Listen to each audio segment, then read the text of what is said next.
Hello everyone, I'm Bishi, in case you didn't know. And tonight, we are playing more Great Ace Attorney Chronicles Resolve, Episode 5. That one. It is the final case of the final game. The final episode. But maybe not the final stream. I don't actually know. I think it'd be really cool if we finished it today, but I have no idea how much is left.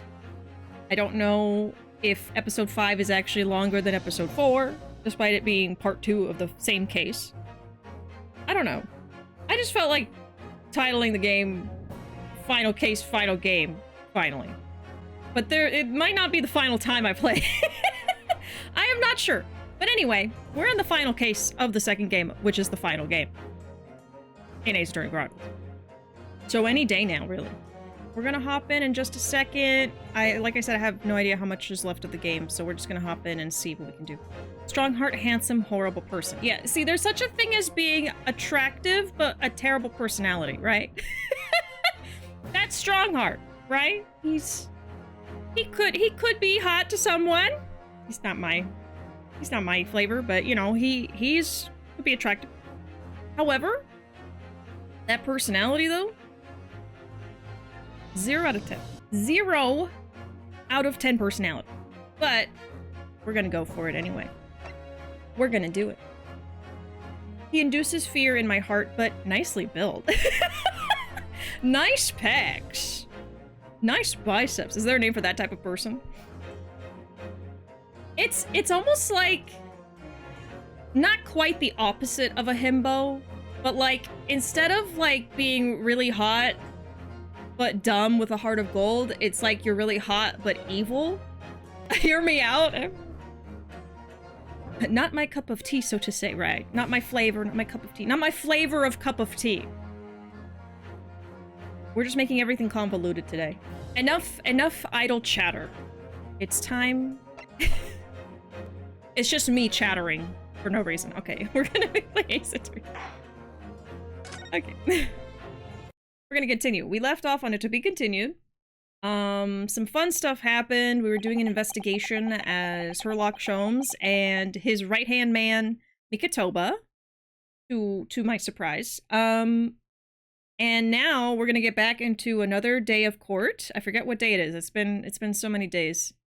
And we're gonna try to defend Vampire Daddy. The unexpected halt of proceedings sent a clamor around the courtroom. But outside the Bailey, where Londoners knew nothing of the secret trial within, it was a typical still night. Then, at a little past 8 o'clock that evening, Mr. Sholmes and his partner returned to Baker Street. 3rd November, 8:07 p.m., Sholmes' suite. And here we are. Sholmes is back. Let's see. So, the very last thing that happened was they found Judge Jigoku on the boat trying to leave the country because he has secrets. And we gotta figure those secrets out. Stat. Let's see what I wrote down. There was a bullet hole in the wall of his cabin from when he traveled to London. And here's what I think. I am assuming that Gregson tried to assassinate him, or something happened, and the judge defended himself, killing Gregson. Whereas some of the other things that they were saying in the game was, oh, maybe he was killed by the Reaper because he failed to assassinate the judge. I don't know what the truth is yet, but all we know is that in the judge's room was a bullet hole that he was trying to hide, and he was trying to flee the country, so something's going on. We don't know the details. We're gonna figure that out. We'll be calling him to the stand and cross-examining him. He is probably the last person who saw Gregson alive. Okay, let's do it. We have returned, my dear fellows. Welcome back to Britain, and thank you for your timely help. We got a little feast back there. Is that a big old turkey? I saw a pie, a turkey. Think nothing of it. I believe you've had an even more wearing day than Mikitobo and I, no? You could say that. We were on the brink of defeat in court earlier. So, this prosecutor... So, had you on the ropes, did he? And he's your best friend, you say? Well, he's not really the man I knew in Japan anymore. Kazuma's changed. Oh, Mr. Naruhodo. I mean, it's incredible. To think that he'd even entertain the idea of acting as the Reaper's assassin. I feel like he was doing that to get information, but... I don't know. Well, nevertheless, you must introduce me. After all, I've only ever met the young man as a corpse. Supposedly. Supposed corpse. When all this started almost a year ago now. Mr. Sholmes still hasn't told us the truth about what really happened back then. Oh! About the motivation for what he himself described as a great detective's lie. Now then, I must say, it's really quite a journey all the way to France. Well, it is another country, Mr. Sholmes. So, what news of Judge Jigoku? We took him to Scotland Yard. The investigating detectives there have a lot of questions for the man. Poor Professor Mikotoba. This must be quite a shock for him. Ah, yes. I picked this up at the telegraph office on our way home. What is it? Surely you haven't forgotten already. I put upon you for the matter only yesterday. You put upon me, Sholmes. I had to fill out your telegram to Japan and foot the bill as well. Oh, you've had a reply already? I like how her luck is just chronically broke, too. Like, why? What was so urgent, though, Mr. Sholmes? Such matters can wait until later. I'm far too hungry for an involved conversation at present. Well, that's good news, because supper's ready, everyone.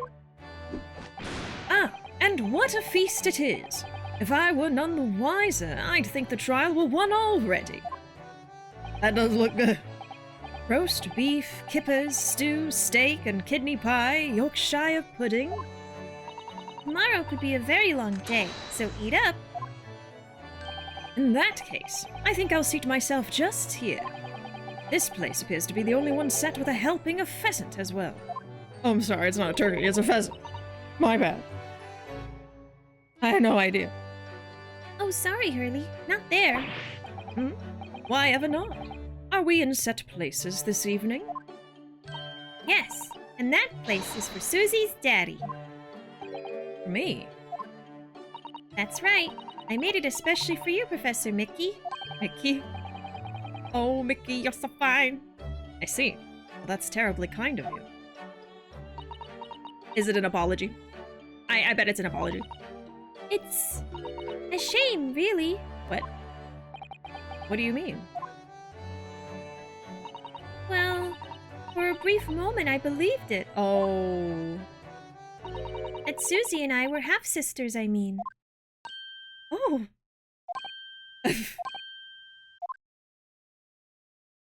Iris, do you mean... Yes, I know now.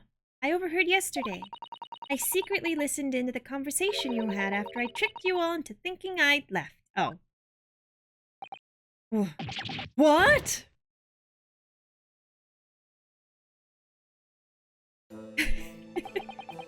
Misunderstanding arose because of that autopsy report from 10 years ago. But actually, it turned out that neither Dr. Wilson nor Professor Mikotoba are Iris's father. Okay, so it's also not Dr. Wilson.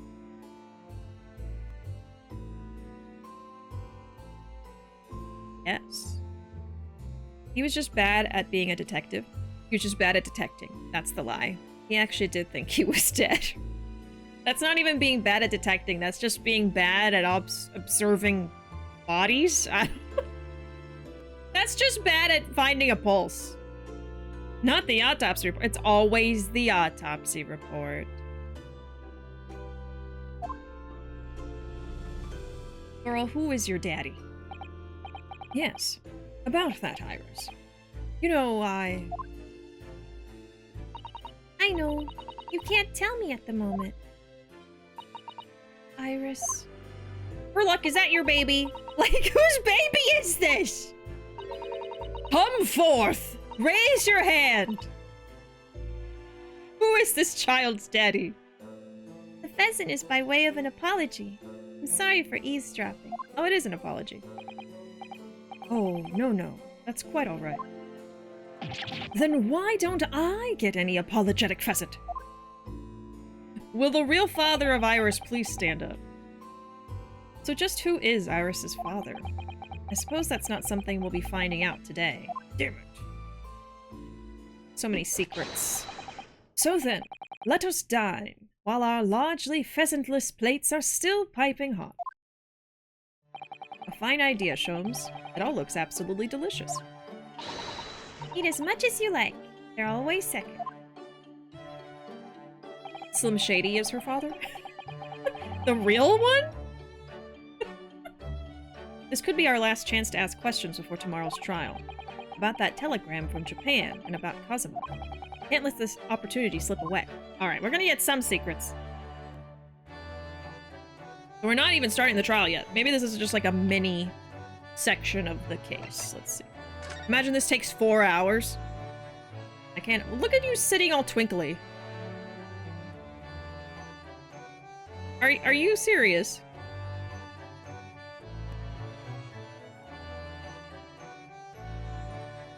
This is how a twink sits in a chase lounge. The fact you even have a chase lounge. Can I obliterate him? But spelled oblitiart? But you know what? I'll give it- I don't even know if I can spell it right without looking it up. No, that is right. That was right. Okay.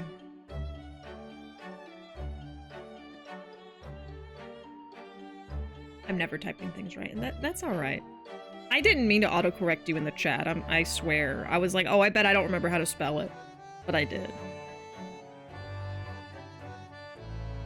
If Ruuuvo is pretending to be dumb, I'm bad at that. There are times when I'm just dumb and I'm not pretending. And then there's times when that's not happening. You just don't do me hard. Yeah, I'm sorry. I didn't mean to hand you the L like that.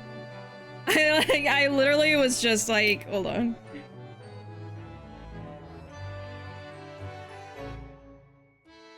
I was literally like, hey, you want this? Hold on, that's backwards. I knew, I was like, how do I make this flipped? I think I know what to do. Okay, you gotta think smarter, not harder. Here, take this. Just take it.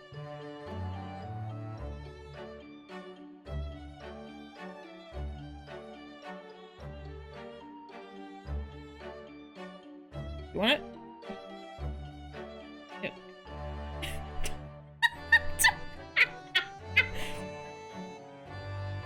Take it. Here. You want it? Here you go. Here. The fact it's just constantly zoomed into the L.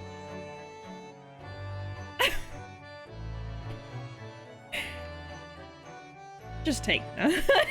I'm sorry. I know I'm not trying to be a savage right now. I'm not. I legitimately thought I would spell it wrong. Okay. Welcome in, Weird Normal. How's everyone doing this Thursday? It's almost Friday. That's the good news. And that's about it. Any other good news? Anything good? I don't know. We're all alive and breathing. That's also good. We're all here spending time together, hanging out while I play Ace Attorney. That's also good. Playing a video game. Not thinking about my problems. Or anything. Oh. I'm thinking about me not thinking about my problems, though. Why does he look like a scene from a yaoi? Not the Ruuuvo yaoi. Y'all want Ruuuvo yaoi? Hold on. Where's my notebook? Here we go. My yaoi notebook. Of course I have a yaoi notebook. Everyone has a yaoi notebook. What do you mean? Everyone has that.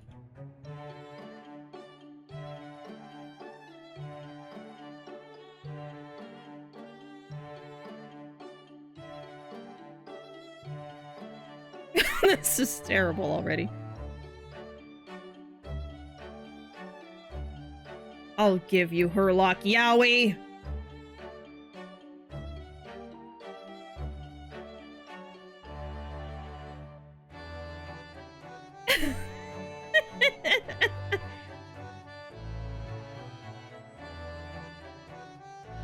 Oh god. I don't know what's possessing me to draw this.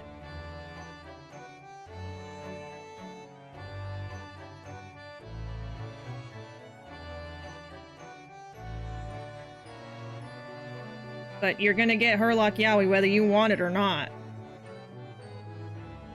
Okay, you guys ready? Hold on. I forgot a very important detail. Okay. Are y'all ready?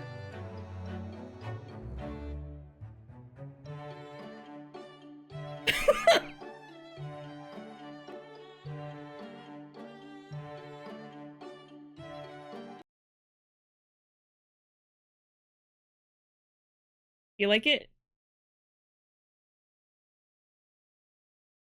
Hold on, let me zoom out so you really appreciate it.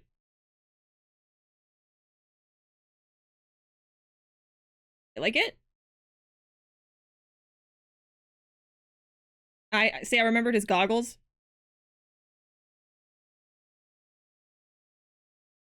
Okay. I'm being really vulnerable, okay? I'm being so vulnerable by showing you my art.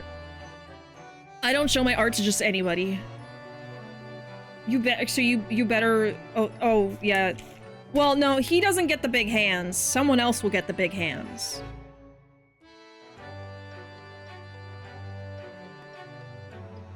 See, one has big hands and one has little hands.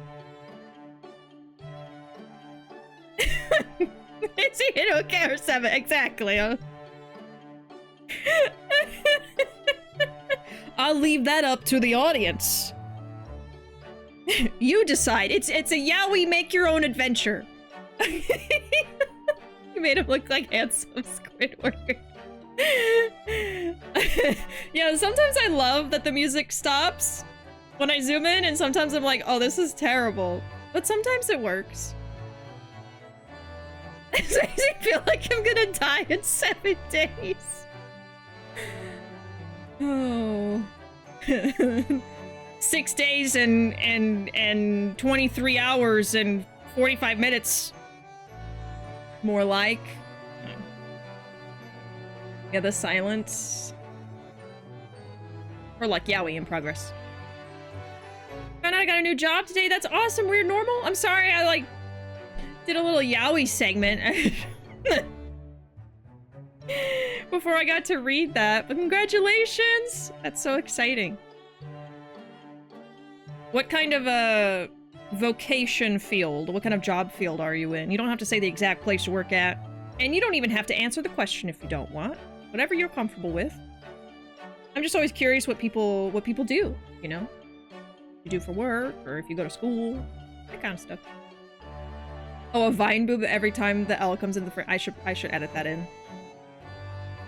Let me just jot that down in very important stream notes. I'm gonna display the yaoi Herlock in the background. Hold on. If I go to my camera, I just want people to see that. And then we'll check that out in a second.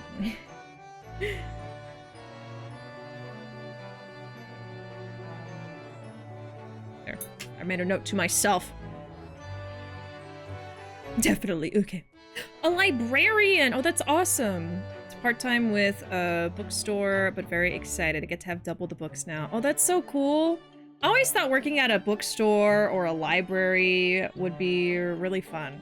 Even when I was younger, like, that's always something I was kind of interested in, so. I don't know. Maybe one day, but that's so awesome. Congratulations once again. And thank you for the clip pin. Maybe I can turn into a short and put it on YouTube. Maybe. Okay, hold on. I want to see how this looks.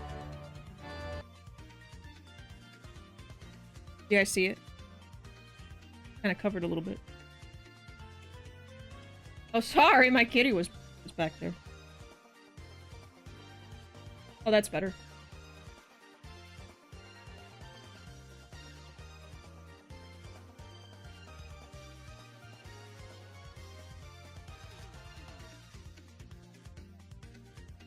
He's looking at it. Oh, he is! With a really concerned look on his face.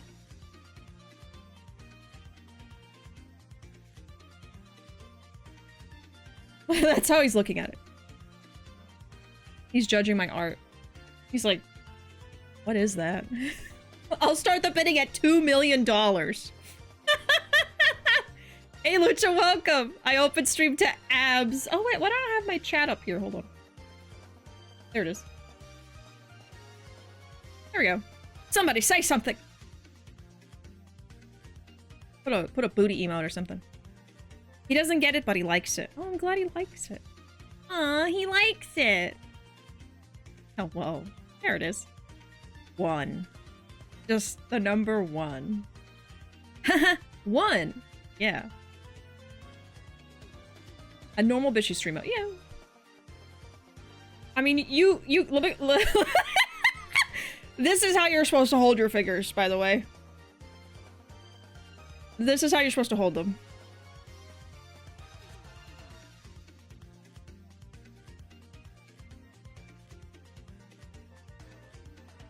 I'm like doing like that pencil trick where like you like make it look like it's made of rubber, but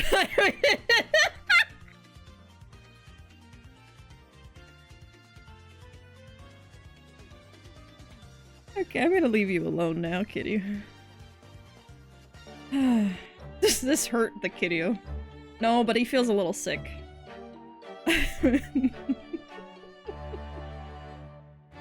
Oh. Anyway.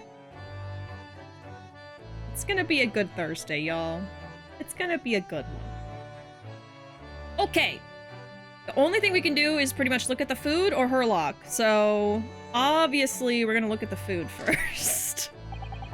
Roast beef, kippers, stew, steak, and kidney pie, Yorkshire pudding. It all looks mouth-wateringly good. Indeed, it does! And if it were accompanied by even a morsel of pheasant, it would be perfection. You're still on that? Oh, it really does look like a feast for celebrating a victory in court. Or indeed for drowning one's sorrows after defeat. I hope you weren't referring to the trial tomorrow, Mr. Sholmes. He's clearly still in mourning over the pheasant at the moment. Oh, he got there real fast. Welcome in, Alfred. He's guilty. This one? He looks guilty right now. Look at that, like, conniving look on his face. He's up to no good.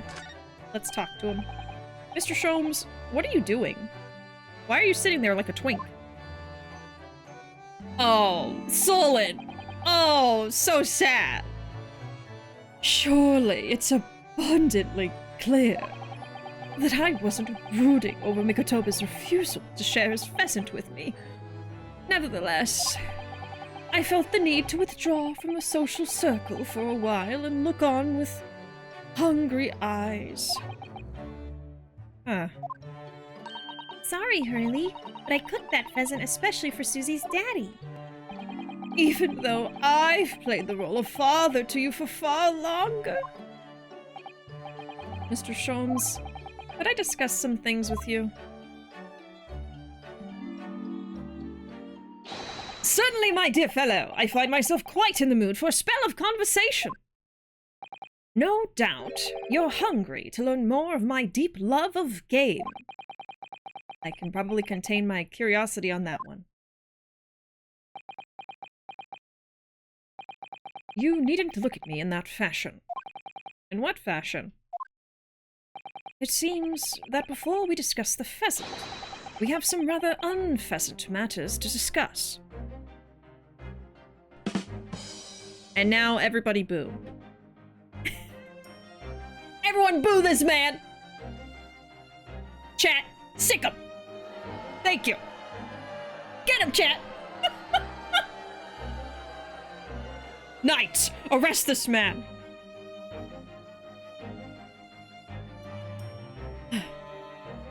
Tomato, tomato, tomato. Tomato, tomato, potato, potato. Tomato, tomato. Oh, I got a good sound for the tomato. There. Converse. The telegram from Japan. So, what was in the telegram you received back from Japan, then? Ah, this. I thank my lucky stars it arrived in time. Record found as indicated. Duplicate as follows. K. Asogi / A. Shin T. Gregson / J. Wilson. What? Those 4 names. We've come across that exact same list before. They came up in that unforgettable case last spring. What appeared to be a simple case of aggravated murder turned out to be masking monumental intrigue. A plot that involved the sale of British governmental secrets to foreign states. In exposing the means by which those secrets were being leaked, we deciphered a fragment of a message. Oh, that was a long time ago. K. Asogi / A. Shin T. Gregson / J. Wilson. We didn't find the names out until the case was over, and we never did get to the bottom of what they meant. All we knew was that the information had been sent by somebody in the British government to somebody in Japan. So, why are the names coming up again now? Yes. Where did the sender of your telegram discover them, Mr. Sholmes? I have here the message I had wired yesterday. Allow me to read it to you. Enter Judge Jigoku's office undetected and investigate telegram records. Expect to find communication from Britain dated 1 year ago. List of 4 names. Need by tomorrow. Naruhodo. I sent it to a detective I know who specializes in clandestine missions of this nature. You asked Inspector Hosonaga to undertake such an onerous task for you? I almost forgot about that character. And in my name? Right, they used his name! I wonder what guise he opted for this time. My dear fellows, it was a matter of great urgency, you understand. Anyway, a list of names was found in Seishiro's office, as Sholmes predicted. So you mean that mysterious collection of names that was sent from Britain to Japan was... It was sent to Judge Jigoku. He was the intended recipient. I don't believe it. But that doesn't answer the question of what the list of names actually signifies.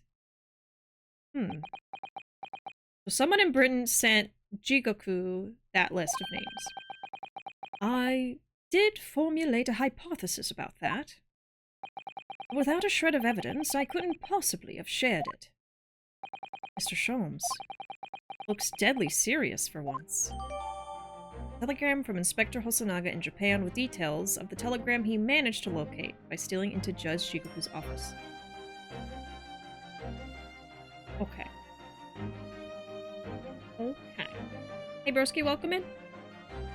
Hosonaga is one of my favorite detectives, second to Gumshoe. We haven't seen him, I feel like, at all in Resolve. It's been so long since we've seen him, I forgot about him. But I did remember liking him when he was around. I don't know if I need to write anything down here. Maybe... okay, so the telegram with...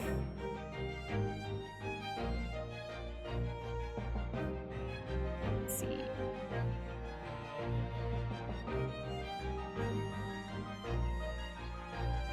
Was sent to...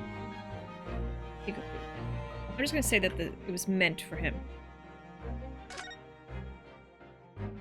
Kazuma's death. This is a big secret. That tragedy we had to go through on the SS Boria. It was all for nothing. Kazuma wasn't dead at all. I cried for that character. We were completely taken in by the lie you told us. Your great detective's lie. I took no pleasure in deceiving you. However, at the time, all that concerned me was preventing the young man's study tour from taking place, whatever the cost. What? I capitalized on the events that transpired to see that he was sent back to Japan. His remains, you mean? Precisely, Miss Susato. And then, I made sure that somebody else was sent to Britain in his stead. My, you mean... The arrangement between our two countries was already in place. One university student, lawyer, and one judicial assistant to be accompanied on a study tour. In other words, by arranging for someone else to fill the place originally intended for Mr. Osogi. I would successfully prevent the man from arriving on our shores for several years at least. Wait, do you mean to say that it was all in aid of stopping Kazuma coming to Japan? I mean, to Britain? That's why you... Think back, Mr. Naruhodo. Was there not somebody who quite casually urged you to continue on the voyage to England? The terms of this study tour were negotiated by the Department of Justice in both Great Britain and Japan. In the light of Mr. Osogi's unfortunate death, I'm afraid the study tour can no longer go ahead.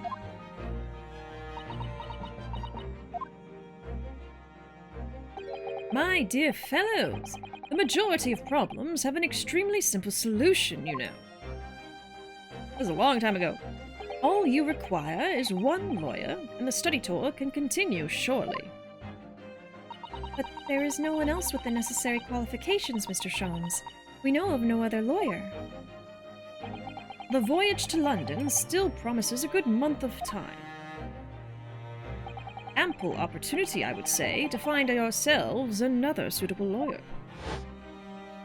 He studied law for a month. So, you manipulated me? I've often remarked on the extraordinary lengths to which friendship will drive a man. Herlock's just a girl boss gatekeeping gaslighter. Fine. Okay. Osanaga's so good. I love him so much. Me too. All his little outfits are so adorable. Oh yeah, he always had a little outfit. He was always changing his disguises. He girl boss gas-keeped him. Gas-keeped him? I was quite sure that you would rise to the challenge for your late friend. I don't believe it. But if it was all contrived... I mean, what happened was treated by the authorities as murder. A woman was mistakenly arrested as the perpetrator. What do you suppose became of her? Naturally, I didn't allow the misapprehension to have any serious repercussions. I subsequently explained everything and assisted the unfortunate soul in finding the foreign refuge she sought. I seem to remember Miss Susato and I had some rather strong words for her. Well, she was certainly not devoid of all guilt. She deserved every word, I'm sure. I wonder if she made it to America then.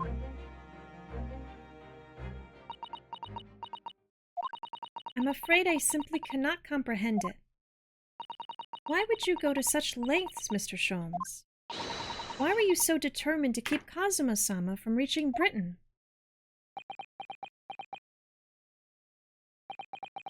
The truth is, 12 months ago, there was already a very tangible omen of the impending tragedy, you see. Oh. An omen that, at this very moment in time, is close at hand.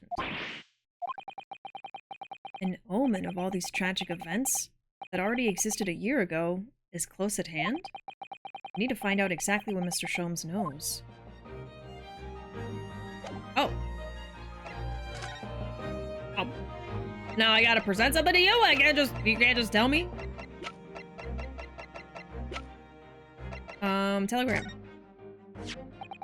There was no room for doubt with your instructions in this telegram, Mr. Sholmes. You were very clear that it was Judge Jigoku's office that should be searched, so You obviously knew that's where the list of names would be found.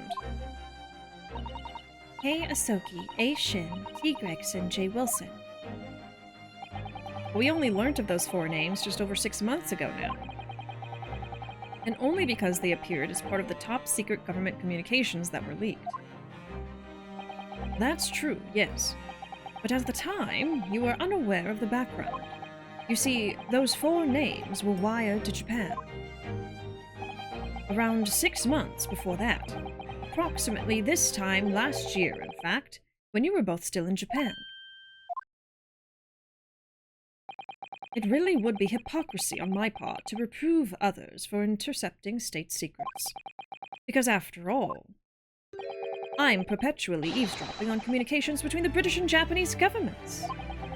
You're perpetually doing what? How? Never mind the details, but you should know.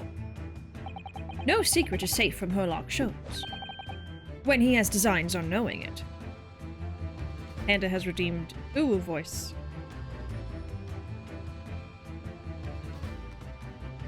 Is it 5 minutes? Is that what I put? I usually just go for a little while. Do I have an actual timer on this? Oh, I just gotta know. I'm just looking. What's that Ruuuvo voice? Ruuuvo voice expansive. It says a few minutes. It says a few. So I'm giving you 5. I'm not gonna time it.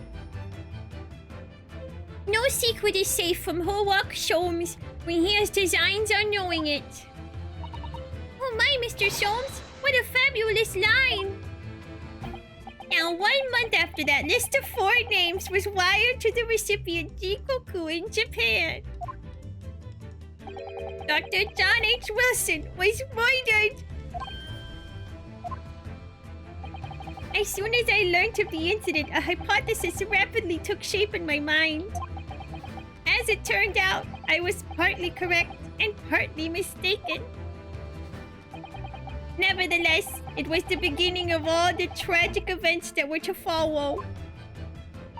Mr. Sholmes, please, tell us all you know.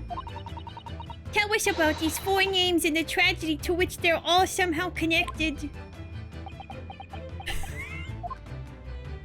Oh, okay. This is a serious thing. Will they talk about anything else? What do you think of this? Mr. Sholmes, would you mind looking at this? This is hardly the time, Mr. Naruhodo, as I'm sure you will appreciate. Oh, no, of course not. My attention is entirely drawn to one single matter now. The pheasant. Anyone would think you hadn't eaten in weeks. I'm like, anything but the serious plot. Anything! Give me anything! What do you think of the sword? Mr. Sholmes, would you mind looking at this? And he just says the same thing. Anything else? You think anything else I got is interesting? How about this little charm? No? You don't care? Welcome in, Aya. Howdy.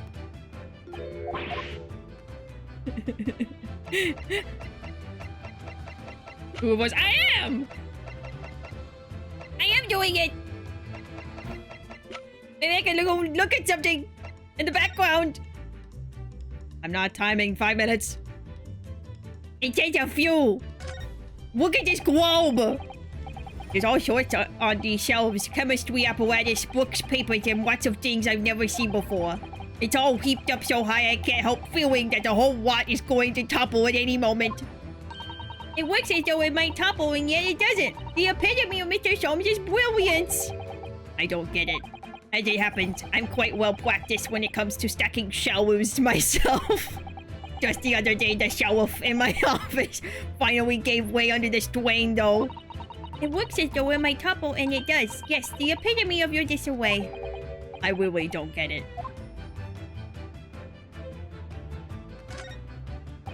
Ah, yes, Mr. Sholmes' curious collection of trinkets from the various mysteries he solved. It's one of my favorite parts of this room. Full of items with such exciting tales to tell. And I don't believe he's added to it since I last looked. Now there's a mysterious pinsness. I don't know what that is. A mysterious little box, a mysterious horseshoe, a mysterious biscuit. I think that last one might just be one of Iris's unfinished snacks.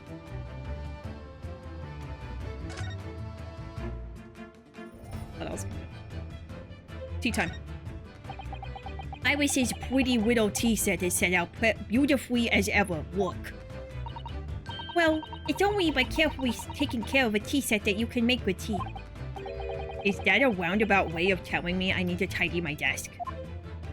Oh, Mr. Naruhodo, you do overthink things at times. Okay. I think that's good enough. The 4 names. Back to serious plot and secrets. As I said, when I learnt of Dr. Wilson's murder in Japan, my mind immediately turned to those 4 names, because you see, there was someone else on the list who I believed to be recently deceased. What? Who? A Shin, as it was transcribed in Japanese script. In actual fact, Miss Asashin. That was a familiar name to me. She was a professional killer, well known among London's unsavory classes. Oh, I see. But she had completely vanished from existence several months before Wilson's murder. So I came to the logical conclusion that she had herself been killed. And accordingly, I became fearful for the lives of the remaining 2 persons on the list. T. Asogi and T. Gregson. Oh. Owing to our proximity, I decided to take measures to protect Gregson myself. But I determined it would be safest if young Asogi were to stay away from Britain. So that's why you went to such lengths to prevent his study tour. Exactly. So, you already knew who Kazuma-sama was, Mr. Sholmes? Oh yes, Sholmes and I have exchanged correspondence for years. I'd recounted many tales about Asogi to him in my letters, and the news of Dr. Wilson's death, of course. Who is not your dad, so your dad still out there somewhere. So, Dr. Wilson is dead then? Yes, you didn't know. I didn't know. Oh, Iris. I know he wasn't my daddy, but still, that's very sad. I'm so sorry, Iris. We knew the significance of the name, obviously, but we just couldn't bring ourselves to tell you. Oh.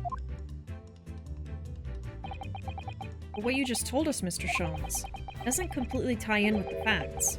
There's one big hole in your hypothesis. A big hole, Mr. Naruhodo? Yeah, a big hole. Yes. You mean about Asashin, I presume? Oh, of course. Exactly. She wasn't killed, was she? She was in Japan, posing as a visiting student with the assumed name of Giselle Brett. How big was that hole? How big is that big hole? I'm glad you're keeping up, my dear fellow. But I only became aware of that fact 2 days ago, in the foyer of the Great Waterloo Hotel. And upon hearing that startling revelation, the hypothesis that I'd formed surrounding those 4 names was completely turned topsy. What? Topsy? Topsy hypothesis. What do you mean when you say your hypothesis was turned topsy, Mr. Sholmes? I had believed all 4 names on the list to be the names of victims. However, I was mistaken. Very much so. Asashin was a killer. So this telegram is a list of both victims and killers, is it? Indeed. And it would seem that Miss Shin was dispatched from Britain with the sole intention of dispatching Dr. Wilson. Her visiting student status being merely a front. Yeah. Which would of course explain why no motive could be determined for her actions. So the real reason Dr. Wilson was killed by Asashin is because he was the target of an assassination. And forearmed with that knowledge, fresh consideration of this telegram puts the list in a very different perspective. What do you mean? Well, does it not strike you? There was another among the four who subsequently became a visiting student. Wait, you mean... But of course, a name you know only too well. You mean Kazuma? Oh! He did say in court earlier. Uh-oh. Yes, on 31st October, I accompanied Inspector Gregson to Dunkirk in order to carry out a mission. And the mission was the assassination of the Mark.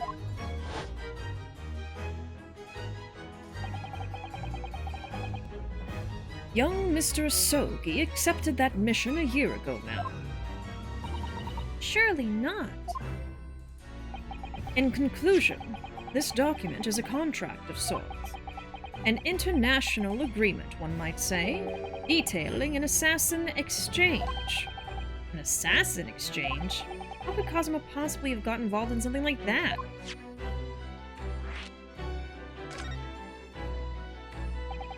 Let's assume that we have two parties, each wishing to dispose of a distinct individual. Those two parties then make a contract to swap their respective assassination targets. That would then be an assassin exchange. So convoluted.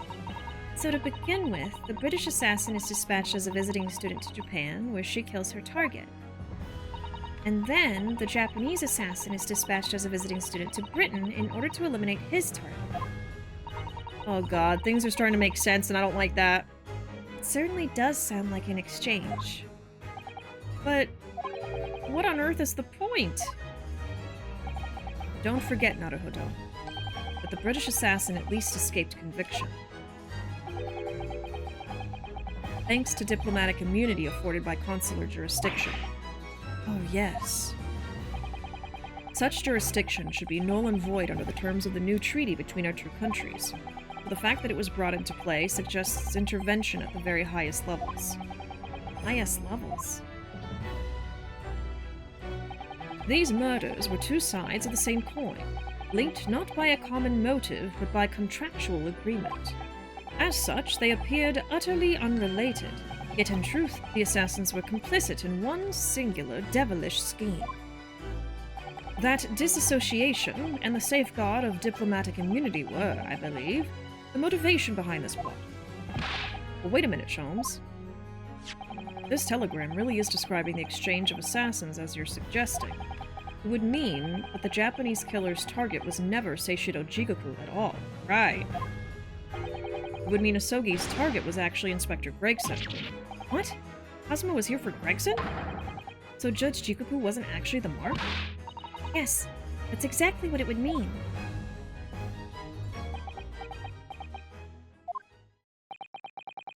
I hold myself personally responsible for failing to keep the inspector safe. Mr. Sholmes. I told him of my fears and implored him to seek a transfer to an overseas position. Oh, to France! Obviously, with the young pickpocket in tow. Yes, Gina. Take a sip. I sure will. Thank you kindly. Come to think of it, Inspector Gregson did mention that to us at the Great Exhibition, that he'd be transferring to the Paris police and taking Gina with him. But without informing me, he engaged in one last assignment, it seems. And sadly, it turned out to be his very last. This is too much to take in. Did Kazuma actually kill him? I mean, let me think. I believe Gregson was the one that found the pivotal evidence that got Kazuma's dad the death sentence, that found him guilty. So I guess maybe he really blames him, even though he seems to be blaming Van Zeeks. He might actually be mad at Gregson and is hiding that? I don't know. All right, everyone. That's quite enough of all that serious talk for one day. Isn't it, Hurley? I mean, look at the time. Look at the time? Look at the screen! We got a raid from Stumped Gamers! Thanks so much for that raid. Stumped? I have no idea what y'all were doing today. Somebody clue me in. Oh, I did see that going live post, didn't I? I forgot. I forgot y'all were playing Darkest Dungeon. How was that? Darkest Dungeon 2, actually. I think I've seen y'all play a Darkest Dungeon game a long time ago. Like one stream I tuned in for. But I've never played it, and I haven't seen anything else aside from that one stream. But welcome in. How dare he not wear his hat? It's how I fell in love with him. Oh my goodness. His hair is very cute. I really love his hair. He looks great. I remember the first time he took the hat off and everyone was just like, we're all like, oh, now I know why people like this guy. Welcome in, Anna. Thank you so much for that raid. And of course, welcome in Wilty Will.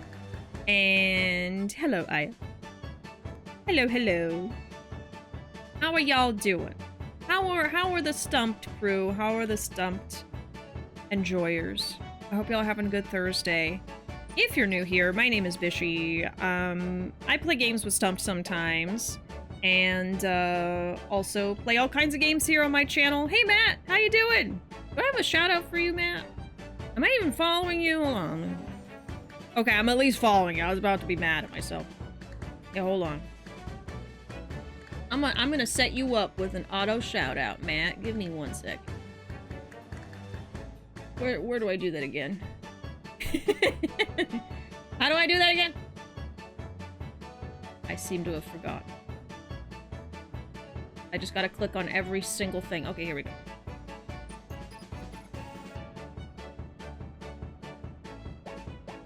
Getting it? We're gonna get it going. Oh, this wonderful music plays.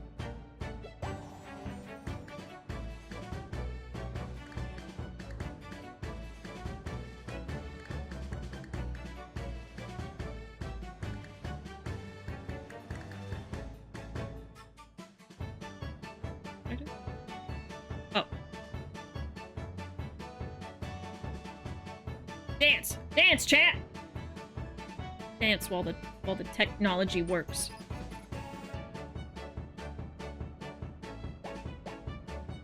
It's not working. Why isn't it working? Oh, there it is.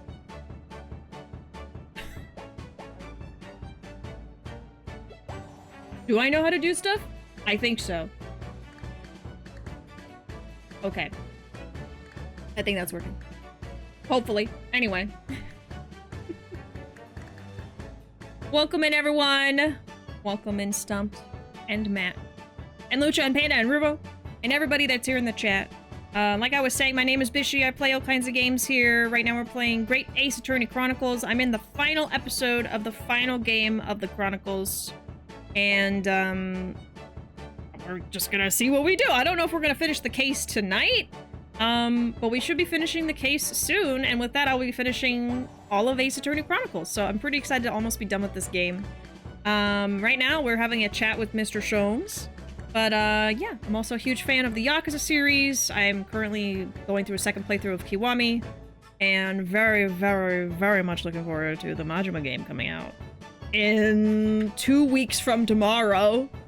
It's almost here in 2 weeks. Very, very exciting. Very exciting. And also, if you haven't filled out the Best of Bishi survey, please do before the end of February. We're gonna do a fun reveal stream for all the results next month. So get your votes in before the end of the month, because then it'll be over forever. Anyway, we're playing Ace Attorney. What were we doing? Let me see. Oh, we're taking a break. Okay, I think we're about to do the next day of the trial, which could be the last day. I don't know. Quite right, Iris. We must conclude our preparations for tomorrow. What preparations? Well, I think I shall make my way back to my hotel room now. This has certainly been a night to remember. It is a little bit sad, though. I mean, I liked the idea of you being my daddy. Because then Susie would have been my big sister. I'm sorry, Iris. Sada's just like, this is so fucking awkward. I know, Iris. I was thinking quite the same thing. Were you? But if somebody like me would be worthy, I would be delighted to become your sister. What? Really? Oh yes, without question. So, you'll teach me all the ways you know how to throw Ruuuvo to the floor? Yes, yes, of course. It would be my pleasure. You didn't have to agree quite so readily. Oh, but wait a minute. If Susie's going to be my big sister, you could be my big brother if you want, Ruuuvo. Huh? I mean, yes, of course. If you'll have me, I'll gladly be your brother. Well done, Iris. You must always be mindful of feelings. I've raised you so well.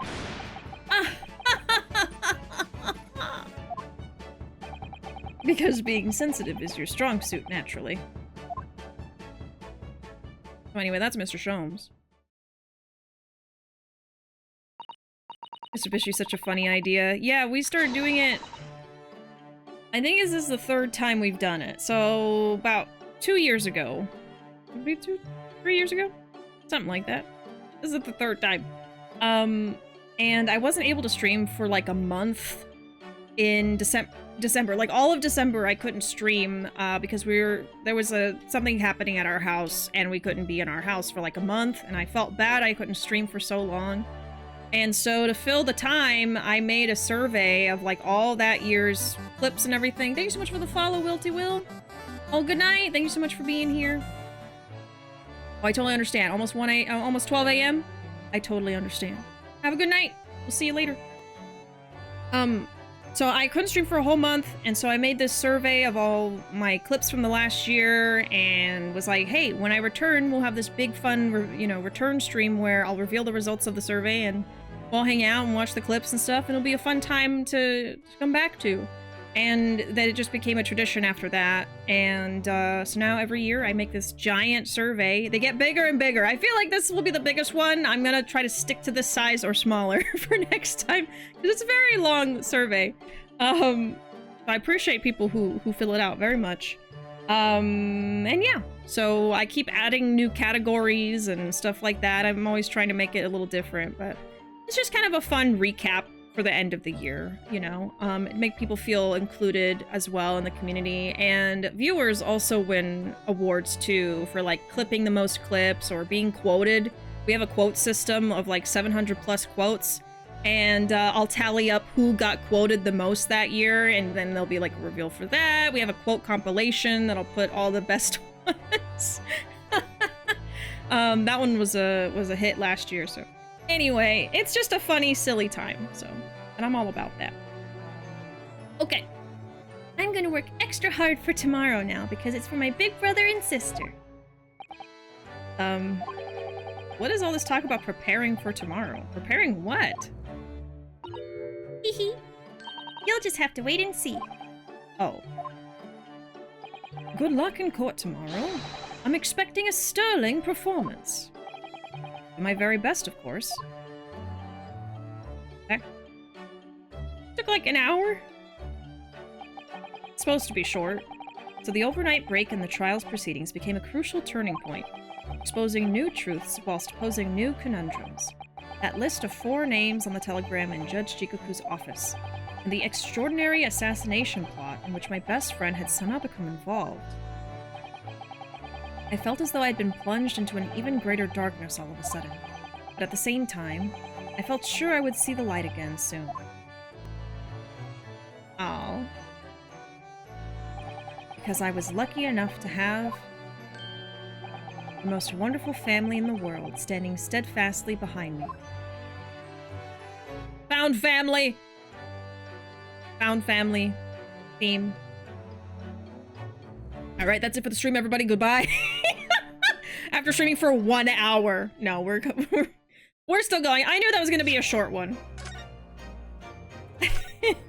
Now, hopefully the next part isn't 6 hours long. We'll see. All right, trial part 2. Let's see.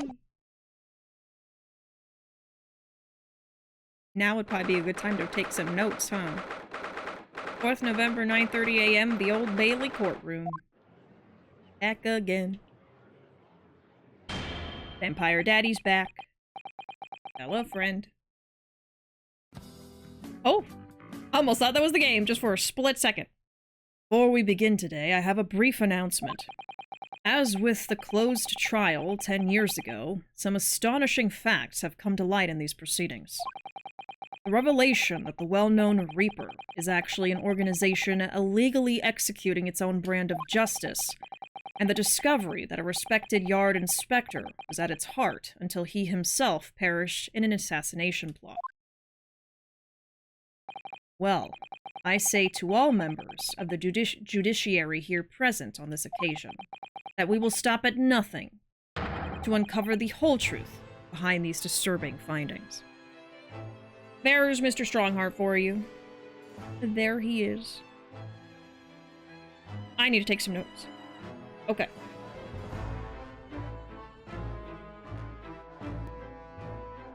So basically, Asogi was supposed to go after Gregson, and Shin was supposed to go after Wilson, and it was like this way. So Herlock says that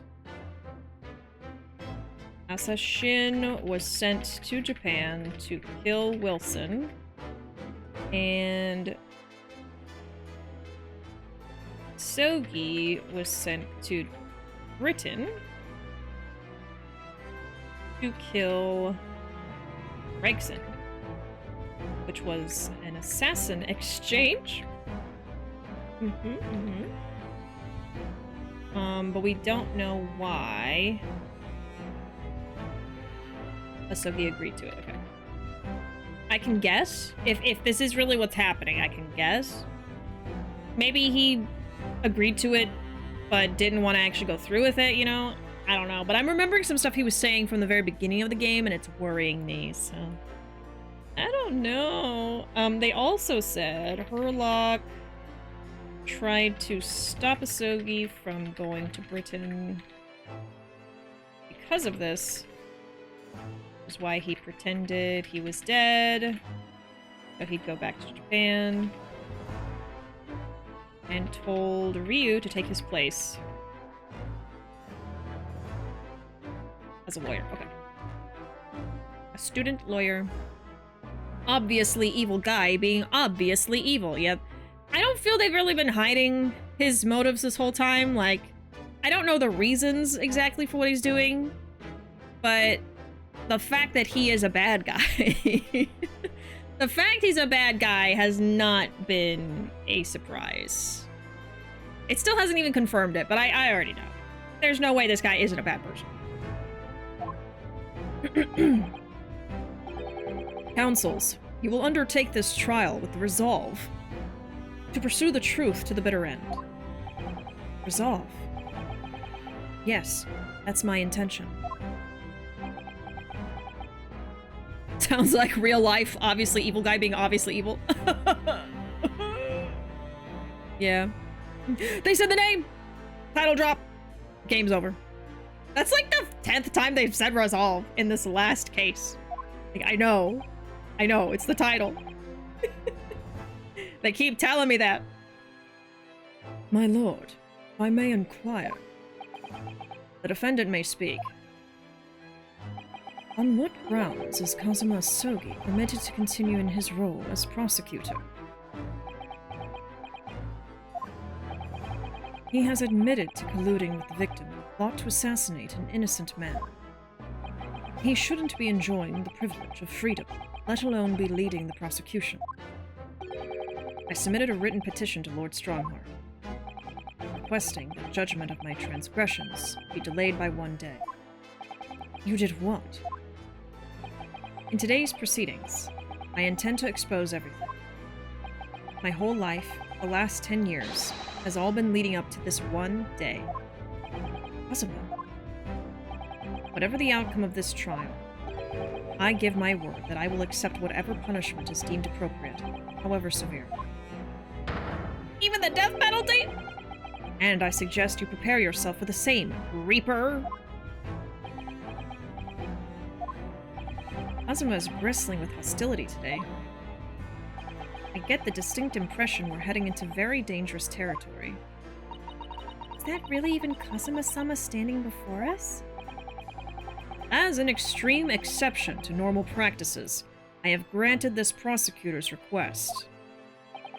The defense finds this acceptable, I presume. No. Yes, my lord. In that case, in the name of Her Majesty the Queen, I hereby declare this court to be in session again.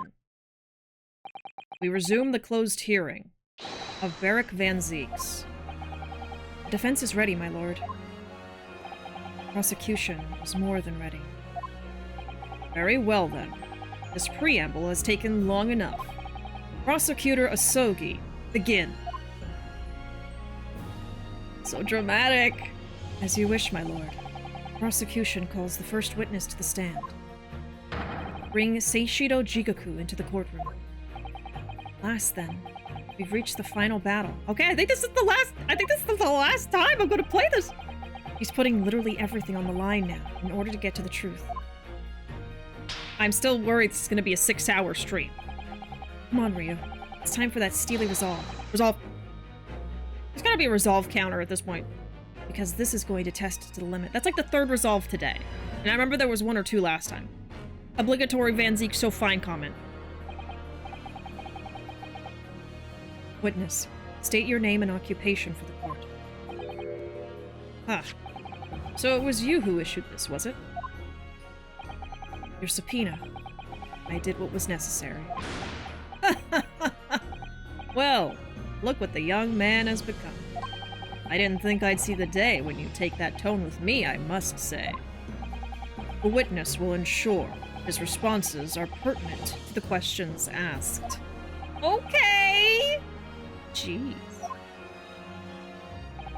Judge versus judge. Why don't we just have the 2 judges rip off their shirts and go wrestle to fight for it? I bet they're both ripped. Just oil them up, put them in the ring, give them those little spandex shorts, and have them go at it. Whoever comes out on top is the one that doesn't go to jail. It's time for some sumo. It's time for some sumo.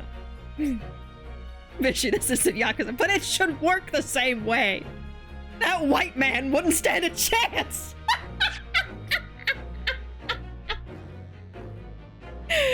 Oh. Oh.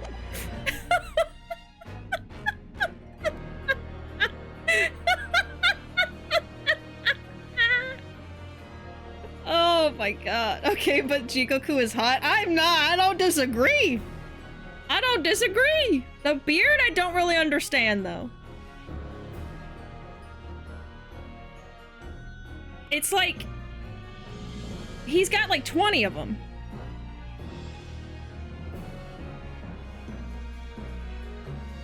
Like, how do you shave that? Does he just have a really tiny razor and he just, like, does, like, sections?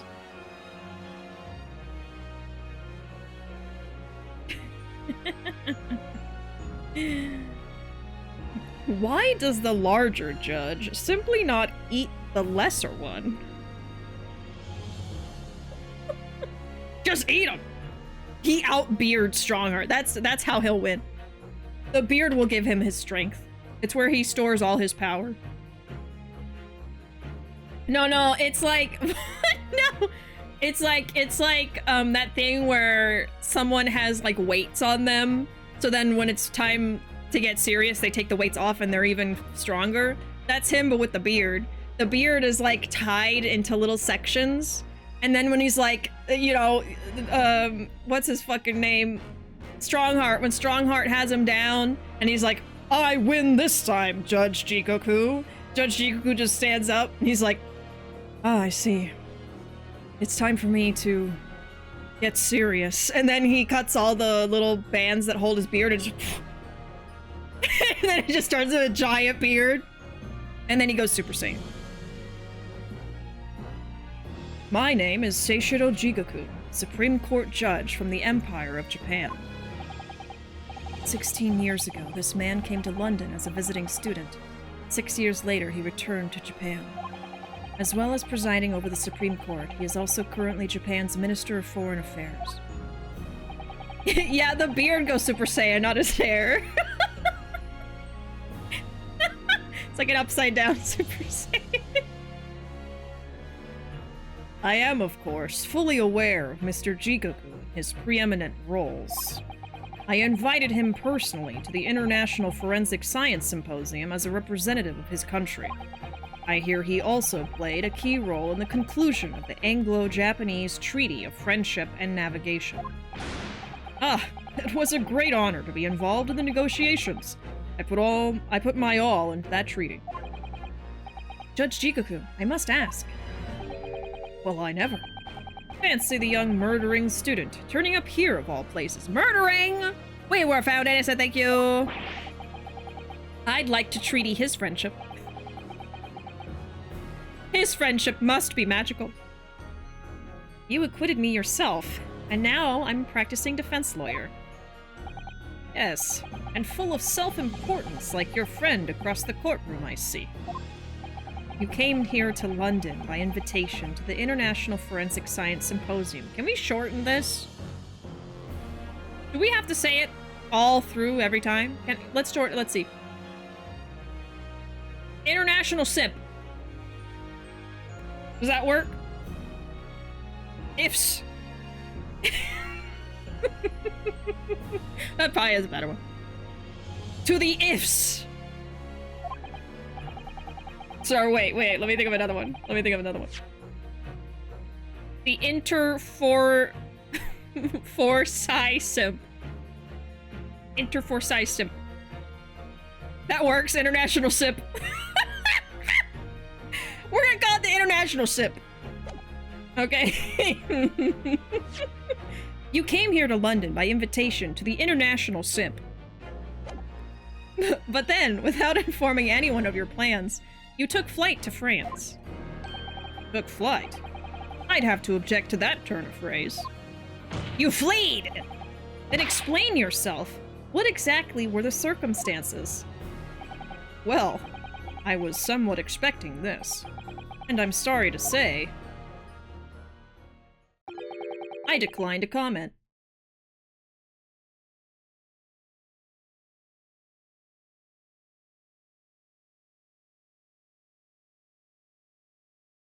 All right, let's everyone go home. Pack up, everyone.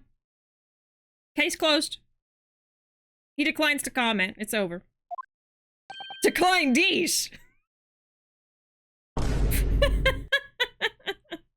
What? Leaving the country prematurely when I was an invited guest may be questionable etiquette. But my decision is unrelated to this case. I can't be bound to testify. So you just happened to wanted to leave right before they brought you to trial? You just happened to want to go back home? You're feeling a little homesick? You didn't want to stay? It's a coincidence. Oh, good. So glad we got that figured out. Unrelated, you say? I call BS. I appreciate that a respected police inspector has been killed, for which I offer my condolences. However, being an alien, I'd obviously never met the man, nor do I know the first thing about him. As such, I'm in no position to testify. It's as simple as that. So you would run from all this? I beg your pardon? This case is more far-reaching than the murder of Inspector Gregson. It has ties to another murder, a case that was tried in Japan almost a year ago. A year ago in Japan? The murder of Dr. John H. Wilson, you mean? That's right. And you, Judge Jigoku, are at the heart of both cases. The defense has evidence to prove it. I've got the receipts.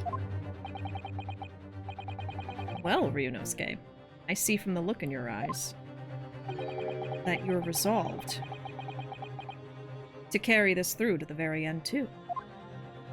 How many times are they going to title drop?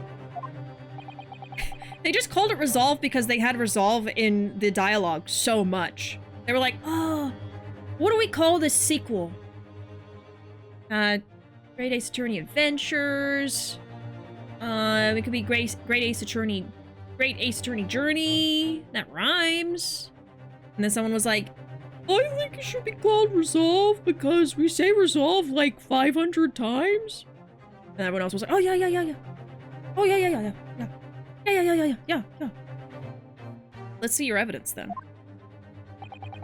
Huh? Oh, God! I've been joking too much!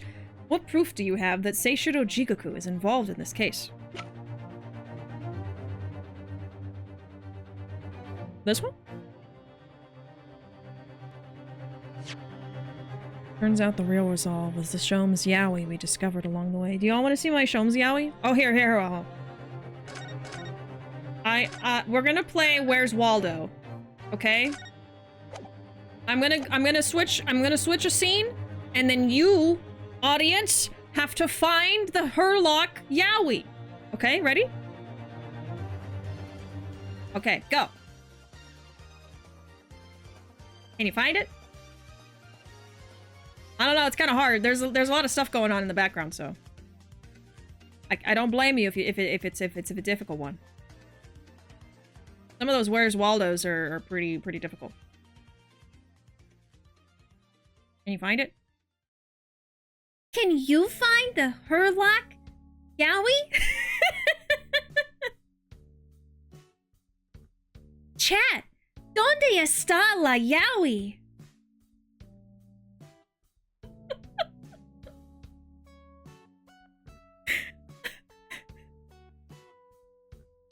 Can you tell me where the yaoi is? I'll give you a hint. It's on your left.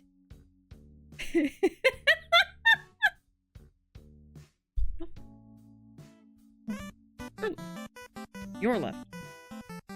My right.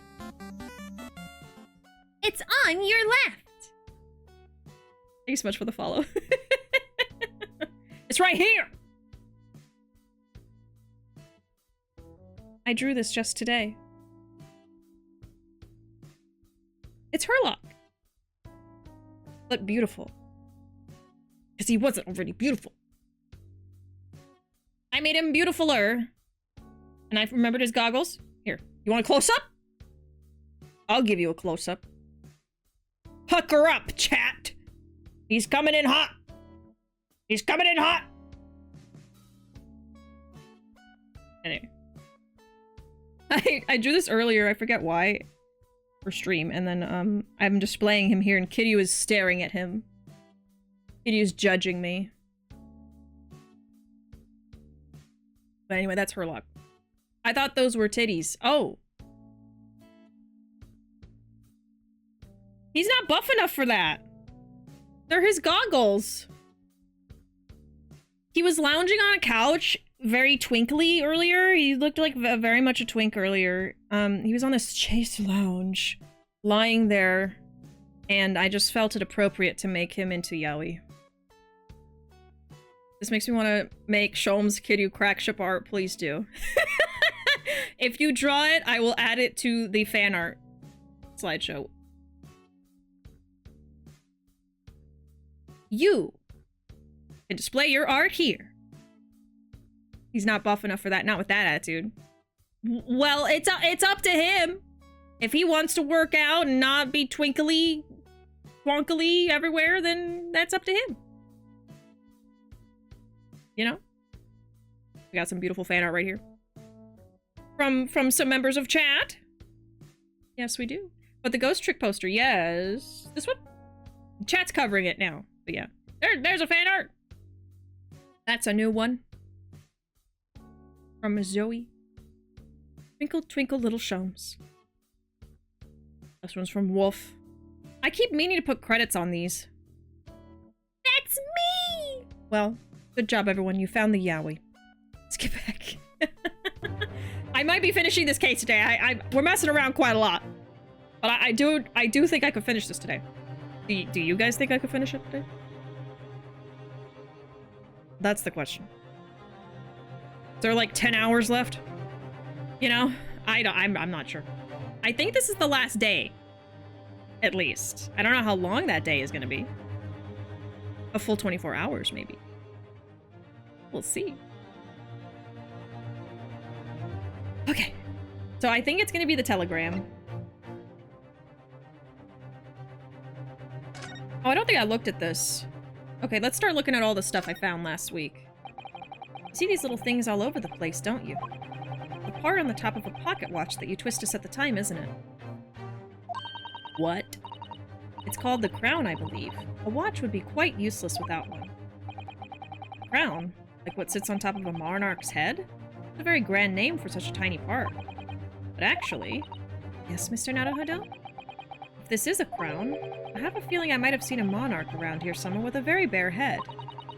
By monarch, you mean pocket watch, then I'm quite sure you have. Yeah, so this is the matching thing. So this was in his room. And then, of course, we have the telegram. So it could be...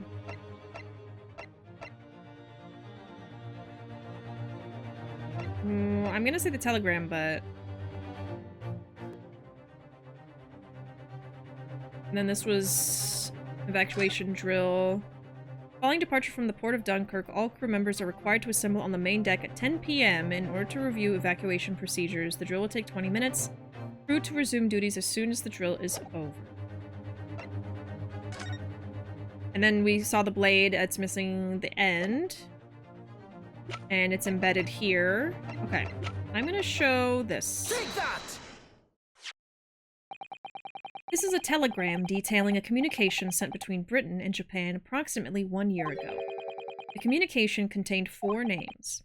Kei Asogi, A. Shin, T. Gregson, and J. Wilson. I hate to tell you this, but there are 4 parts to this case and we're on part 3.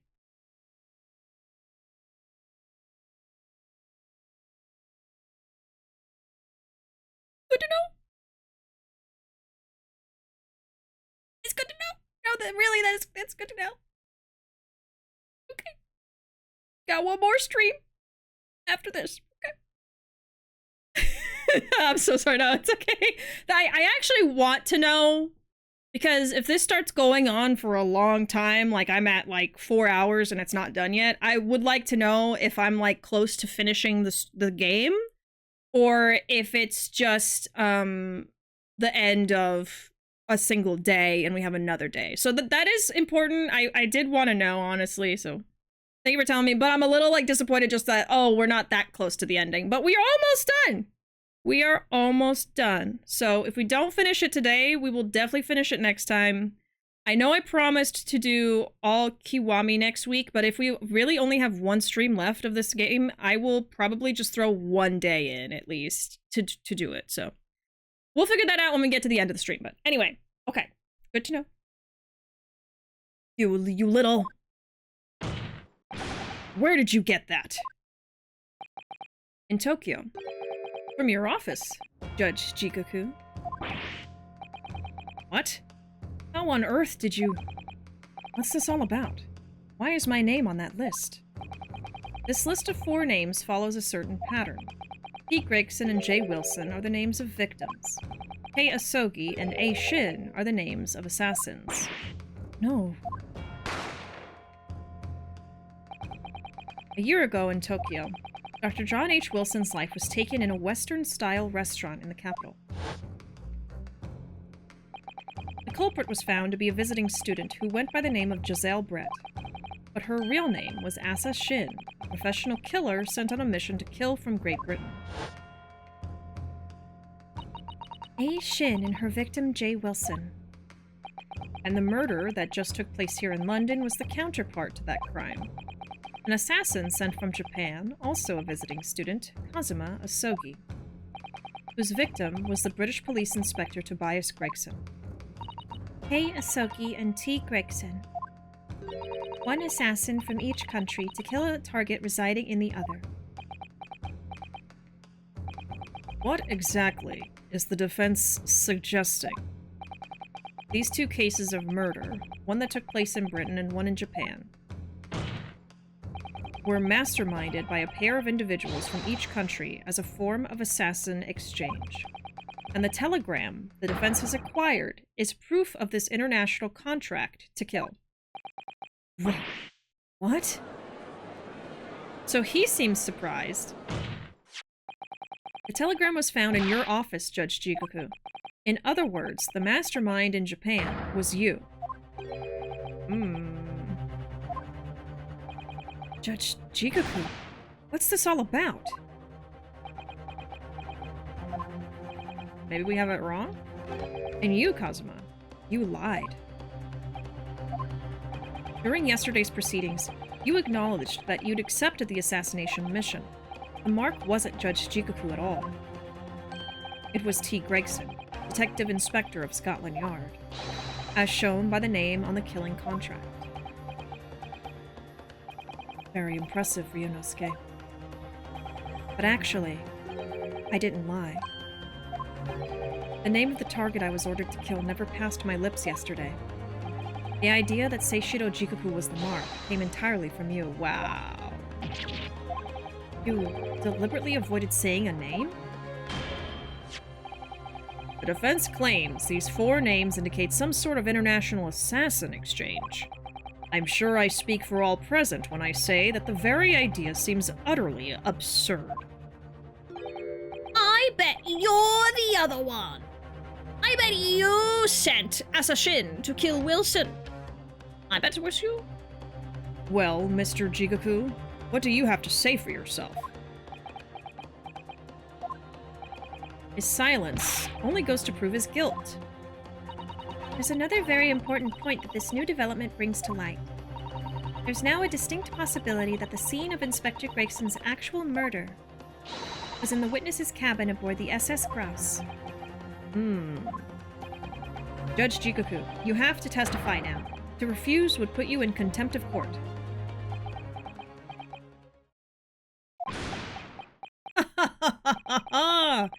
There's no need for quite such a vicious stare, young man.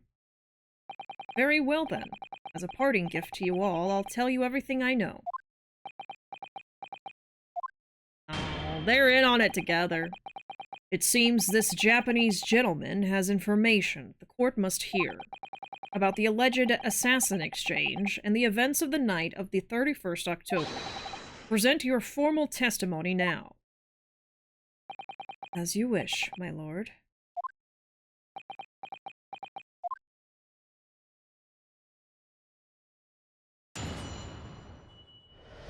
Yeah, technically be the same day, but it'll probably give us a safe spot in the middle. Right. So it'll be, to be continued. Everyone in this courtroom is crooked. I think so.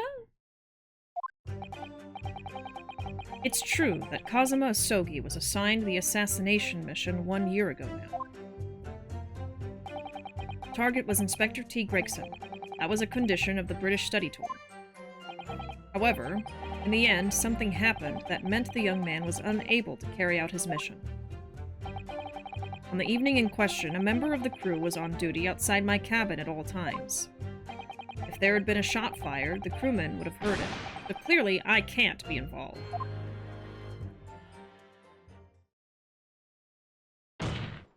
So you admit it then. As this communication suggests, there really was an assassin exchange arrangement between Britain and Japan. A political endeavor at the highest levels, not something I can discuss here. To use such a worthy practice as foreign study to coerce somebody to commit murder. It's the most appalling thing I've ever heard. Appalling? Well, it's easy to judge.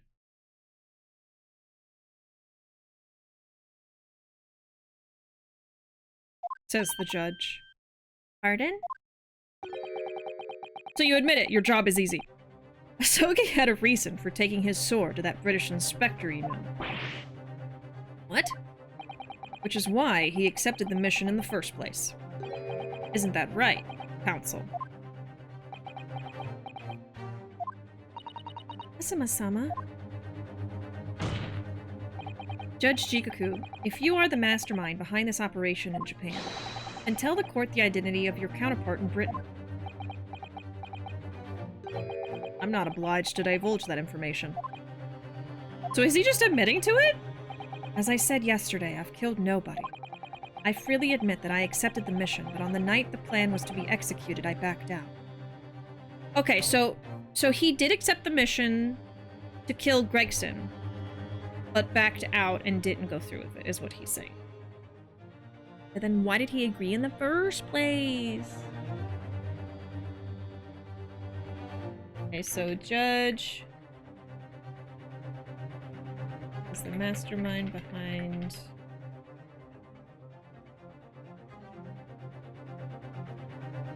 an exchange on Japan's side. I'm tired of all these I ain't saying that. Right now, it's like, what do you think this is? We're in court. This is where you have to say stuff. Jeez. Okay, so Kazuma agreed to assassinate Gregson, but backed out and didn't do it. Okie. In short, this assassin exchange the defense has identified as unrelated to the events of this case. Oh, come on. The crucial point is this.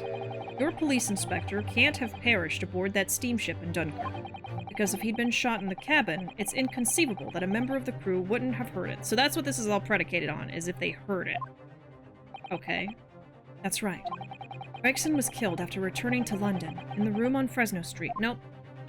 Afraid not. And the perpetrator of the crime was the Reaper. Beric Van Zieks. Afraid not! Prosecution's accusation remains unchanged. No. To think that a seemingly innocent foreign exchange program was a facade for such Machiavellian dealings.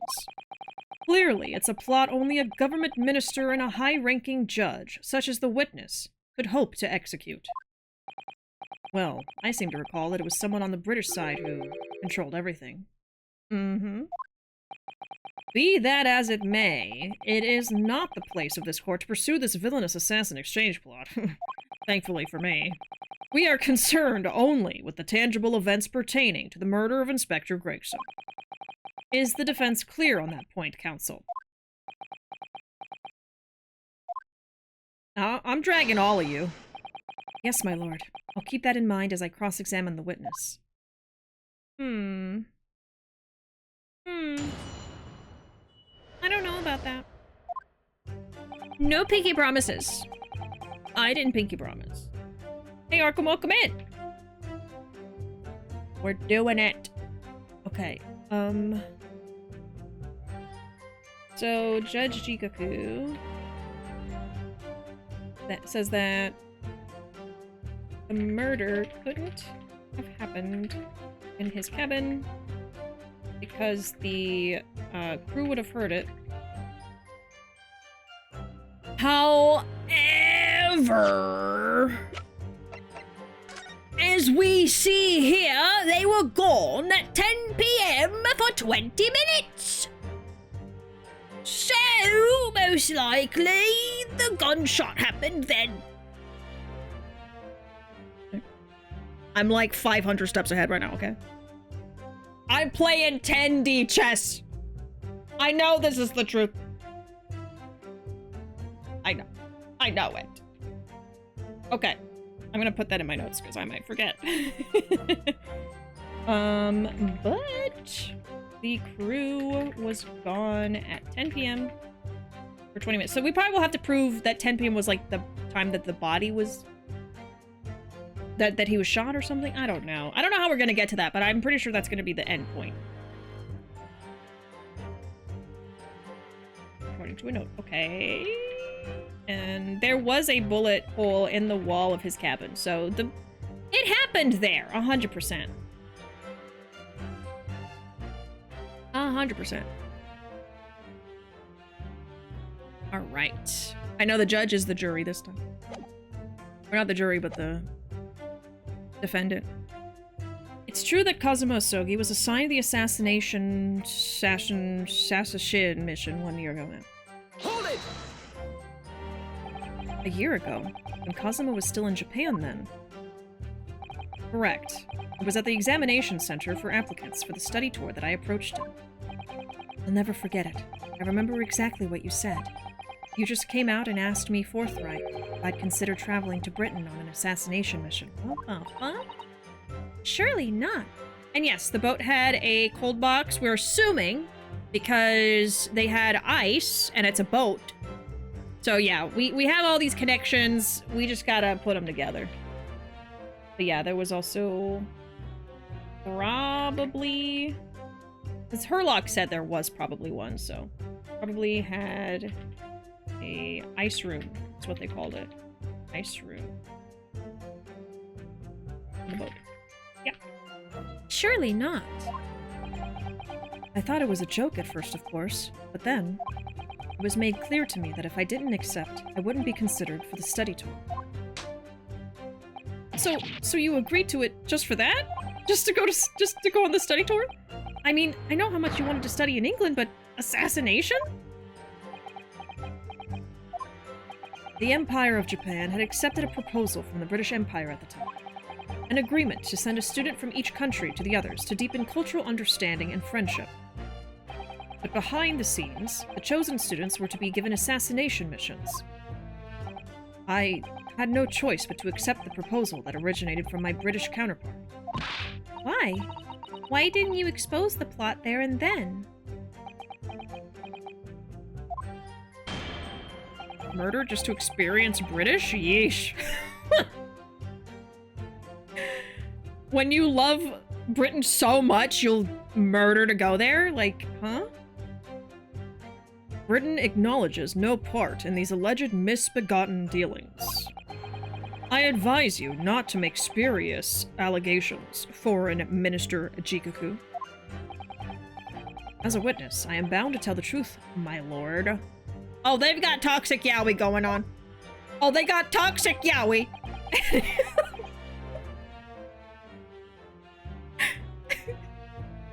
Just any negative relationship between two men. Toxic yaoi.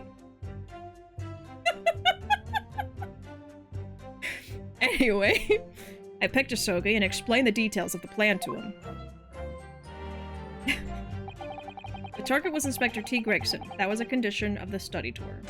Oh shoot, wait, go back! I didn't mean to do that. Okay. Hold it! Why Kazuma? Why did you pick him as the assassin? He was the most capable of all the applicants, and in addition, I knew his desire to travel to Britain was very strong. In fact, it was almost more than a desire, it was his whole purpose in life. Yes, as his best friend, I can certainly attest to that. The way he threw himself into his studies, the way he pursued becoming qualified as a lawyer, was all ultimately for that one single goal of being accepted on a study tour to Britain. And of course, we know the reason behind that.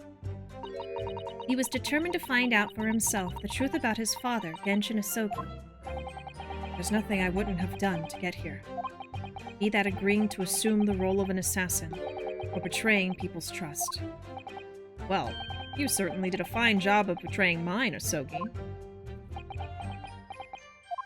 But why was Inspector Gregson the target? I have no idea. Those were the orders from Britain. I was in no position to question them. Well, why did you want to kill Wilson? Let's ask that. You have no idea? Really? I find that hard to believe. Oh, do you? Everyone's so sassy right now. Judge Jigoku was once a visiting student here in Britain himself, of course. Perhaps he has some connection with Inspector Gregson from that time. Defense really ought to catch up. With what? With the fact that the assassin exchange has absolutely nothing to do with the case under scrutiny here. Yes, I've already admitted to recruiting Asogi. However, in the end, something happened that meant that he was unable to carry out the mission. Thank you for the lurk, Panda. Yeah, very sassy today. New Bishy Doodle for the Yaoi wall? Should I be putting my drawings in the fan art screenshots? Just take a picture with my phone? You guys want me to draw toxic yaoi between Judge Jigoku and Strongheart? Is that what you're saying? We need another yaoi break? boy, I can't wait to eat bangers and mash and and splendid jellied eel. And lots of tea. Exactly. Okay. We got a game to play though. So okay. What does the top of your head look like, sir? I don't know. There's an impression from the Herlock Yowie I drew earlier on my paper.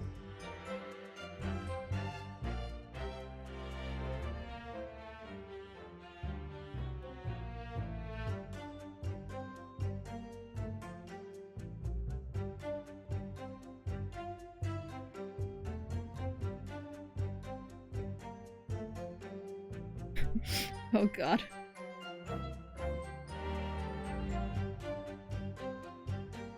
His beard. I don't know how to draw this beard.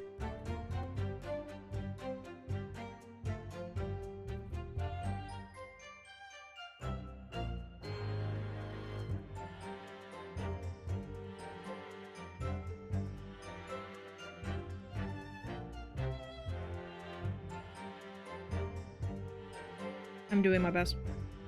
At least I have reference. I don't know what I'm gonna do for Strongheart. I have to look in the court record, I think.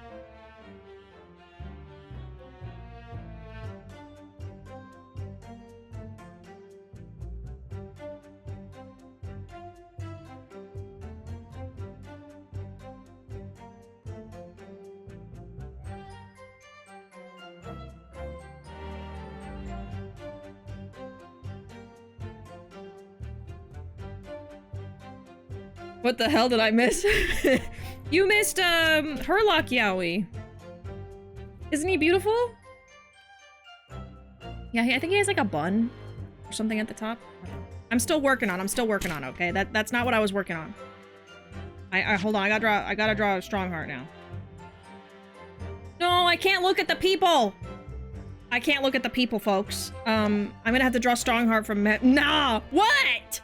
I have to draw Strongheart from memory. Oh, this is not- oh wait, okay, I'll just Google it. What am I thinking? I need reference. I hope I don't get spoiled. I really hope I don't get spoiled. Okay, I'm just gonna look at the singular picture and nothing else. Okay. Not a YouTube video! I said a picture! A picture! Okay, that's fine. I don't know where the yaoi part's coming in. I'm just drawing them. I have to make them kiss. Or something. I don't know. Oh, I know what to do! Oh my god. With the imprint of the Herlock drawing on this is crazy. Is wild. Okay.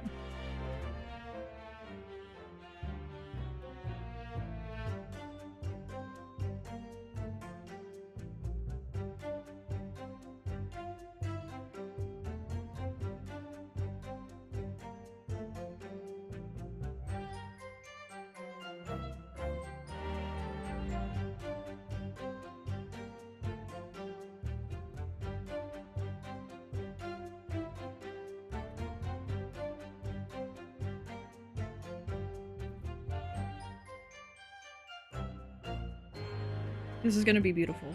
Okay, this is actually gonna be beautiful.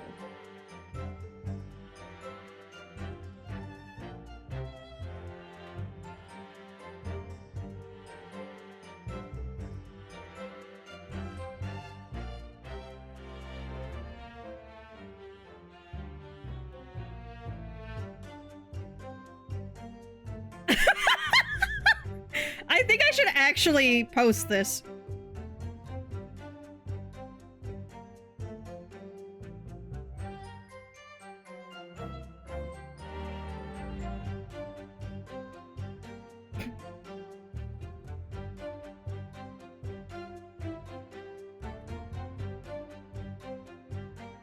I'm putting way too much work into this. I'm actually not... I'm actually kind of proud of this one, okay? I'm drawing the details. I think that's good enough, though. Okay, are y'all ready? Are y'all ready for, Jigoku and Strongheart Toxic Yaoi. Are you ready? I don't know if you guys are ready for this. Oh, hold on, let me... This is gonna distract from my fan art. Hold on. Okay. It's beautiful, but I can't.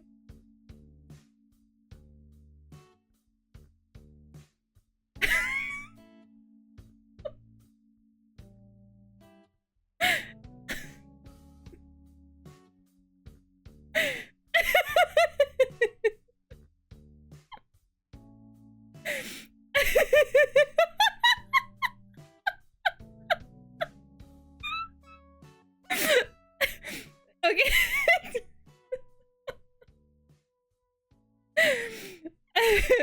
What happened was I drew his face, and then I was like, wait, how do I make them like yaoi? I'm just gonna be drawing them just together, like two faces. This doesn't make sense. And I was like, wait, I'm gonna make Jigoku the big one, and then a little Strongheart just holding him.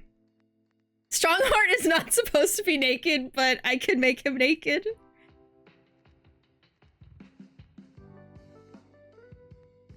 With just a few simple details, anything is possible. Just a few lines. Now he's naked. And then Jigoku is fully clothed, but his chest is out and it's really hairy for some reason. You know, it would be so funny if, like, his chest hairs were like his beard, and they were just, like, segmented into tiny little ponytails.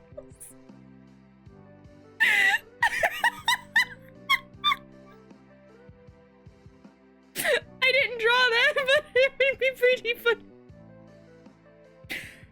Headcanon. I'm gonna take a picture and post this in the Discord. How about that? Wait a second. Did Wolf draw something? Wolf drew me giving Chad an L. That is so funny. You just sleeper celled that. I didn't even see. I didn't even know you did this. There's a new one. I know what you are. Hold on. We're Newman. There it is. Okay. Now it's working. I had to kind of refresh it. There's the new art that Wolf drew of me handing Chad an L. And then there's the toxic yaoi. My first contribution. There we go. And now that'll be there when I take a break, like every day. All right. So we were just cross-examining him on that. Finally playing games, right? In the end, something happened that meant he couldn't carry out the mission. Hold it! I presume you're referring to the incident that occurred during Cosmo's passage to Britain in January?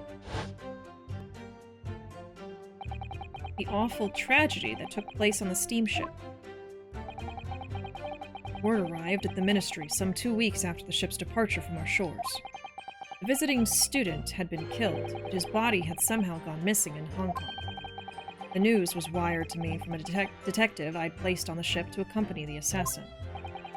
Obviously, Kazuma didn't actually die at all, but he did lose his memory, including all details about his special mission.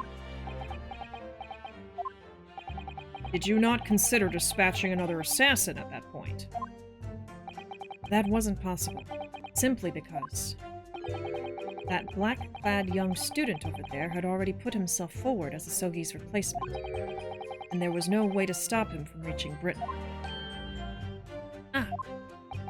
My hands were completely tied. So Mr. Sholmes' strategy worked perfectly. He predicted everything that would happen. Months later, my memory returned, but I'd never intended to go through with the assassination mission anyway. So you were playing me right from the outset, were you? Is that it? I'd sooner be guilty of that crime than of taking someone else's life. I was prepared to do whatever I had to in order to get myself here to Britain. Okay. This line of questioning has gone on long enough. All the court should be concerned about in the testimony given by this witness are details relating to his relationship with Inspector Gregson and the victim's murder. In that case, as I've already made perfectly clear, I had no connection to the man or his death. And you have some means of substantiating this plea? On the evening in question, a member of the crew was on duty outside my cabin at all times. Maybe I can react to this. Outside your cabin in the first-class area of the SS Grouse, you mean? Yes, that's right. Not least because there was a murder of a student passenger earlier in the year, I imagine. The liner operators have taken to posting a crewman outside every first-class cabin door. I can confirm the presence of the crewman guard myself. What do you mean? Because I accompanied Inspector Gregson to Dunkirk that night, I witnessed it with my own eyes. There was a well-built crewman standing guard directly in front of the door to the witness's cabin. That particular time, of course, I'd gone to the ship's dining room for dinner. The inspector and I asked the crewman to allow us into the cabin while we waited for Judge Jigoku's return. I suppose Inspector Gregson was there in his capacity as the Reaper. He was intending to take the witness's life. Exactly. As I've said numerous times now, I had no intention of killing anyone. So...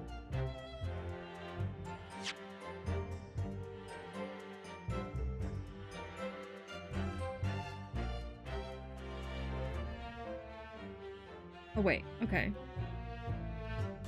Inspector and I asked the crewman to allow us into the cabin while we waited for him to come back. So Inspector Gregson was there as the Reaper, intending to take the witness's life? The witness being the judge? Or... no. The crewman let two potential assassins into the cabin he was supposed to be guarding? Not the most convincing of sentries, really. In truth, those were my thoughts too. But anyway, I stayed to talk with Inspector Gregson for a short while, and then I left him there and made my way off the ship alone. Was the guard still at the door when you went? Yes. He glared at me as I walked past. You see? That proves it. If there'd been a shot fired, the crewman would have heard it, so clearly I can't be involved. No, I'll probably react to this with the 20-minute drill thing. Hold it! The crewman who was standing directly outside your cabin door, you mean? That's right. A muscular man with a permanent grim expression on his face. He didn't once move from that spot. To be honest, I thought he was a miserable fellow. But as it happens, he's a vital witness now. There's no doubt that Gregson was killed by a gunshot, and it's inconceivable that a crewman standing just outside the cabin door wouldn't have heard them. But wait, what about the ship's enormous steam engines? The noise of them could have drowned out the sound of the gun being fired. Sadly, young judicial assistant, that won't wash. You will recall that my cabin was in the first-class area of the ship, which is also, of course, the quietest. Don't imagine for a moment that it's anything like steerage, where the judicial assistants go. I didn't mean... But a hole like that made by a bullet was found in your cabin, Judge Jigoku. That's compelling evidence that a gun was fired in there. What's that? A bullet hole. I mean, he left before this supposedly happened. Oh yes, you're talking about what the detective uncovered in the wall yesterday, I presume. That was obviously a rotten panel eaten out by woodworm. No doubt he didn't find any actual bullet. That's the hole in this argument. Sadly, I was unable to arrange for the crewman to be brought back to Britain with me. But obviously, if a gun had been fired in my cabin on the night in question, as the defense implies, I would have been arrested on the spot and would never have made it to Britain in the first place. Very true. The witness's logic is sound. Since no gunshot was heard from the witness's cabin on the night in question, we must assume that the witness is telling the truth. Hehehe. I'm glad you've seen sense, my lord. They're playing games together. I know Kazuma's already admitted to taking on this incredible plot, but even so, hearing it confirmed by somebody else is still a real shock. It's unforgivable. Using Kazuma-sama's feelings to manipulate him into agreeing to such a despicable plan. But I think Kazuma manipulated Judge Jigoku too. He completely double-crossed him. Oh dear. It's hard not to see that as a stroke of brilliance on Kazuma's part. One way or another, Gregson ended up dead. I really think that the murder must have happened aboard the steamship. So you mean... Jigoku must be lying. I know I shouldn't let my emotions cloud my judgment, but you must destroy him, Mr. Naruhodo. I think I know what to do. I think I've known what to do this whole time. I just, you know, we want to see the flavor text and hear them out, get details about the case to help me out later. Alright, hopefully I'm right. Let's try it.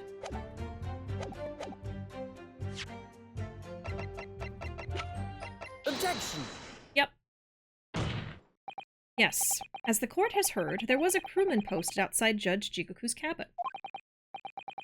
However, we can be sure that, contrary to the witness's claim, the guard wasn't there at all times. What? I have here a notice of a particular event that was scheduled to take place aboard the steamship on the 31st. Where did you get that? It's evidence gathered by Mr. Herlock Sholmes. You were acquainted yesterday, if you remember. Herlock Sholmes again. According to this itinerary, after leaving the port of Dunkirk at exactly 10 p.m. and for a period of 20 minutes, all crewmen of the SS Grouse were to gather on deck for an evacuation drill. All crewmen were away from their posts. And during that 20-minute interval, of course, any gunshots emanating from your cabin would have been heard by no one. In summary, Judge Jigoku, you had ample opportunity to commit the crime. Objection! A 20-minute window of opportunity. That's an excellent find, Ryu. But it amounts to nothing. Why? Because the witness clearly stated in his testimony that no incident occurred in his cabin. Oh, so we're just believing what people say now? Unless you have some decisive evidence that can show his testimony to be false. Okay.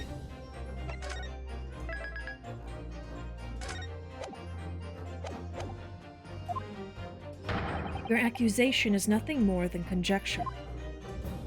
Very true. Well, counsel? Inspector Gregson was killed in Judge Jigoku's cabin that night. I'm certain of it. Because the defense has the evidence to prove it. Okay. You will present the evidence for the defense at once, counsel. What proof do you have that the victim's life was taken in Judge Jigoku's cabin on the 31st of October? Oh, we do have this! It's probably gonna be that. I'm just gonna go for it. I think it's this.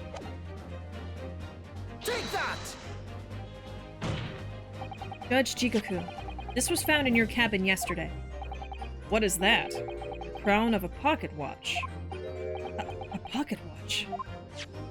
And if you will observe, the victim's pocket watch, which we know he treasured, is missing precisely that part. It can't be. Moreover, this crown is a perfect fit on the spindle protruding from the victim's watch. Now, the fact that this was retrieved from Judge Jigoku's cabin tells us that the victim's watch almost certainly broke there. In other words, the victim was killed on the 31st during the 20-minute evacuation drill. In the cabin occupied by you, Judge Jigoku. Well, you're razor sharp, aren't you, you young murderer? Whatever, you old murderer. Objection! Expertly maneuvered, Ryu. And your argument sounds entirely plausible, at first. But rather like this pocket watch, it's full of cracks. Oh, brother. What? And I believe Judge Jigoku feels the same way. He does now. I was wrong to acquit you earlier in the year. Sorry? If I'd known that it would result in anyone having to listen to this drivel, I would have declared you guilty just to spare the world your ridiculous bombast. Wow! I think it's clear that the witness will have to give further testimony. When you hear what actually happened in my cabin that night, you'll notice the pitfall into which you've stumbled. Prior to your renewed testimony, I would like to clarify one point. The fact that this part of the victim's watch was discovered in your cabin means that you acknowledge he was there, I presume. Yes, I do. Very well, then. You may proceed to give your formal testimony about what exactly happened in your cabin aboard the ship on the evening of the 31st October. Of course. As a man of the law, I have no intention of obstructing justice. Everything out of his mouth is a lie. He just told us he wished we died. You should have died in Japan, Ryu.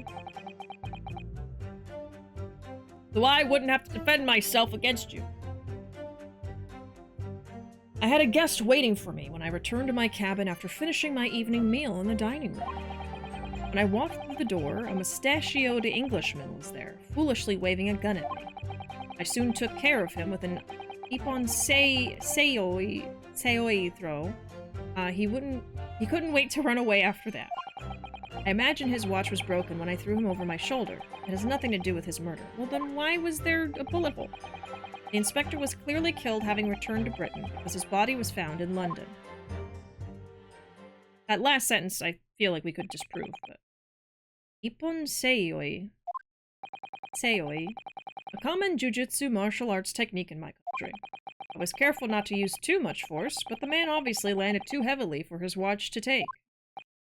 So, Ryu Naruhodo, I imagine you can see the flaw in your logic now, can't you? What?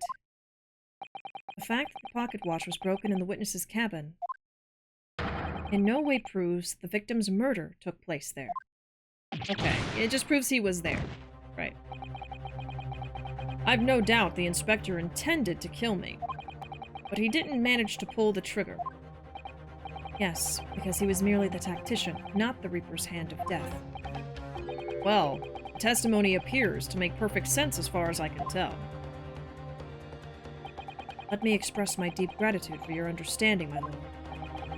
But if this testimony holds, the judge will be deemed to have no involvement in the case. Well, counsel, I really see no reason for wasting precious court time here on a cross-examination. Sorry, my lord. The defense has a right to cross-examine, and I don't intend to squander that. You're an embarrassment to your countrymen, not knowing when you're beaten. In that case, proceed, Mr. Naruhodo.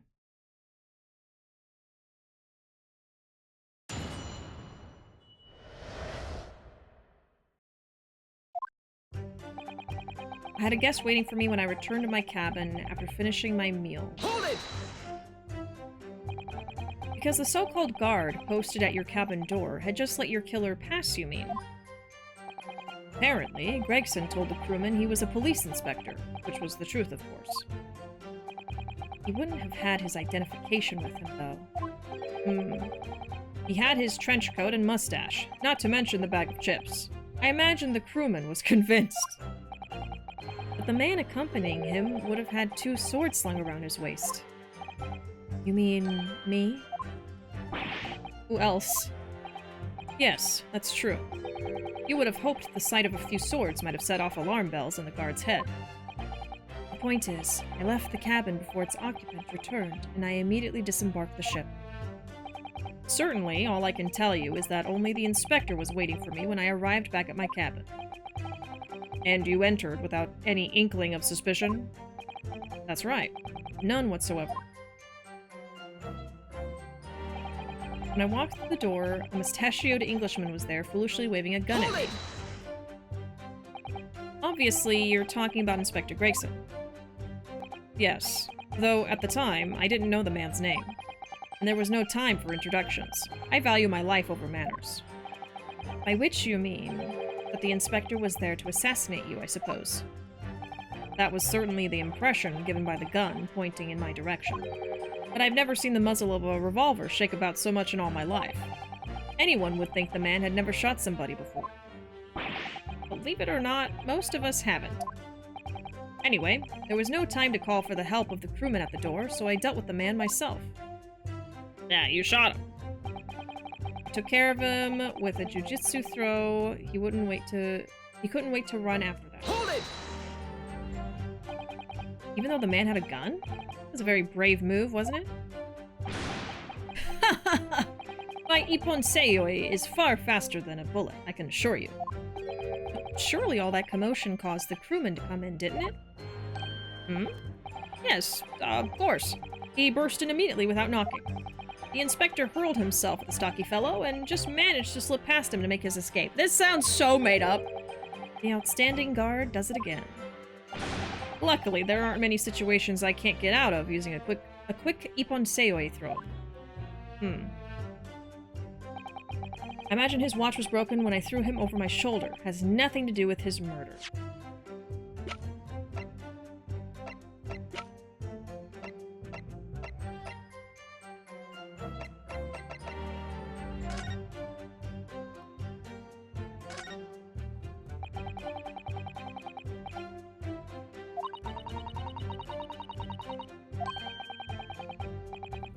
This is all just whatever.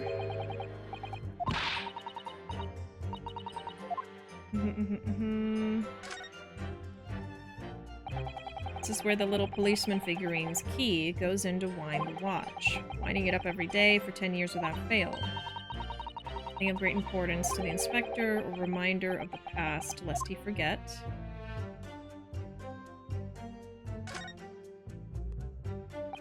A small part of Inspector Gregson's pocket watch was found inside Judge Jigoku's trunk. Yes, I believe that could be very significant indeed. And what do you call it again? The crown. Pocket watch is quite useless without it. Yes, that's right. Crown. What a very grand name for such a tiny part. That's exactly what you said the last time we discussed it, Mr. Naruhodo. Okay, so there's not really much to tell me there. And it's on the 5 o'clock. I forget the reasoning why it's on the 5. I think it's implied someone wound it, or they just made the candle explosion happen at 5 so it would match this. So if this broke at 5...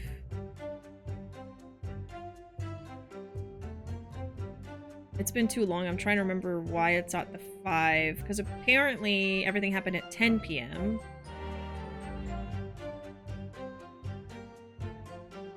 I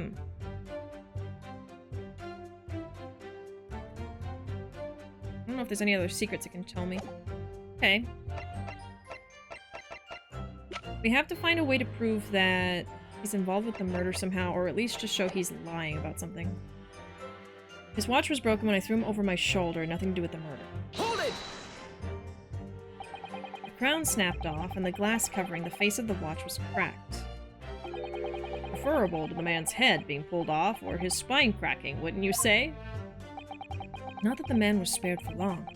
A bullet to the chest soon saw to that. But the point is, the broken pocket watch doesn't prove that a murder took place. Absolutely not! All the watch proves is the power of my jujutsu throw. Whatever you say, it doesn't quite ring true that no shot was fired in that cabin. Because there was an obvious bullet hole in the wall. What are you talking about? That's what the star of your low-brow detective stories told you, is it? I don't care for such fiction. Haven't you worked it out yet, you little stripling? Huh? No murder took place in my cabin. So rude. The inspector was clearly killed having returned to Britain because his body was found in London. Maybe this is what I can disprove. There's no evidence that proves the victim ever returned to London alive. Just take a moment to think that idea of yours through now, stripling. What? What'd you call me? If the inspector was killed on the steamship in France, how on earth could he have got back to Britain? Someone brought him! When people die, their bodies remain at that same spot. It's a devil of a thing. Why are you talking to us like we're in kindergarten? Well, then, obviously the culprit must have moved the body. How exactly? Carrying a corpse off a ship in your arms would raise a few eyebrows at least, don't you think? Well, yes, that's true, but all passenger luggage is inspected when it is unloaded from arriving vessels. And I would like to think the border police would query the corpse of an English gentleman as hand luggage. What if he was just a giant ice cube? If the murder had taken place aboard the ship, you would imagine the body would have been disposed of at sea. There would be no sense in risking being caught by attempting to transport the body back to Britain. Well, I don't know about that. It's killed that idea. But perhaps not. Mrs. Sato? We've heard that the first-class passengers were under constant scrutiny by the crewmen posted to guard them, which would mean that the culprit had no opportunity to dispose of the body in the sea. Right. Yes, that's true. So transporting the body to Britain may have been the only viable alternative. Dear me, you really are new to this, aren't you? I thought I'd been perfectly clear, but it seems I'm going to have to explain it in words you can understand. I think I ought to alter my testimony with your consent, my lord. Oh, here's our key. Okay. I have no objection. State your amended testimony now. He's just digging his own grave. I know it. There's no possible way I could have transported the victim's corpse back to Britain.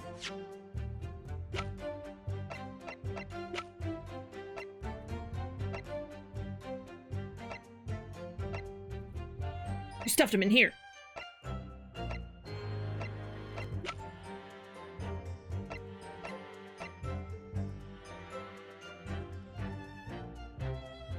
Do I have an evidence for this, though?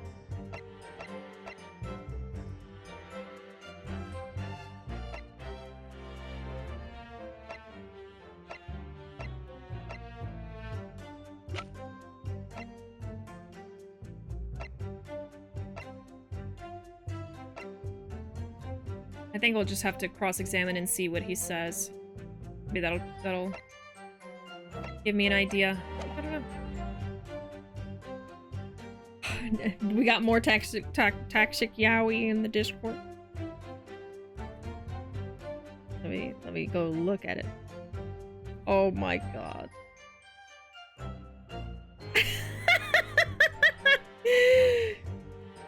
Judge Jigoku is like gingerly holding Strongheart's face, and Strongheart's looking away like, oh.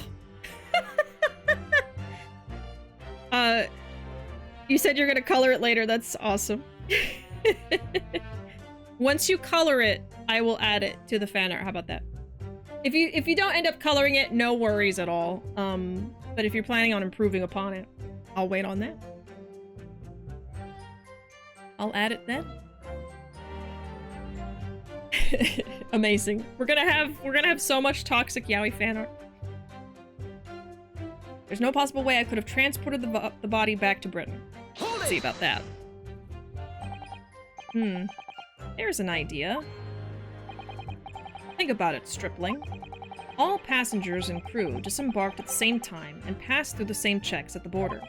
The symposium guests were then driven straight to the hotel in carriages organized by the ministry. And we met you as soon as you arrived at the hotel. Well, what if he just put the body in his trunk? Well, then they say that they inspect all the stuff. I still think he could have been an ice cube or something. I mean, I don't know. They wouldn't expect a giant ice cube. We met you as soon as you arrived at the hotel. So you did. Well then, remind me, did I have a corpse over my shoulder at the time? Well, no. So we're in agreement then. I couldn't possibly have brought the inspector's body back to Britain. Unless, of course, they've developed some clever device these days to instantly move things from A to B. Funny you should say that. Professor Harebrain's invention didn't actually work, if you remember, Mr. Naruhodo. Yes, of course. The defense has become unusually quiet, I notice. Yes, because there's really nothing more to say. So that's his story. Well, I suppose if you think about it, whenever you drop a teacup in the office and it breaks, we don't say Mr. Naruhodo must have been murdered there, do we? Not a veiled threat about what might happen to me if I break another one. And the fact is that Inspector Gregson's body was found in the little room on Fresno Street. If he really was killed in Judge Jigoku's cabin, The body would have to have been moved somehow, obviously. Transporting a dead body over a country border, that would be impossible for the majority of people. There must have been some special circumstances that made it possible for the culprit. That could be a vital realization, I think, Mr. Naruhodo. Special circumstances is my clue. Okay, let's think about that.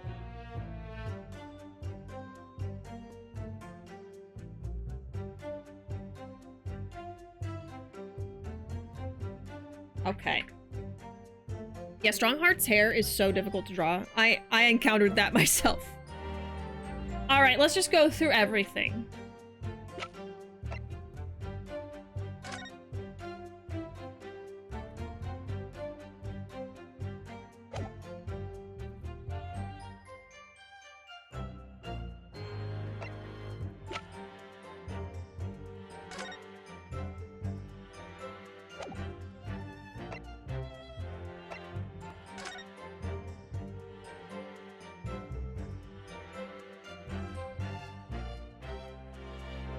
So we have the drill. I've already used this. But that doesn't mean I rule it out immediately. But I just don't know how this would apply. Because this is just his window of opportunity to kill him.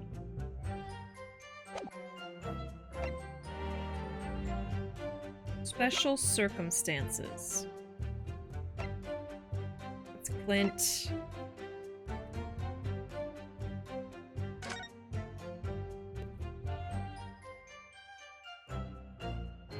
Port of Dunkirk.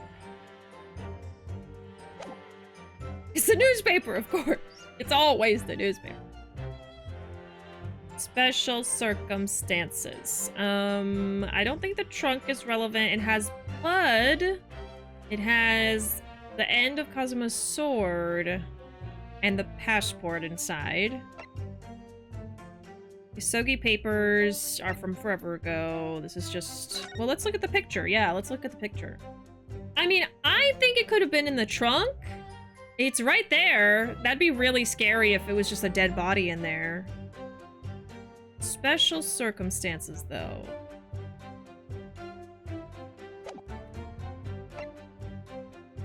This picture's the only thing I can think of right now.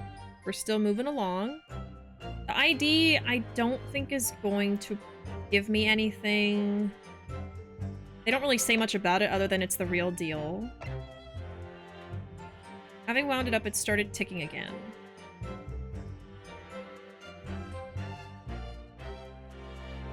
Well, let me go to the thing I'm probably gonna react to. There's no way I could have transported the victim's body back to Britain. So we're back on here. Okay, and then we have the photograph.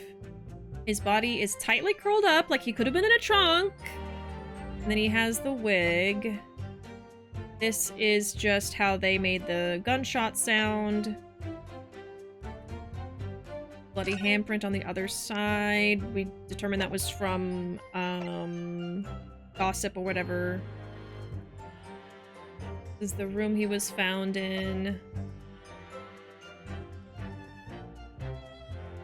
Here's the autopsy. Okay, for Gregson. Let's look at this again. Time of death is indeterminate. Evidence suggests measures may have been taken to disguise the time of death. Victim was shot in the chest at close range from the front. Instant death. Scorch marks at point of entry. Bullet exited the body from behind. Caliber matches that of standard issue firearms for members of judiciary. So I think maybe he took Gregson's gun and used it against him somehow? But I don't think that's going to help me right now. This is just an old photo. This is how they made the sound. This is how they wind the pocket watch. The murder weapon found at the scene of the crime. Anything new about this? They do talk about it. I guess let's talk about it. So this is the type of revolver that's standard issue for members of the judiciary. Yes. And when I asked about whether records are kept about who they're issued to, I was told that for the past 5 years they've been engraved with a unique serial number. But as far as I can tell, there's nothing like that on this gun, which tells us that it must have been issued longer ago than that. Right. Wonder, how far back can I go? We'll talk about the special circumstances. Yeah, oh, this is actually exactly what I wanted to look at. All passenger luggage is inspected when it's unloaded from arriving vessels. Okay.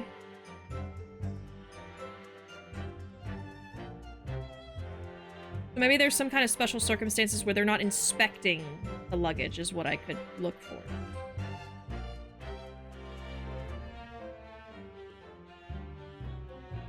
And then blah, blah, blah, blah, blah.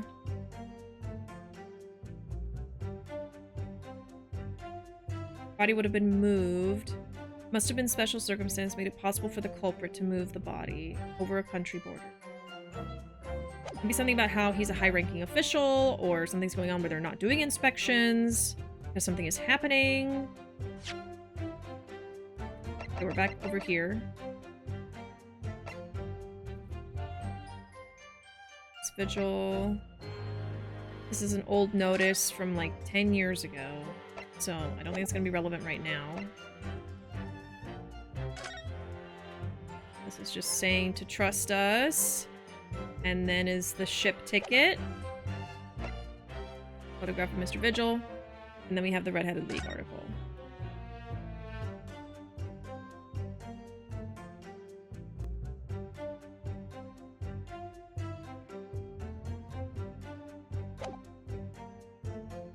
I'm trying to see what they're getting at. Got a paper cut from the newspaper. Got infected, it died. The newspaper's becoming our... It was the butler. Yes! It really is. Oh, I'm a little stumped here. The only thing I could think of was this photo because it shows his luggage. Because that's what I'm thinking at this point, is that he hid him in his luggage. But that's not quite what they're asking for. They're asking, like, what special circumstances happened to allow him to bring him over without the inspection happening, I think. I mean, what talks about a special circumstance? Other than, like, the drill talks about a special circumstance. Maybe it is this. Maybe he left at 10 p.m. Like, he just grabbed the body, put him in his chest, and then just immediately left within those 20 minutes. Maybe that's what happened. And then all the crew wasn't there, so no one was looking. You know? I'm gonna try that because I really can't think of anything else.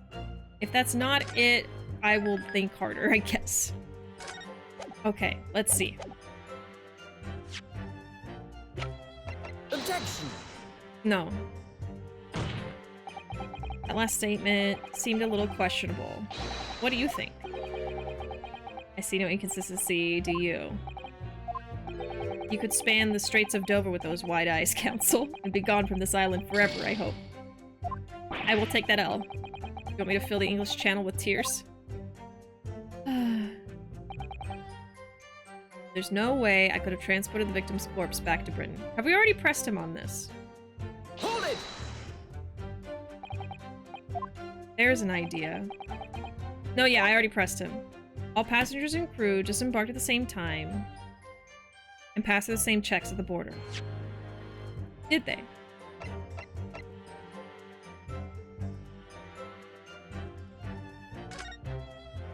I think we're going to start having to look at everything again. Professor Mikotoba has wonderful handwriting. This dark-suited young man is not untrustworthy. Is it just me, or does that make me sound extremely untrustworthy? I wish he at least called you a nice young man. Sure, that would help. Okay, what about this side? Oops. SS Grouse first class cabin. Yokohama departure 11th of September. Arrival 1st November. That's the boat Mikotoba and Judge Jigoku came on from Japan. I think it's called at Dunkirk. A night before finally arriving in Dover. Almost a year since we arrived. Ticket, blah, blah, blah. This doesn't matter. Okay, so wait, what did she say there that was red?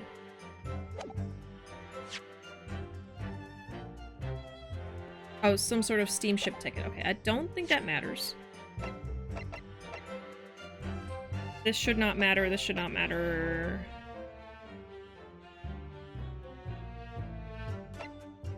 I'm almost starting to think, like, did it have something to do with the wigs? Or the Redheaded League again? But I don't know. I think I'm stretching it. I'm grasping at straws. We have the gun.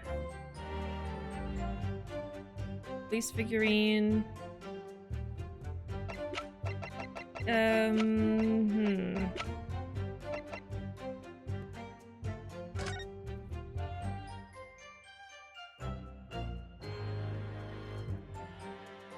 Special circumstances.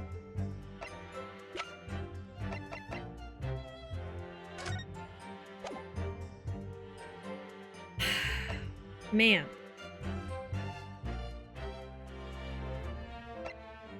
And it wasn't this. Okay, let's keep track of what it's not, because that trips me up sometimes. Not the evacuation drill. That's the only thing I've tried so far.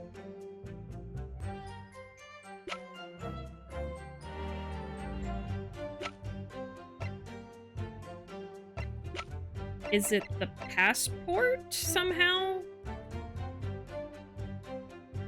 You know, let me save. I think I already did, but let me save. Well, actually, we're in the middle of a dialogue, aren't we? Okay, they passed the blah blah blah. Symposium guests were driven straight to the hotel in carriages organized by the mystery. Maybe I should try the picture that has the chest in it. I haven't tried that. That was my first idea. Met you there.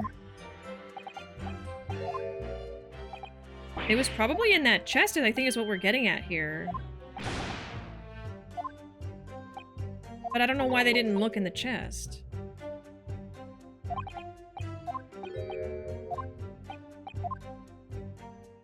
And then he's gonna say all this again.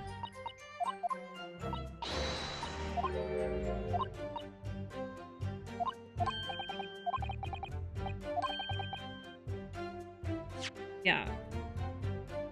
Transporting a dead body over a country border would be impossible for most people. There must have been special circumstances that made him able to do it. I think it's something to do with him being the judge, or maybe he posed as Gregson. Oh, I have so many ideas, but I don't know what's good. Like, I don't know.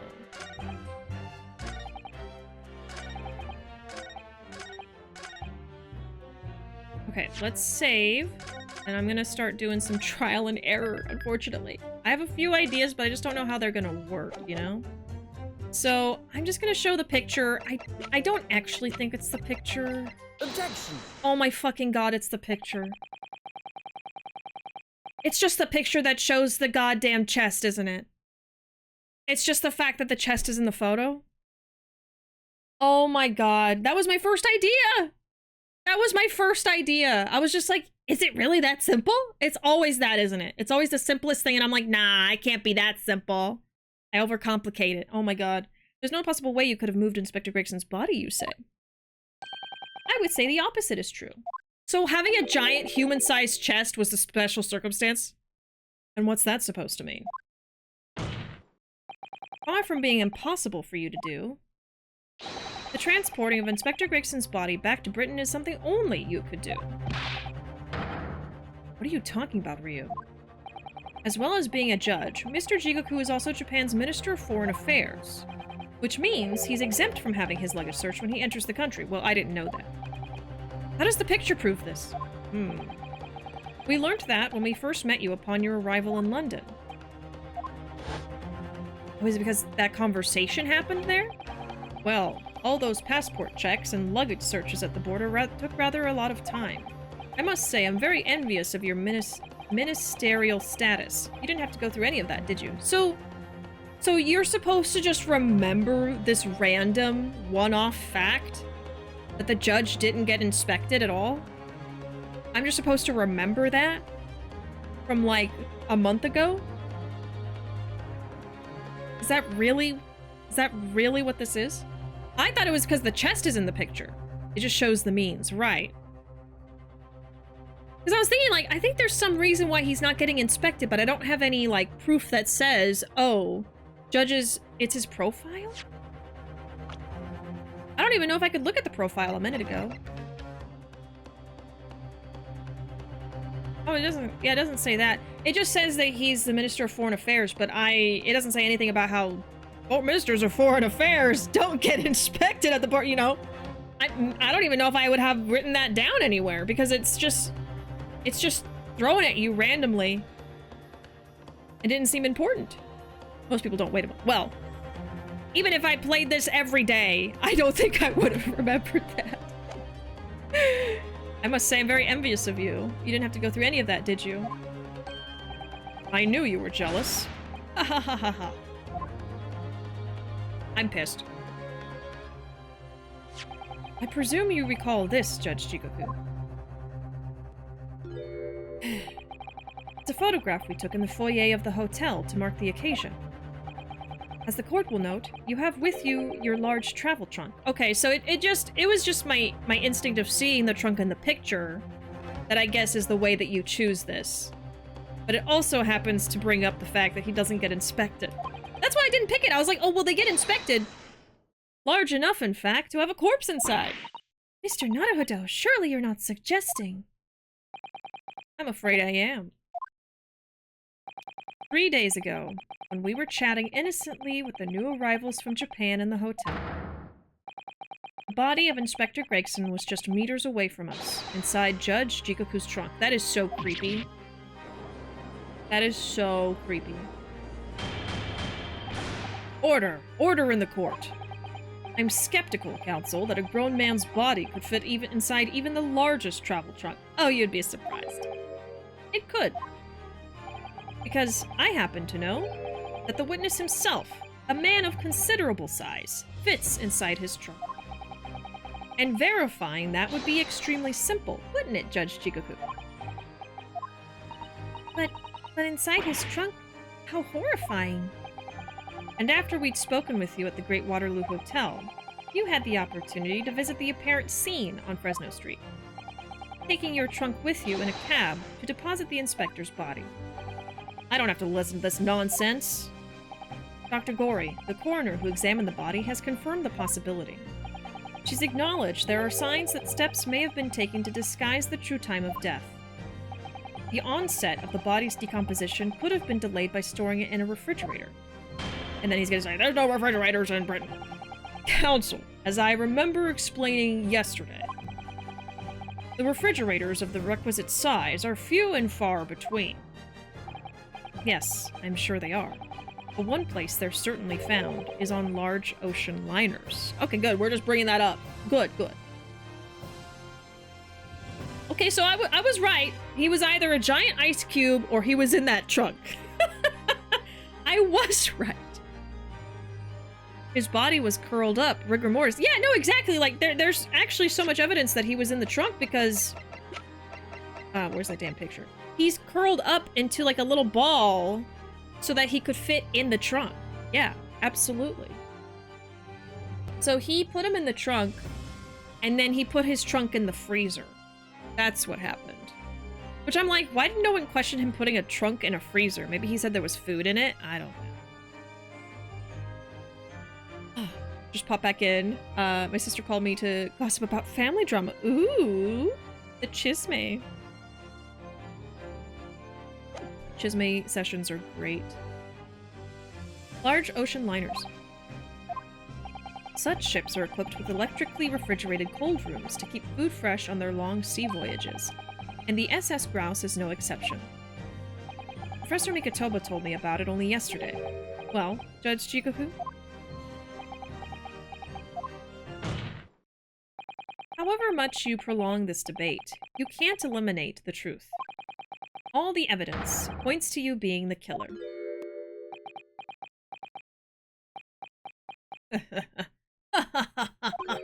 Well, this is all very heartening. I can see that it was a wise move, letting Asogi and you embark on this study tour. What are you talking about now? Logical reasoning, of course. All court proceedings will be built on logical reasoning in the new century. And I can see that you've both laid firm foundations for that already. Judge Jigoku, please. Stop diverting attention from the issue at hand. The defense has made an accusation against you. How do you respond? Respond? There's really no need for me to respond, is there? Why ever not? Because before you can even begin to answer the question of when the victim was killed, you must first establish one key fact. Where was the victim killed? It's quite logical. Your room? The actual scene of the crime. Prosecution's stance is unaltered. The killing took place on Fresno Street when the gunshot was heard. As the accused, Berg van Zieks shot the victim at point-blank range. Since no tangible evidence exists to disprove the prosecution's claim at this time, the defense's deductions amount to little more than an elaborate fairy tale. I'm afraid that's how the logical reasoning behind, the logical reasoning the British are known for really works, young stripling. The victim was shot in that little room on Fresno Street and died instantly? I'm afraid it's the prosecution's claim. That's the only fairy tale here. How can you say that? Quite simply, because that claim directly contradicts a certain piece of evidence in our possession. Here we go again. Very tantalizing, counsel. I think you would better explain yourself to the court, don't you? Sure, after I save. Of course, whatever you wish. Prosecution claims that Inspector Gregson died instantly when he was shot at the scene on Fresno Street. But this evidence clearly contradicts that claim. Okay. Let's see. Died instantly at Fresno Street. Let me see if there's anything in my notes from last time that might clue me into anything. But we're starting to use evidence from a while ago. Like, we just used the picture. So it really could be anything. We've gone through, like, the 3 most recent things already. They started off easy, like, oh, remember this from just a few hours ago in your playthrough? Now you gotta think about stuff from all the way over here.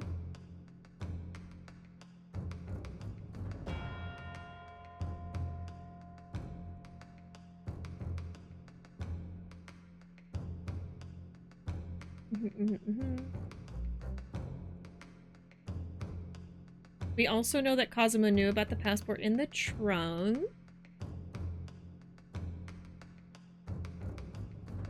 And then Gregson had a list with Judge Jigoku's name on it.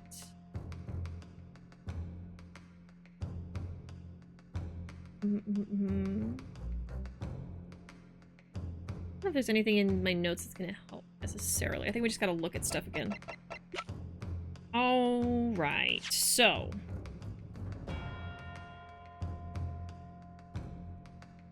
the victim was shot in that room on Fresno Street and died instantly. That contradicts a piece of evidence I have. Okay, let me just write that down so I can keep looking at that, because I'm thinking this through. We have evidence that contradicts that Gregson was killed Fresno Street in that room, died instantly. I mean, is it just the autopsy report that says that it looks like his body was tampered with? Like, that's the first thing I thought of. But it's not, like, concrete is the problem, so I don't know. Okay, time of death is indeterminate. Measures may have been taken to disguise the time of death. Was shot at close range from the front. Instant death. Scorch marks at point of entry. Bullet exited the body from behind. And then the caliber of the gun. I might just throw the autopsy out there, but just because that's my first idea. I don't know if I fully understand the logic they're trying to get me to understand, but that's my instinct. Other than that,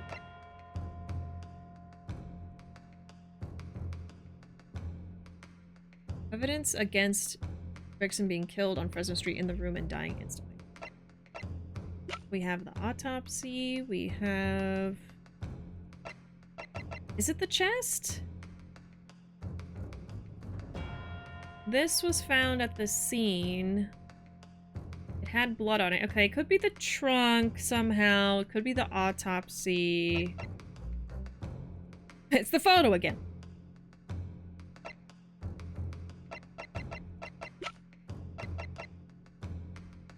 I think it's wanting me to recall stuff from like 3 or 4 streams ago is the problem.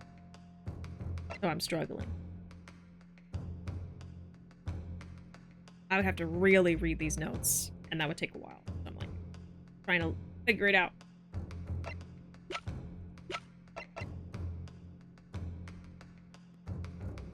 It's the watch again.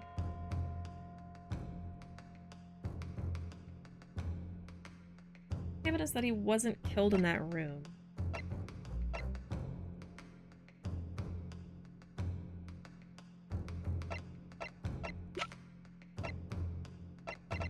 Let me just go with the autopsy real quick, just to rule it out. Because otherwise I'm going to be sitting here for a while, and it very well could just be the autopsy. Take that! I don't think it is. Yeah. The Japanese really are a curious breed. Proffer an argument with such conviction only to present such nonsensical evidence. Perhaps my Japanese friend's inexplicable thinking is why people talk of the mystique of the East. Oh my god. In case you hadn't noticed, I'm not the only Japanese around here. Do we even have a mirror? The court is not interested in the mystique of anything.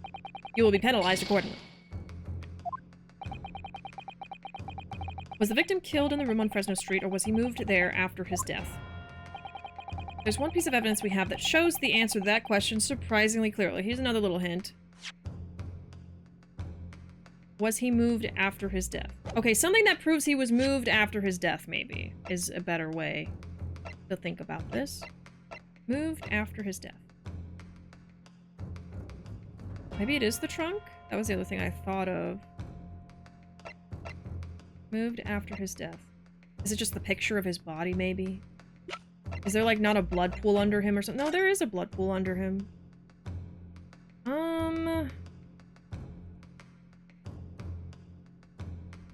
Okay, now I'm thinking it could be this picture. It could be the trunk.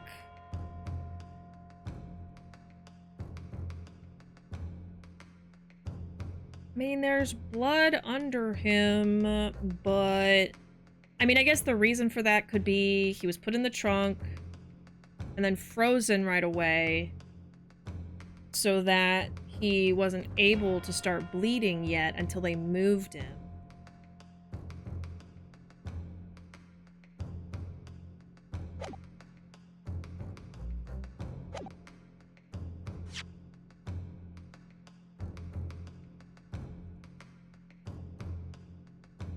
Proof that he was moved out. My second hint. Surprisingly clearly, he even says. Perhaps you should try to present the correct one this time then, Mr. Naruhodo. Oh wow, thank you. Thank you, Susato. Are you going to try again? Or can't you hold your hand steady enough to point it out? Prosecution claims Inspector Gregson died instantly when he was shot at the scene on Fresno Street. This evidence clearly contradicts that claim. Oh my lord. I was doing so well earlier.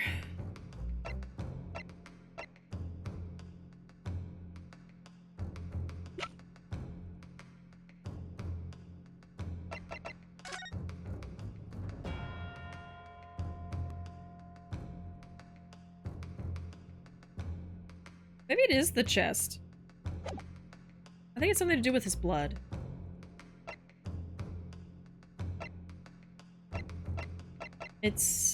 I'm going for the chest, or maybe the picture of him. Yeah, his body appears to be tightly curled up, and there's a red hairpiece on his head. Sometimes it's a little tiny detail, so I'm like trying to look and see, is there anything that's like just jumping out at me? I'm gonna try the trunk, and if it's not it, I'm gonna load the save. Yep. I don't know. I feel like it's something that I should know from like a couple streams ago. That I'm just not, it's just not clicking right now. The picture. Take that! It was the picture! Okay. That was my third idea, unfortunately. A photograph of the victim in the very location you claimed he wasn't killed. Yes, but the point is the posture of the body itself. Okay, so yeah, we're talking about the rigor mortis thing. I realized I accidentally gave you the answer without realizing, but then you also didn't realize, so I was good. It still took me a minute to get there. Okay.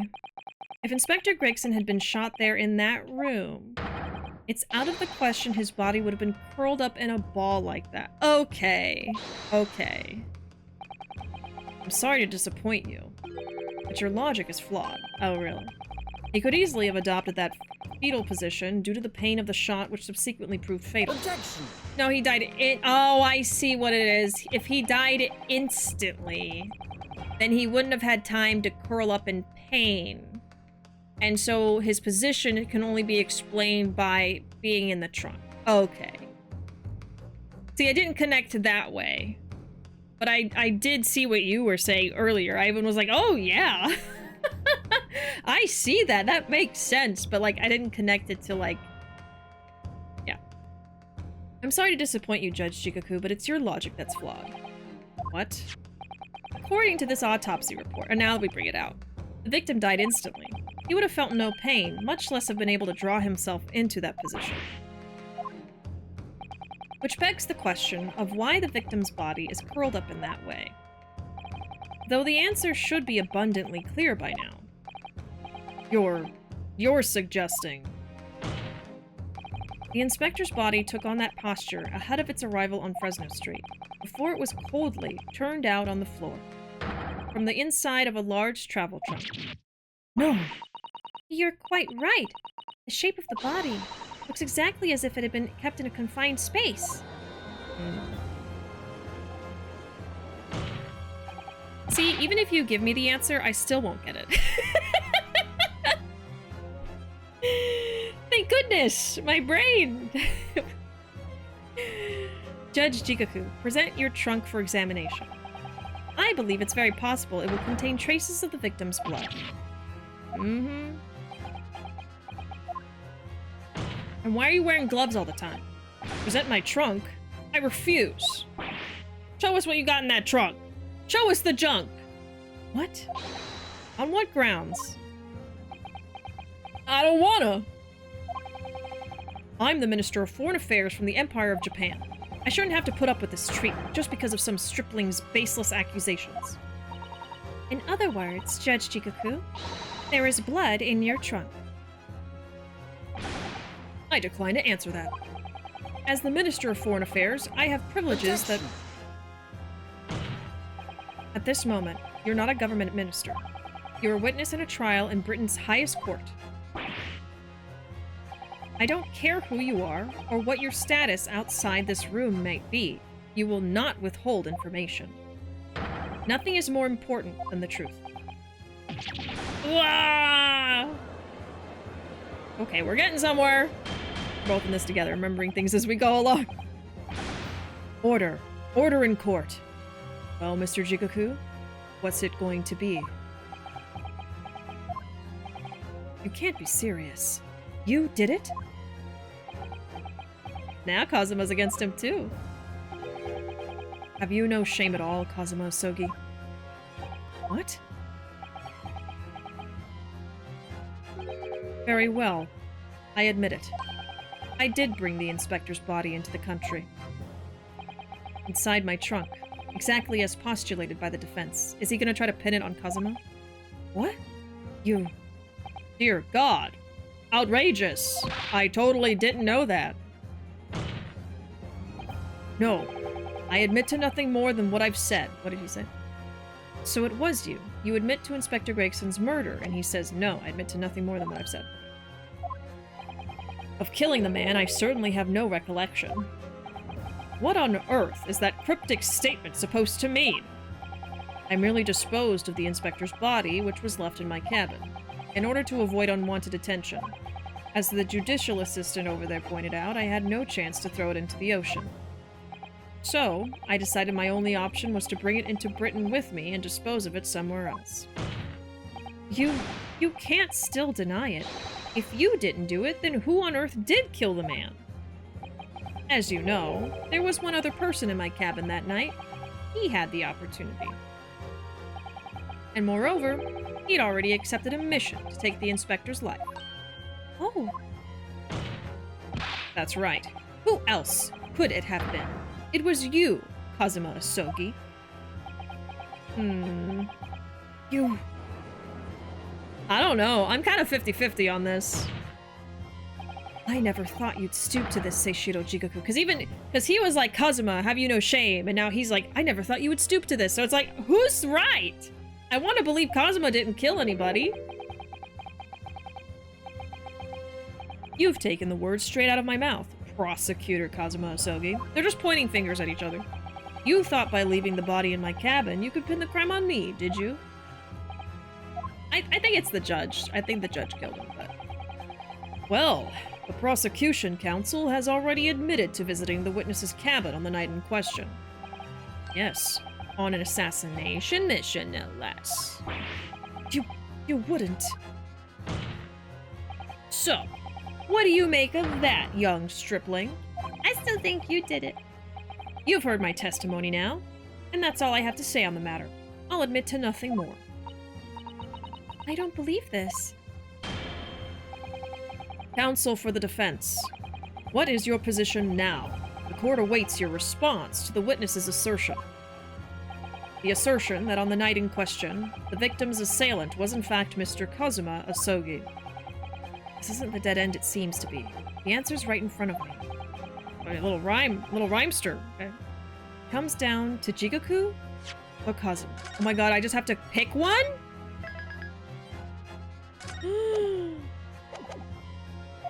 Both of them had the opportunity to kill Gregson, but only one of them did it. And I'm just a step away from proving who. Very well.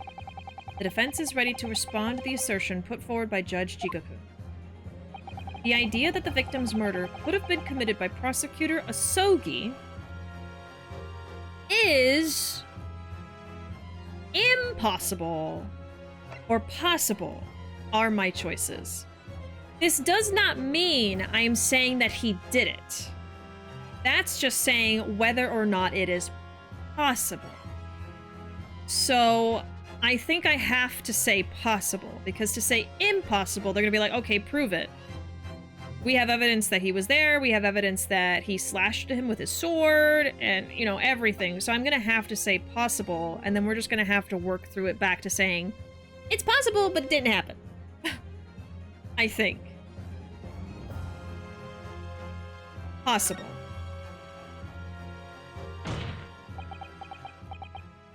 Well, it is possible, my lord.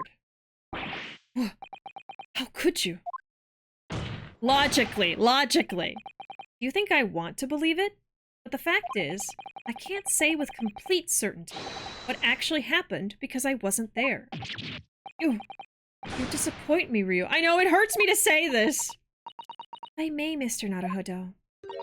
I think perhaps that's why we form opinions based on evidence. So true. And actually, we have evidence that can settle this argument conclusively.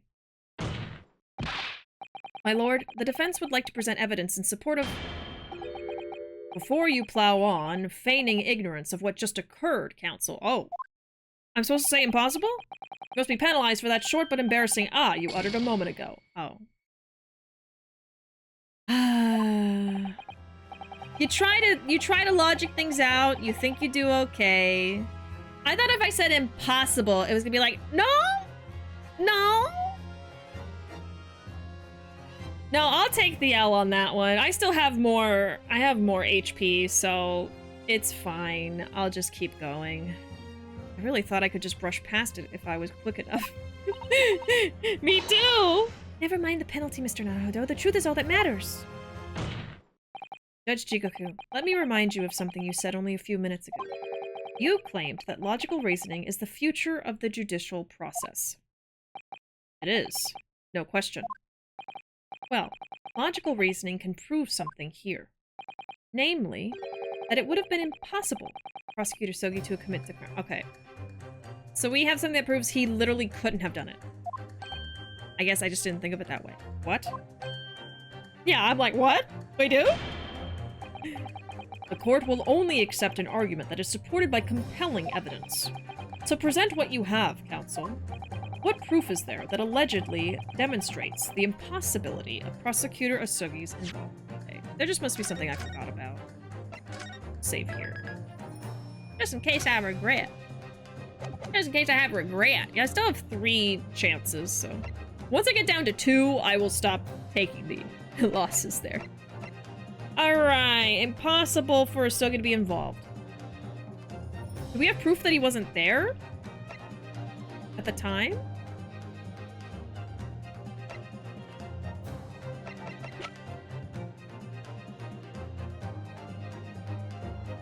Or just that he couldn't have killed him?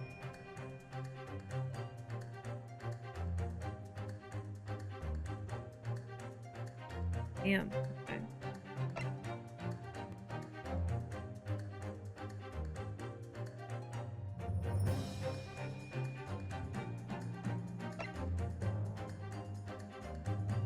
Proof he wasn't there. Maybe. Proof that it's impossible he was involved is what they want me to think about.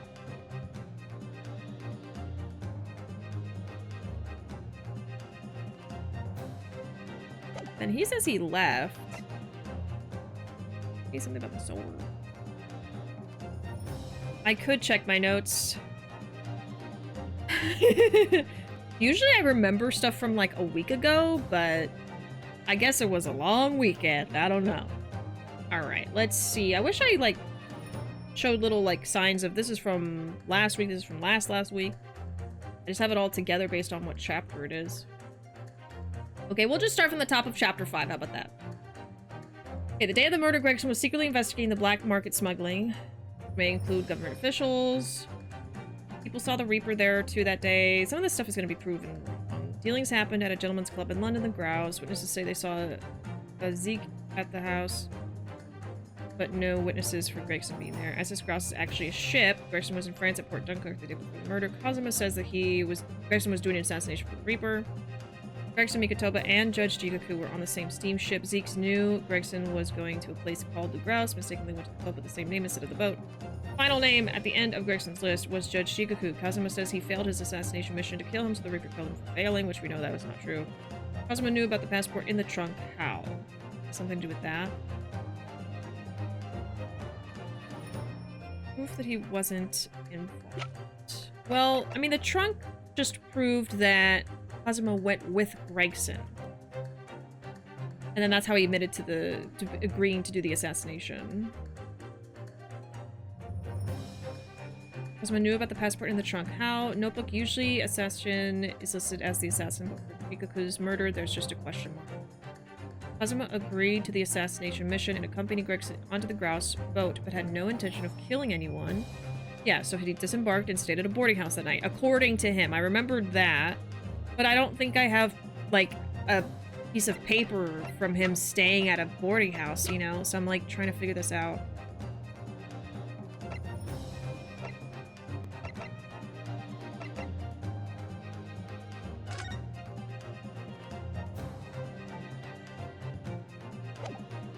But it might have something to do with him leaving. The SS Rest might have a cold room, might have been where Gregson was kept after he was killed. Judge Jigoku tried to flee, was found in France at Port Dunkirk by her luck on Mikotoba. There was a bullet hole in the wall of his cabin. This is like right from the end of last time. When he traveled to London, I assume Gregson tried to assassinate him and Judge defended himself, killing Gregson. I don't know if that's really the case. And then next time we're going to be calling Judge to the stand and cross-examine him. He's the last person who saw Gregson alive. So that's all my notes I have from last time. Or that's everything I have for chapter 5, actually, for this whole episode. Now, if it's something before episode 5, we learned about Mikotoba being his partner. The handwriting on the autopsy report was Mikotoba's. We have information about Clint's autopsy that's not relevant right now. Okay, Gregson's trunk. There's a passport to go to France the day before he's killed, which allows him to take an additional person, and that would have been Kazuma. It has blood on it, has a gash on the side, lots of force from his sword, and then the tip of the sword is stuck in it. Mr. Sandwich stole Gregson's trunk from the scene of the crime, and Gina found it.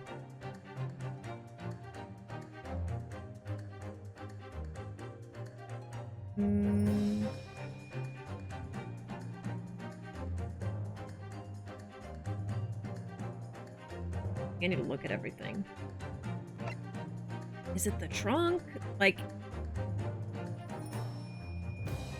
So...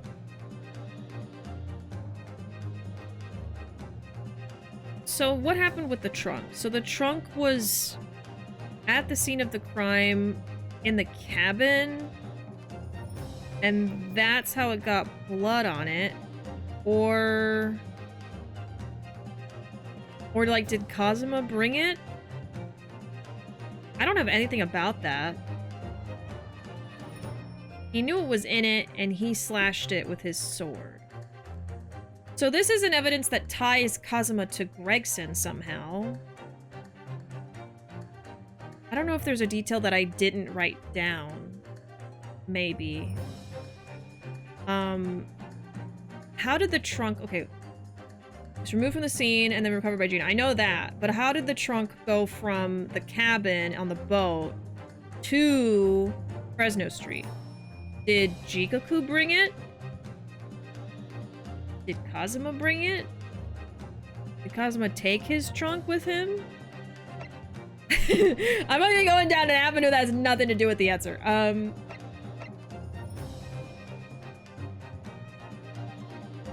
You said out loud, so you definitely have it written down. I said something out loud that's supposed to help me here. I mean, I know that he was not supposed to be there. He left and went to go stay off the boat that night. I don't remember getting evidence for that at all. Like, he just mentioned it. I wrote it down. Is there something that shows that he was somewhere else?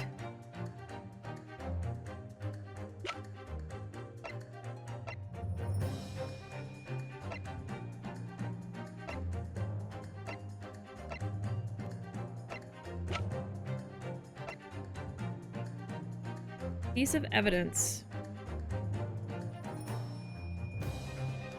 My only idea right now is the trunk somehow. It might not be bad.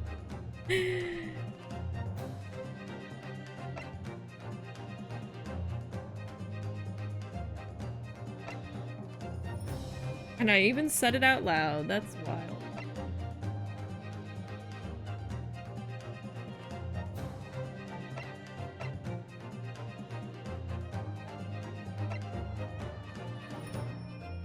They do not go easy on you in this last one.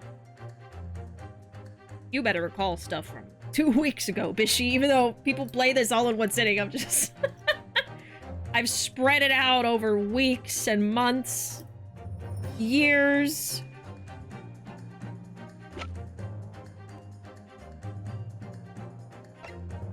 Maybe it's the trunk. I will definitely save and load if I get it wrong.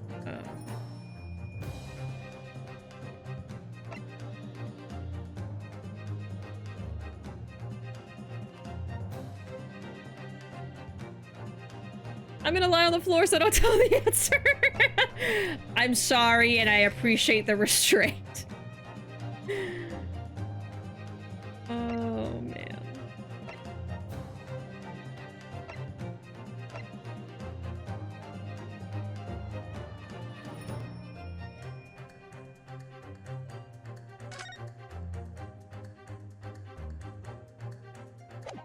I don't know why I keep looking at the damn newspaper. It's frustrating for me too, you know? I'm trying to figure it out. I want to figure it out earnestly on my own. Despite the nudges in the right direction.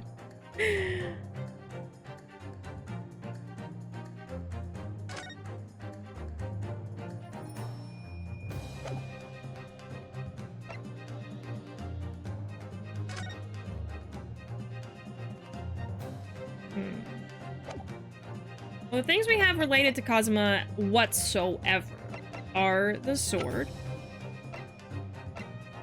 the trunk, because it's associated with his sword, maybe the passport, because he was the second person that went with him.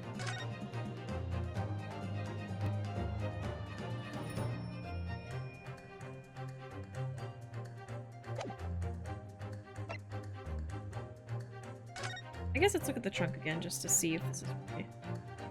What I'm thinking of.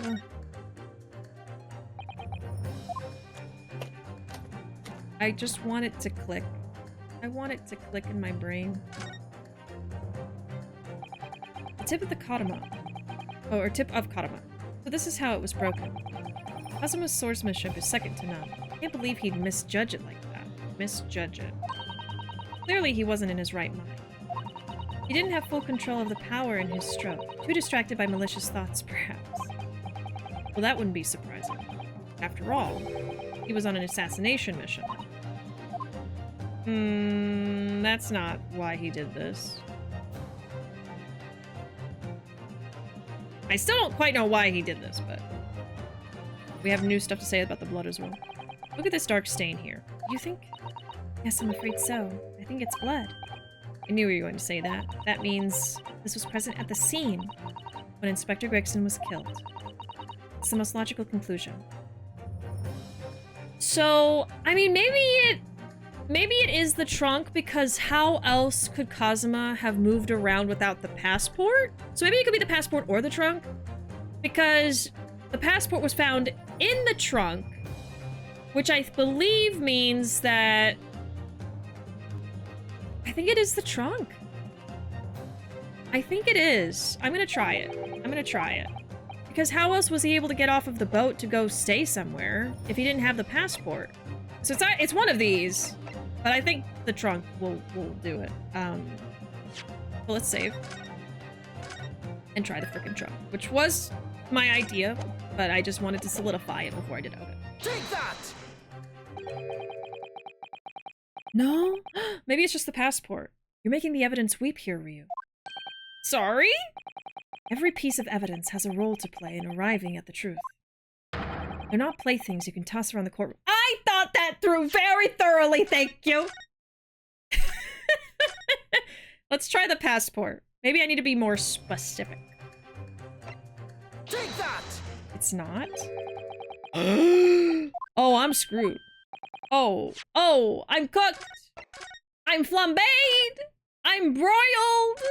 I'm sous vide. Oh, okay. I was way off. Let us know if you want a hint.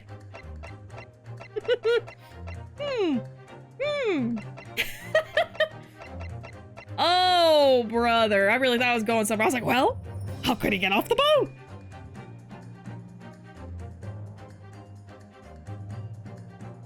Okay, I'll ask this. Am I somehow on the right track, or am I totally off base with how I'm trying to think of this? Like, Kazuma, somehow he got off the boat and went to stay somewhere else. We have to prove that it was impossible that he was there. I really thought I had it. I mean, I guess if I think deeper, it's like, well, how does that prove that it's impossible? He might have not used the passport, and he could have actually just killed him and was on the boat somewhere. I don't know. You need to think of how to prove he wasn't still on the ship. Not directly related to Kazuma. Okay, I don't want any more hints than that. Okay. Not directly related to him. He was not on the boat.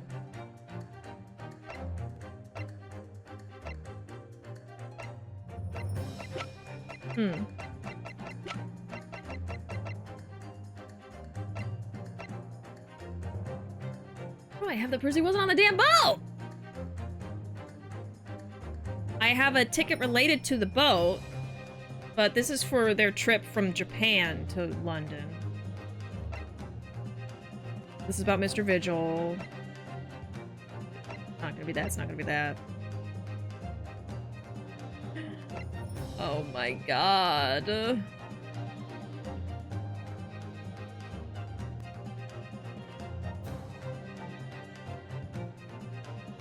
Is it the gun?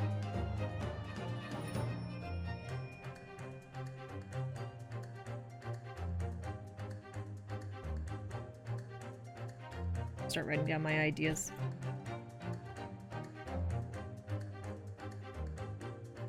Okay, so it's not the chest. It's not the passport. I gotta keep track of that. Okay. I doubt it is this.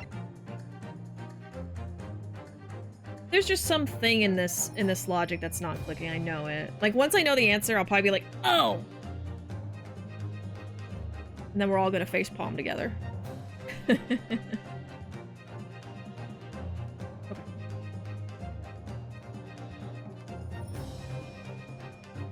And then what the text is just saying is, what proof is there that allegedly demonstrates the impossibility of Asogi's involvement?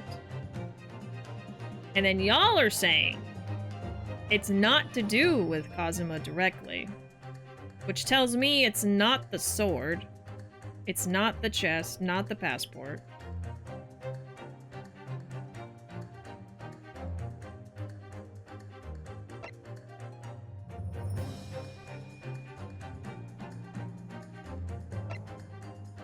Okay, let's look at the autopsy report again.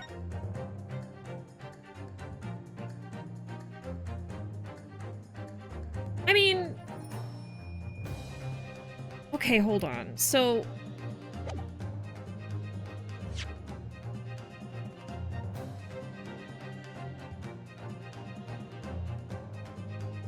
Okay, no, that's just them talking about the thing. Where the argument starts might be the confusing part. I feel like I'm getting, yeah, I feel like I'm getting hung up on something. I mean, all right, right. So let's start from the beginning here. So, Judge is saying that he moved the body. He doesn't deny that. Froze it, moved it, whatever. He's simply saying that Asogi killed him in his room. Oh, well, I mean, is it just the drill? Because the only time that he could have been killed was during the drill, when all of the crew members were gone. And during the drill, wouldn't all the people be in their rooms while the crew is doing the drill? Hold on, does it say anything about that? The crew are required to assemble on the main deck at 10 to review evacuation procedures. And then he's saying that while he was at dinner, so the dinner couldn't have been happening at the same time as the drill. I think it's maybe this. Is it just this? Take that! Oh my god! Okay. You see, I had to start from the beginning. I had to actually think this through better. That's what got me to figure it out. Okay.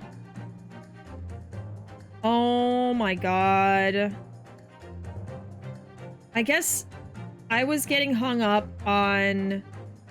Oh, I guess that is proof that he wasn't there. But not quite. I was getting hung up on, oh, I have to have some kind of proof that he wasn't on the boat at all. When really it was, I had to have proof that he couldn't have done the murder at the time the judge is saying it. Good night, Weird Normal. Thanks for hanging out with us until 2 a.m. My goodness. I appreciate your patience. I got it. Thank you so much for being here. We'll see you later. I should be finishing this next Thursday. Look forward to that. Okay. Anyway, I feel okay now that you got it. I'm so sorry I kept you awake. This itinerary for crew members of the SS Grouse, my lord. This is conclusive proof, which is so funny because we literally used this just like a few minutes ago with the judge, and then this is directly proving him wrong again. An itinerary? How does that prove anything? Judge Jigoku, the moment you acknowledge that you found the victim's body in your cabin, this itinerary suddenly became much more significant. What? Why? It's always the damn paper. It's always some kind of paper. 4 a.m. for you, Aya. Oh my god. Oh my goodness. Well, hopefully we're reaching the end soon. On the night in question, as always, a crewman sentry was on guard outside your cabin door. As long as he was there, nobody could have fired a shot inside the cabin. Absolutely, because it's inconceivable that the guard wouldn't have heard it and come to investigate. So that tells us that the crime must have taken place when the guard was elsewhere. And that narrows it down to the 20 minutes just after 10 o'clock, as indicated on the itinerary. Yes, I see no flaw in your reasoning so far. But the crucial point is this. When the evacuation drill took place, the steamship had already put to sea from the port of Dunkirk. Okay. Okay, so that's where the logic... It's not about the dinner and the timing. I mean, it's about the timing, but really what it is... Oh, does it say that? Oh, after the departure from port. That was supposed to be the clue. I still got it, but I didn't quite follow the same logic. They're saying that Kazuma left the boat to go stay on the mainland, which I don't actually have proof of that, but he says that it's the truth. And so he would have already been off the boat by the time the drill happened, which is the only time the murder could have happened. Oh. I see. Ah. Now, clearly, the murder could have only been committed by somebody who was aboard the vessel at the time. But Prosecutor Asogi stated in yesterday's proceedings, I didn't come to Great Britain to take anyone's life, so I left Gregson and disembarked the ship. I spent that night at a boarding house in the town and returned to England the following morning. Apparently, that is the truth, which I'm sure the court will agree is conclusive proof that Kazuma Asogi couldn't possibly have carried out the killing. Yarr!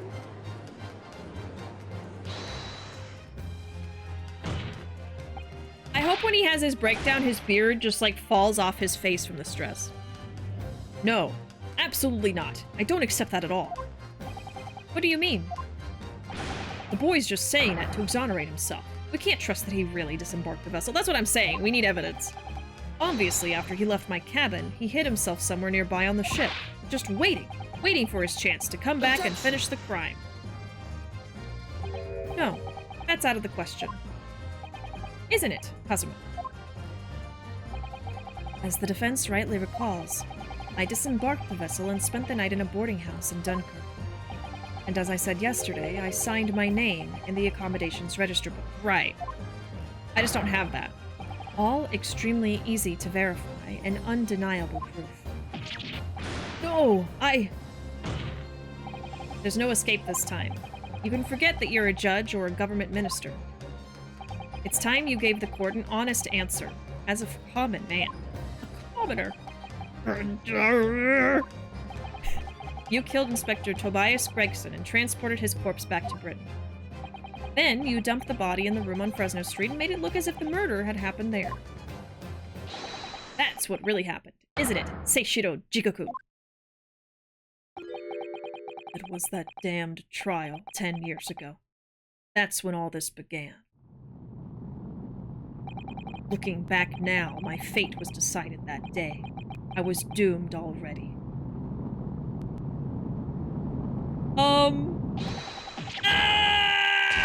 Oh! He did it again.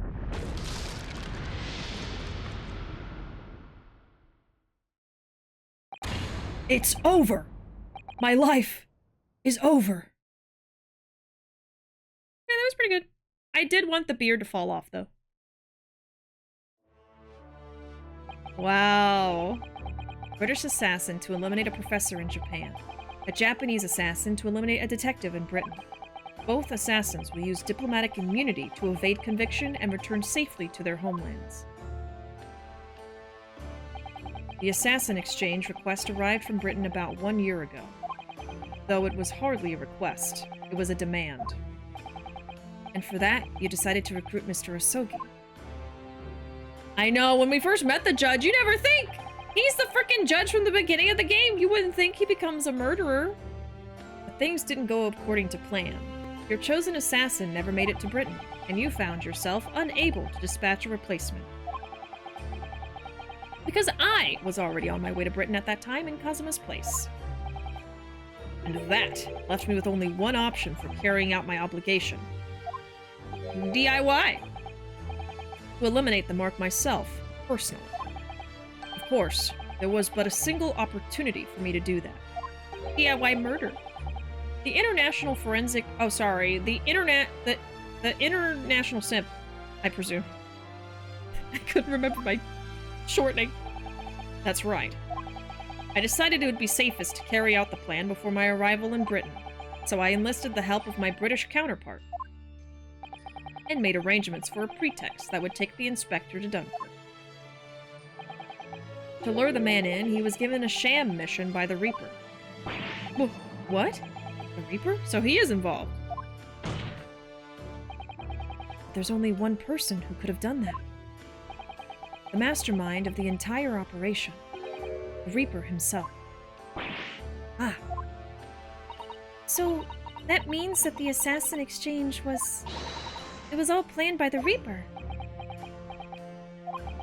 I'm not at liberty to say anything about my British counterpart. Anyway, the inspector accepted the Reaper's mission and dutifully infiltrated my cabin on the steamship. But it was all a trap designed to lead him to France and his own death. Oh, how awful. It was past 9 o'clock when I returned to my cabin from the dining hall that evening. I didn't give him time to attack me. I choked him until he lost consciousness. Oh, damn! But there was a guard just outside the door, so I left it at that for the time being. Even the slightest noise might have aroused suspicion, so I bided my time, waiting for the 20 minutes after 10 o'clock. I had intended to finish him by strangulation, but moments before I had the chance, he suddenly came round and went for me in a reckless move. Bang! Bang bang! I'd received the British-issue gun 16 years earlier, being a member of the judiciary as a visiting student. Oh, that's where it came from! I never imagined I'd have to use it for something like that. Dang! Okay, is any of this important for me to write down for later? I know I'm gonna have to do one more stream of this. I believe. I believe! Hey, Aloe, welcome. You really don't like the game with the title like that. Well... Let me explain. I do like this game. I've been having a lot of fun playing this game. But I've had to keep putting this game on hiatus, like, over and over again as other games come out. And so it's taken me a long time to finish this game. And that's why I say finally. I'm not necessarily happy to be done with the game because I don't like it. It's just because I've been playing it so long by my own fault that I'm like, oh, finally, we're at the end now, you know? It's been a long playthrough. So. But no, I've been enjoying the game. I really like it. I like Ace Attorney in general very much. But I'm sorry that my title made you think that. I didn't like it. I'll have to rethink my title for the actual last episode then. In that case, nice to hear you enjoyed it. Oh yeah, absolutely, absolutely. It's been a long one. It's been a long one. That's all. And I know that we have only one more day of this left. I think there's going to be a to be continued soon. And then there's just one more section of the game left, and then I'll have to do that the next time I stream this next week, so yeah. Anyway, welcome in. Howdy, howdy. Almost there. This one's a doozy for sure. Yeah, I mean, this case spans 2 whole episodes in this game, which I didn't know. Yeah. But it's been very interesting seeing it all come together. You know, there's stuff from the very first case of the first game in this one, so I love when the Ace Attorney games do that, and it's actually this overarching story that all culminates in the final part of the game, so. The only frustrating thing is I don't remember all the details from those first few cases all the time. But I try my best. That's all I can really do. Oh gosh. Yeah, who would have thought the judge was the murderer? My goodness. Okay. I never imagined I'd have to use it for something like that. So, the revolver belongs to you, does it? Then the victim was killed inside your cabin on the SS Grouse, which begs the question of why you arranged for his body to be discovered in the room on Fresno Street. The young judicial assistant over there has already answered that question. There was no way I could take the body up on deck to throw it over the side. That's precisely where all the crewmen were gathered for the evacuation drill. So before the first-class cabin sentries returned, I took the corpse to the refrigeration room. And then on arriving in Dover, you concealed the body in your trunk in order to smuggle it past the border police. I knew I needed to take steps if the police were to be convinced when the body was found in London. In that case, you must have known. You must have had intimate details of Inspector Gregson's intended schedule. Yes, my British counterpart sent me everything I needed to know, and I already know who that British counterpart is! I already know! How can you not know at this point? Well, we're still gonna figure it out, and don't tell me. Don't tell me! Do not confirm my suspicions. Do not tell me the truth! I'm gonna write down some notes because I know we're probably reaching the end of this part soon, and I'm not going to play this again until next Thursday, so I just want to make sure I remember the details of what's going on. So, the real truth of what happened. All caps, what happened? What happened? The other half of the toxic yaoi, right? That's what I'm thinking. We have not confirmed it yet. Out of context. Okay. So. Judge used... Oh, wait. Okay, so he said he was, he strangled him first. Like, those are the little details I'm trying to write down, because we didn't know this before right now. Let's write down the whole series of events. Let's see. I'm sure some of these details I might forget by next time. Right, okay, so Asogi couldn't carry out the mission because he died, supposedly, but he didn't. So Judge decided to do it himself since he couldn't send another student, since Ryu was doing that. Blah, blah, blah, blah. Okay.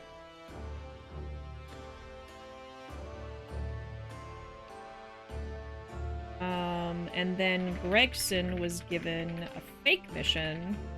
This is important, I think, to know. By the Reaper to get him on the boat so Judge could kill him. Okay. So, another important thing.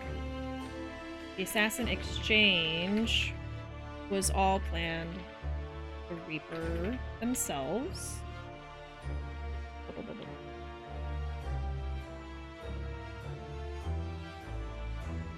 So Gregson was on a mission to kill the judge, but it was just a fake mission. Okay.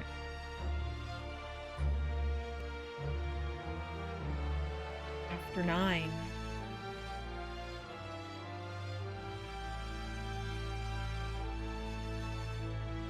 I didn't give him the chance to attack me. I choked him until he lost. Yeah, choked Gregson before he could attack. My god! Yeah, Jigoku means hell in Japanese. I guess we should have known he'd be bad. But, you know, I just thought maybe he was a judge that gave people a hard time, and that's why he was called Judge Hell. Okay, yeah, he choked him, but couldn't kill him because it would make too much noise. The crew outside the door. So he waited until the drill. So he couldn't be heard. This is a big old summary, but you know what? I might need every detail of this next time. You never know. Yeah, the 20 minutes. The drill from 10 p.m. to 10:50 p.m. I think that's cool. You know, sometimes I just like to have these really thorough summaries.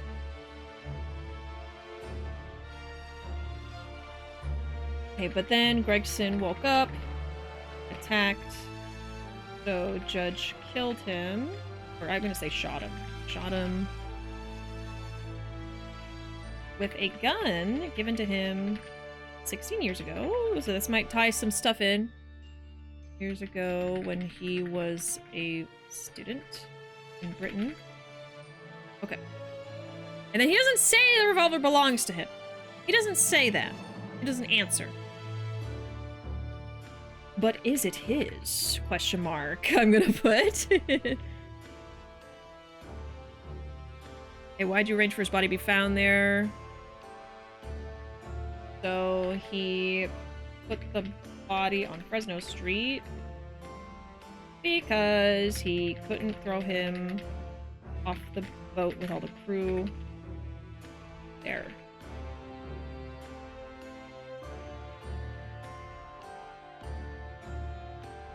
And so he had details of and schedule.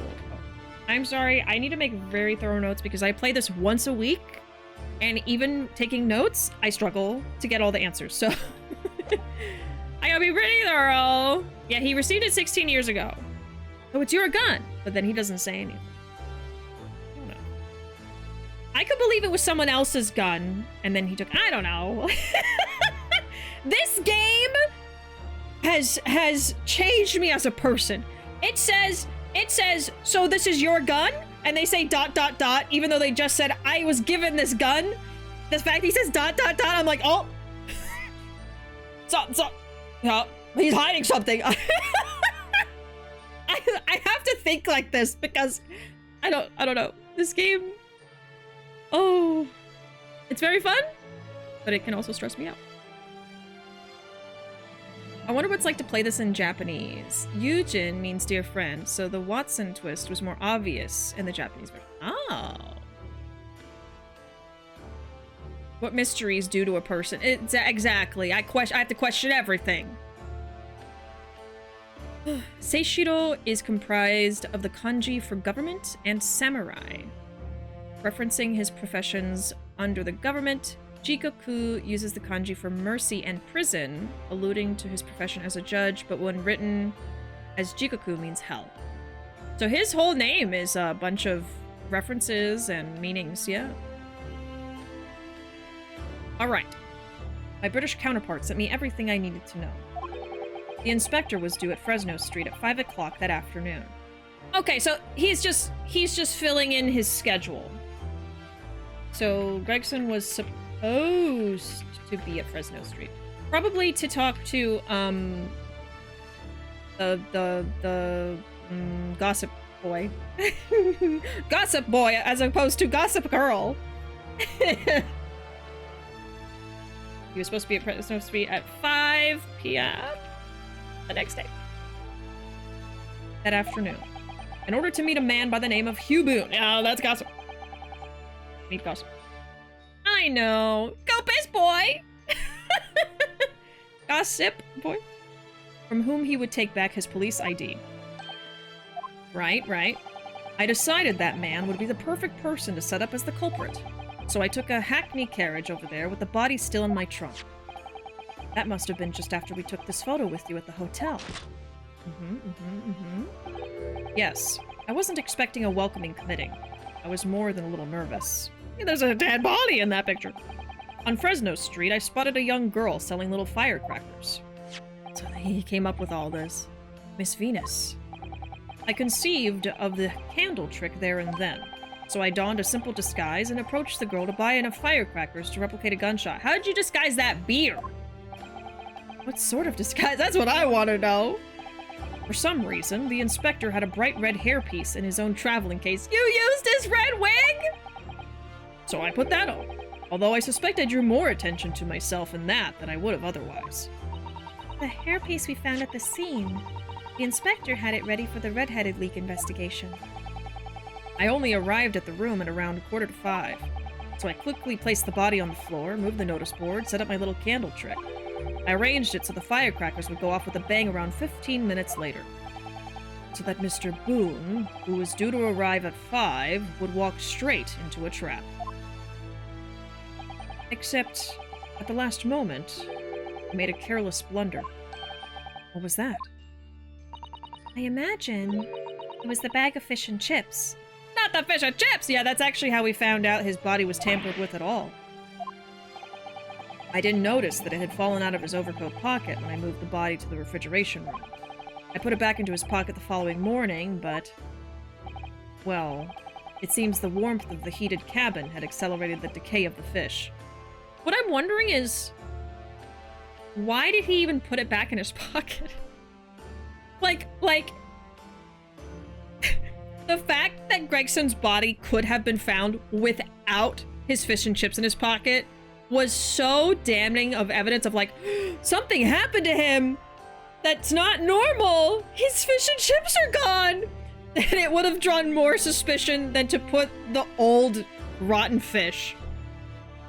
I think that's so funny that the whole reason we even found out what actually happened to him was because of his beloved snack. How poetic. How beautiful. Wouldn't we all hope that our favorite food to eat is the reason that we have our murders avenged? Not that we're all gonna get murdered. But, you know, hypothetically, if you were to be murdered, you would want your favorite food to be your savior. Okay, so he's supposed to be at Fresno Street at 5 p.m. the next day. Judge saw the firecracker girl, came up with the candle idea, and set it all up. But he didn't think about the fish and chips that weren't frozen. Which is the reason we found out his body was frozen.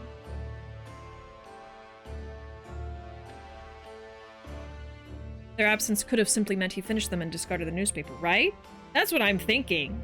But, like, the game's logic I just think is so funny. Like, oh, he could never be found without his fish and chips, so I have to make sure he has them, even if they tie back to me somehow.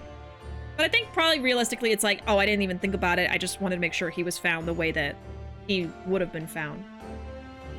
I don't know. Something like that. Yeah, but those things regenerate. Oh, infinite fish and chips. He would have never gotten rid of them. They were infinite. True. I adore the puns in the Japanese names. The big bad of Apollo Justice, Kristoff, his Japanese name is Kirihito, which if you rearrange the characters turns into a word for killer. Dead giveaway, but pretty good. That's the only thing, if you get the pun too soon, you can kind of spoiler yourself, right? Sometimes the English puns, I'll get them, but they don't necessarily tell me that they're the killer, and sometimes it's a red herring pun anyway. He had the real infinite wealth. Alright. It seems the warmth of the heated cabin had accelerated the decay of the fish. Anyway, that's everything. All the sordid details of what I did. Wow. Well, it wasn't Van Zeke's. We can all go home. Pack it up, folks. I like how you just destroyed, obliterated the stand. It's gone. I've heard enough. We've arrived at the truth about the murder of one of the country's most capable and respected police inspectors. The witness will be tried in the coming days. For a crime of such a vile nature, you can expect the most severe penalty.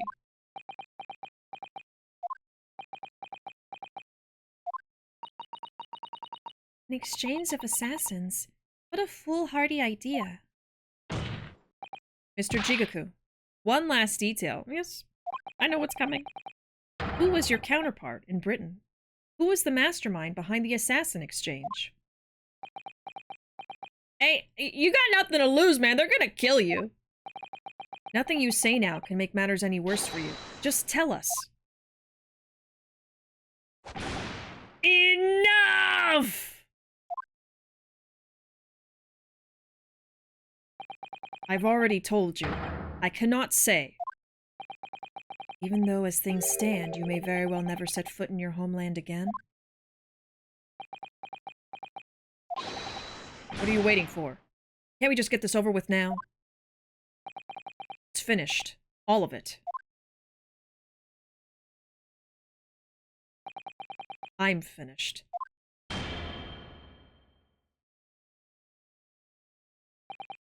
Then, in the name of Her Majesty the Queen, I now pronounce the findings of this court. This man before us has admitted to the willful murder of Tobias Gregson.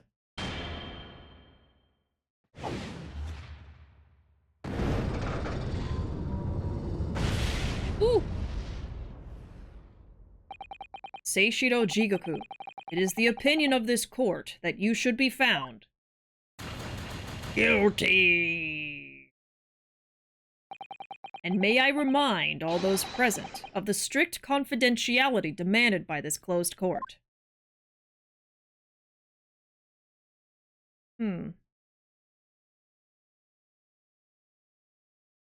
Oh? Moments ago, Mr. Jigoku signed a written confession, admitting to the murder of Inspector Gregson and the subsequent conveyance of the body. In short, the defendant's innocence has therefore been established beyond doubt. Take that, Kazuma. Oh, wonderful. Well done, Mr. Naruhodo. Yes, thank you. Is something wrong? You're damn right!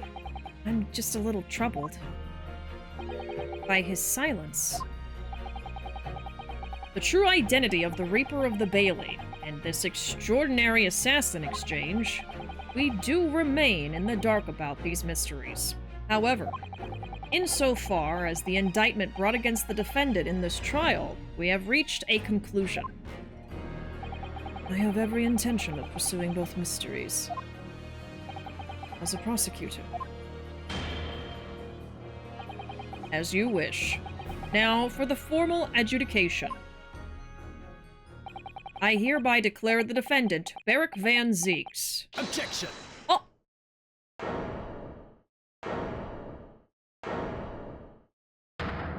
Oh! The prosecution calls for adjudication to be deferred. Counsel? The accused's innocence hasn't been fully established at all. Oh, because we have to find the British counterpart. And therefore, it would be wrong to deliver a verdict at this time. That is the prosecution's unwavering position. What? But Judge Jigoku has already confessed. Nevertheless, Beric Van Zeeks has committed crimes for which he must be punished. Well, it would appear you have information the court needs to hear, Prosecutor Asogi. Certainly. The murder of Inspector Gregson was actually carried out by Seishiro Jigoku. But it's clear from the witness's testimony that he was coerced into complying with the plot, into this sick, merciless assassin exchange. That may be true, but... So what I want to know is, who coerced Jigoku? Who was pulling the strings?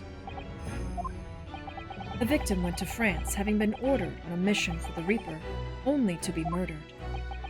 In other words, the mastermind behind the assassin exchange is someone in a position to give such an order. As we've already established, the Reaper himself. Well, certainly that would appear to follow. The prosecution hereby formally accuses the man in the dock, Beric Van Zeeks, of being the Reaper of the Bailey, and furthermore, I'm going to prove his guilt beyond all reasonable doubt. What? Oh boy! It ain't over till it's over. Order, order! The Reaper of the Bailey is a long-standing mystery, Counsel. Are you suggesting you have some new information with which to build a case? Scotland Yard has already investigated Lord Van Zeeks very thoroughly in that regard, and they found no evidence whatsoever to substantiate the claim that he is the Reaper. Perhaps, but circumstances have now changed. What do you mean? It's already been established that the assassin exchange was negotiated with Jigoku by the Reaper himself, which means we now have a new line of questioning by which to identify definitively the man's identity. That is the prosecution's intention here. I must say I'm surprised by quite how tenaciously you appear to want to besmirch my name. You are guilty of an unforgivable crime, Lord Van Zeeks. And I will bring you to justice for it, whatever it takes. That explains Kazuma's silence before. He'll stop at nothing to finish what Lord Van Zeeks unwittingly started 10 years ago. Very well, whilst it's extremely irregular. I will, on this occasion, grant the prosecution further opportunity for witness testimony. The defendant will disclose any and all involvement he has had with the Reaper and the Assassin Exchange. I thank you, my lord, for guiding the court so wisely. I hereby declare this court to be in session for a supplementary hearing. The never-ending case! Nah, I remember, I don't know if it was in this series. Oh! There's the leg! We can end the stream now. We saw the leg. The leg is up. Pray, turn a blind eye to the discourtesy as I verify that this vile and unremitting accusation hasn't soured the contents of my hallowed chalice. Lord Van Zieks! That leg! I first had to suffer the pseudonym of the Reaper 10 years ago now, and ever since that time I've endured the weight of implied guilt that's gone with it. So, I welcome the chance to testify now and crush those allegations, once and for all. Good. Then let justice decide, Lord Van Zieks. The prosecution seeks to begin building its case by calling the accused to the stand as the primary witness, in order that he may answer the accusation brought by the prosecution that he is the Reaper of the Bailey. And what says the defense? Putting the defendant in the witness stand can be extremely dangerous. Kazuma-sama is so emotional at the moment, he's not thinking logically. You're right that he's not himself. But I knew it would be like this, and I came here today determined to face him through whatever might arise, as a lawyer and as his friend. And that's what we must do. The defense has no objection, my lord. Very well. Defendant, you will take the witness stand and give formal testimony on the subject of your involvement with the Reaper and the Assassin Exchange. As you wish, my lord. Oh no, it just goes into it? Uh-oh. Uh-oh. No to be continued? Chat, how much is left? How much is left, chat? Is there gonna be a to be continued, or is this just the end? Because we're at 4 hours here. How much is left? I thought there was gonna be a little to be continued. This is the last bit. So if I keep going, I'm gonna finish the game? Is that what you're telling me? That I could very well finish the game right now? I was led to believe that was not the case. Not the game. Okay, so there's a little bit more, and then we get it to be continued. We got a little bit till the to be continued. So there's still gonna be more after. Okay. We got a bit till the to be continued. Damn! Damn! Okay, so we're gonna go overtime and we're not gonna finish the game. Damn! Okay. Alright, I gotta roll up my sleeves. I really thought we were about to be done. I mean, like, I could technically stop here, but I'm gonna be, I feel very unprepared. If I pick back up here next time. So I think it's smarter if we just keep going until it says to be continued, and then we pick up from there, so. Okay, we'll keep going then. I've never taken the life of another, nor have I instructed another to kill.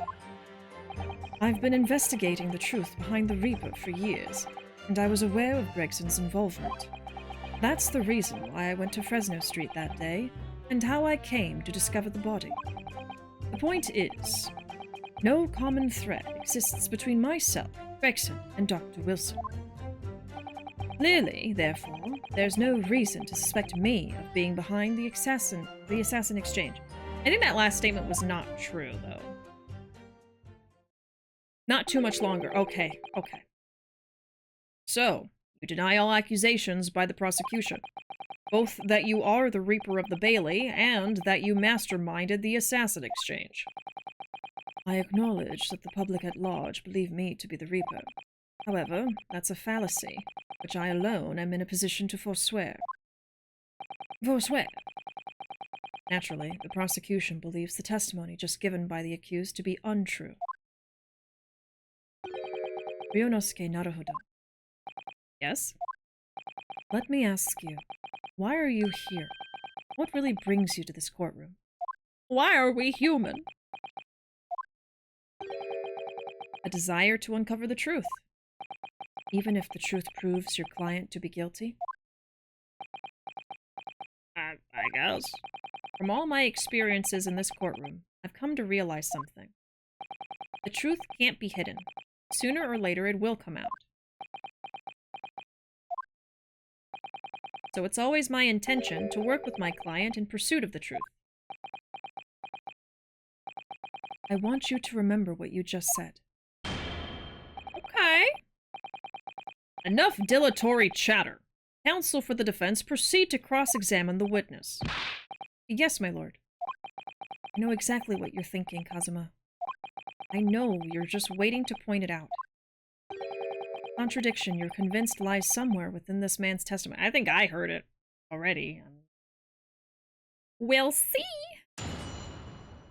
I'm just like, why are you lying?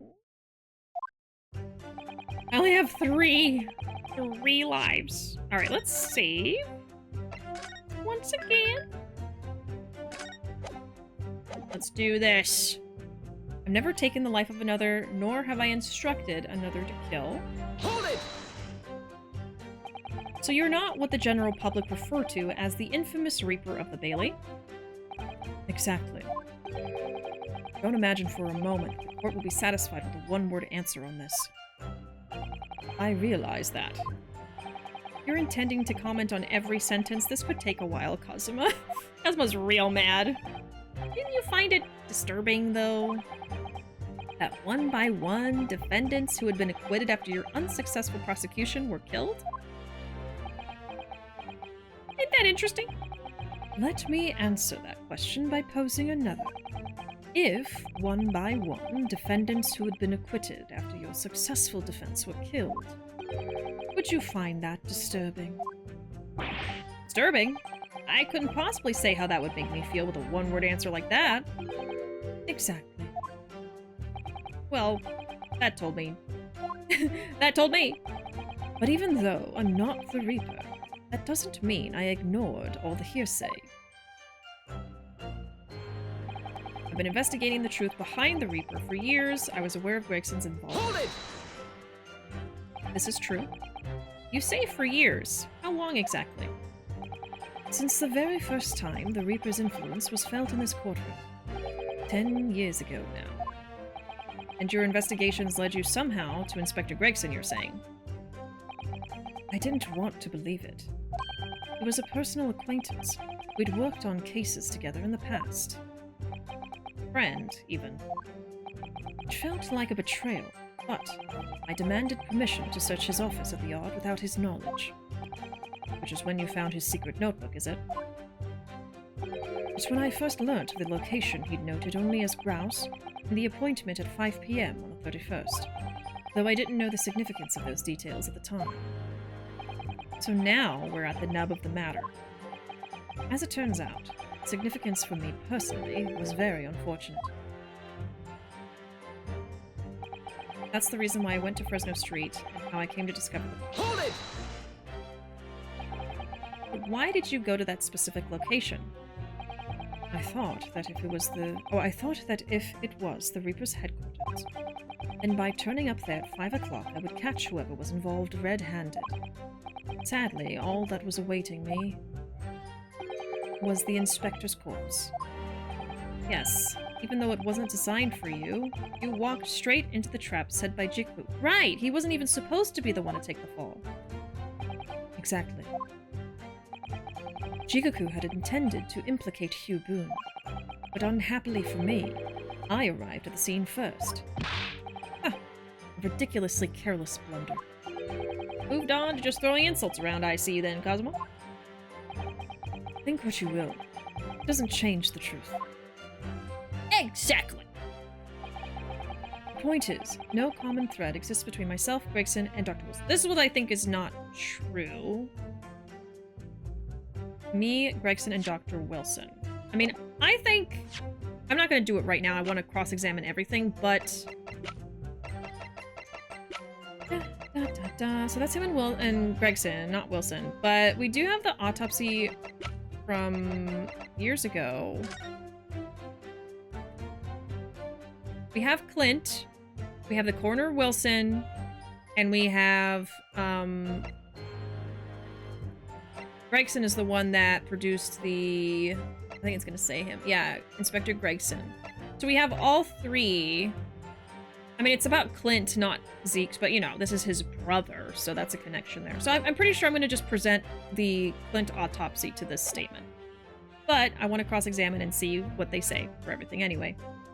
No common thread exists between all three of us. Hold it! There is a link between you and Gregson, though. Of course. We were close acquaintances. We'd worked on numerous cases together. I considered the man to be a mentor of sorts. He taught me a number of important lessons. He did? Such as what? How to eat fish and chips, of course. Where to buy good fish and chips. Oh!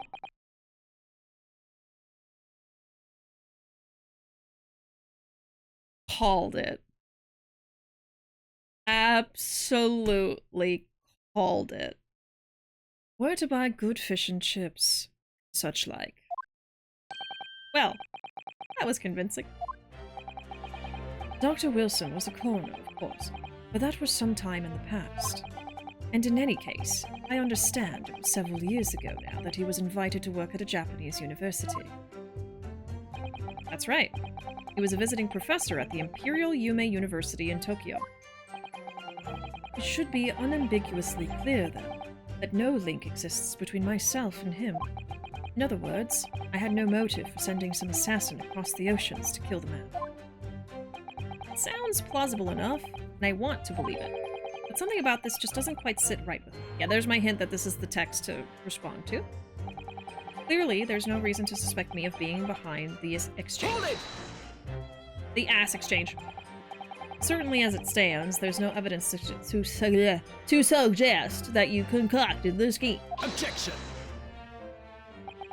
But as it stands, we have only the accused's insistence of his innocence. The tongue twister? Sorry?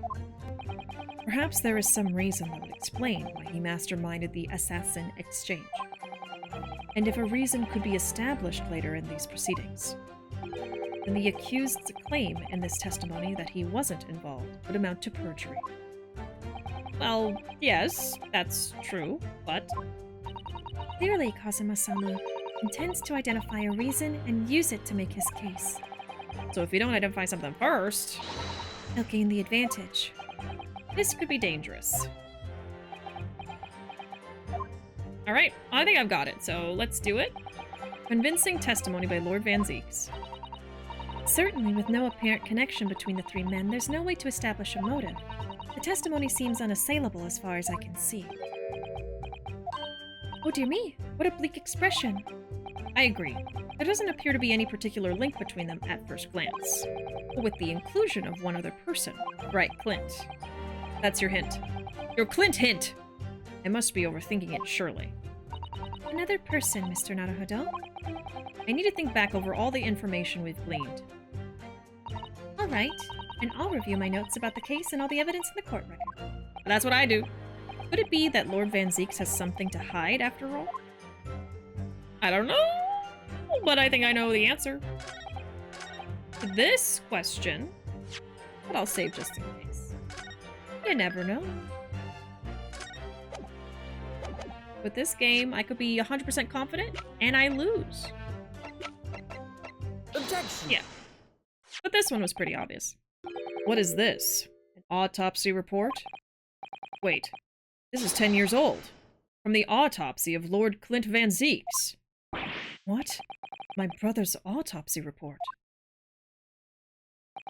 I'm pleased to see the defense doesn't intend to run from the undeniable truth. Gotta do what you gotta do. Doesn't mean that he killed people. Order in court. What reason do you have for presenting a 10-year-old autopsy report here, counsel? This, the autopsy report of the professor's final victim, is an indelible link between Inspector Gregson, Dr. Wilson, and the defendant. Not that accursed name again. Professor. I've personally researched all of the court records relating to that case. I know that at the time, autopsy was considered sacrilege to the victims' souls, and for a member of the aristocracy like Lord Clint Van Zeeks, it was unthinkable. But someone implored the powers that be to allow the autopsy to go ahead, Inspector Gregson. He declared that he was certain he would obtain conclusive proof from the procedure. And it was Dr. Wilson who conducted the autopsy. His signature is clearly visible on the document. As promised by Gregson, the autopsy did indeed produce evidence. Evidence that conclusively proved Genshin Asogi was guilty of the murders, which we still don't know what it was. In my brother's dying moments, he mustered all his remaining strength to leave that vital clue behind. Oh, so he, ate something on purpose? Indeed. That was the key to indicting the professor for his crimes and the conclusive evidence that convicted him. It enabled Lord Van Zeeks here to avenge his brother's senseless death with a marvelous victory in court. A marvelous victory, was it? I wonder if that's really true. What? Would the same be said if it turned out the key piece of evidence in question was in fact fabricated? If the inspector, the coroner, and the prosecutor all colluded together to cast an innocent Japanese man as a mass murderer and send him to his death. But Mikotopa was there too. That's outrageous. And now, 10 years later, for some reason, the secret has been threatened and needs protecting. Which is why the inspector and the coroner had to be silenced, isn't it? By someone in power in Japan and in Britain, using the two killers recruited for the assassin exchange. Order at once! Well, you have your order while I write down some notes. Okay, so we're thinking now that maybe the key evidence that led to Sogi's guilty verdict 10 years ago was fabricated, says Kazuma. What makes him say that? And the inspector, coroner, and prosecutor colluded.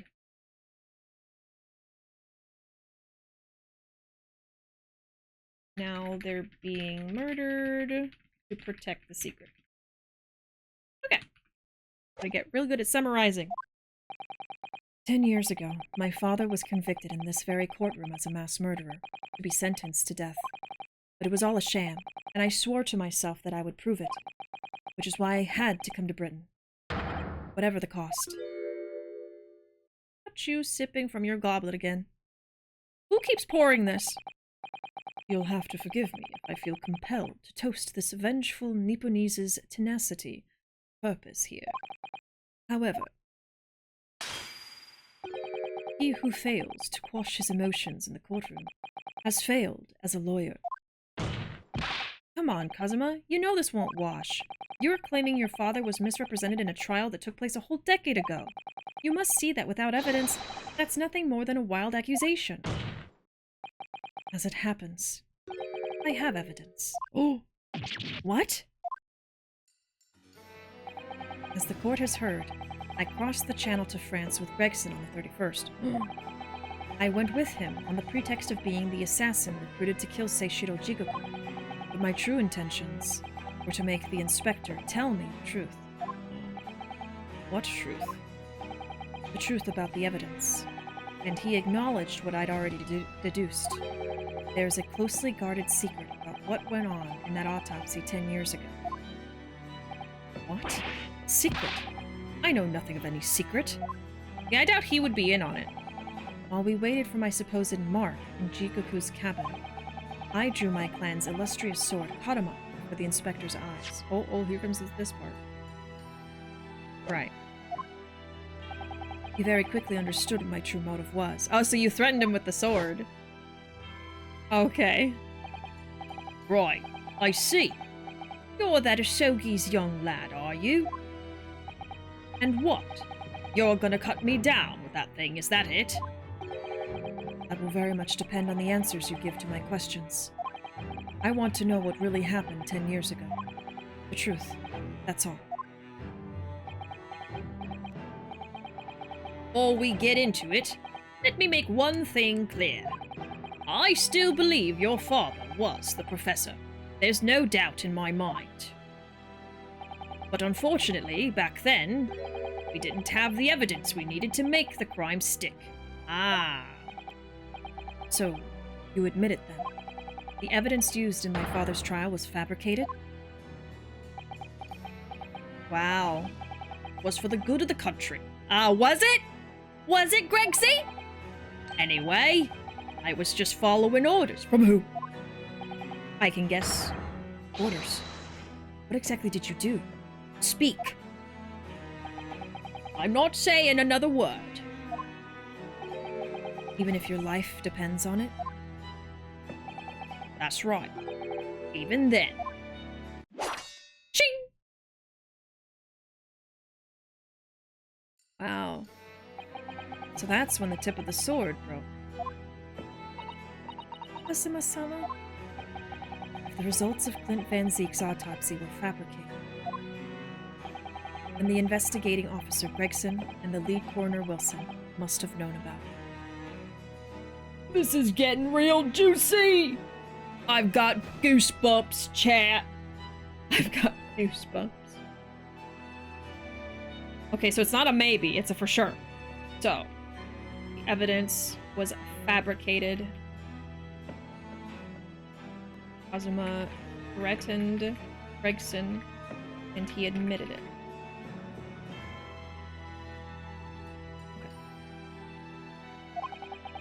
They can only have been ordered to pervert the course of justice in that way by one man. The man leading the case for the prosecution, Barrick Van Zeeks. Yeah, what I think is going on here is that, I mean, that's his brother, right? So I think that he believed that Asogi was the professor and killed his brother. But the reality was, I think someone else killed Clint. And that's why they didn't have evidence to convict Asogi. And so they planted the evidence on purpose to get him, you know, but everyone thought that he was the professor for sure. But I believe that there's someone that knows that that's not the truth.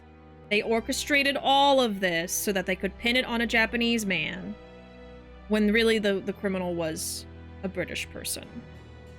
Now, I don't know all the details. I'm not 100% on that, and don't tell me if I'm right. But I believe that is where this is going. These guys get to fabricate evidence and get away with it, but when Nick does it, it's wrong.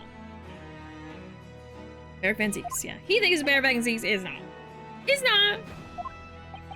In other words, the defendant did have cause to organize this exchange of assassins. Exactly. And as was established earlier, it has to have been the Reaper himself who oh, how do I say this word? Lias? Oh god. It's on the tip of my tongue of how to say this word, but basically communicated with Jigoku in Japan to arrange the exchange. Liazed? Sounds wrong. Doesn't sound right.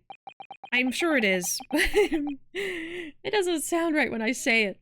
So, it follows that the Reaper's true identity can only be that of the man who stands accused in this courtroom today, Barrick Van Zeeks. Liaised. Oh yeah, like a liaison. I was trying to think of the word liaison to help me remember how to say liaised. Objection! Kazuma Asogi. What? What you've just told the court, are you absolutely certain of your facts? Did Gregson really fabricate evidence for that trial 10 years ago?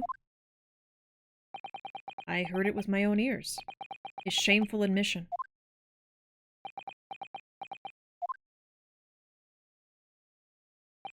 In that case, I know. The name of the Reaper. Oh. Oh, I think I do too. Oh. What? Lord Van Zeeks? I gave no such orders. I know that for certain. Which narrows down the remaining possibilities to one. If Lord Van Zeeks isn't the one behind all this, Then yes, there is only one other person who could have done something like that. I mean, by this point, I think everyone knows.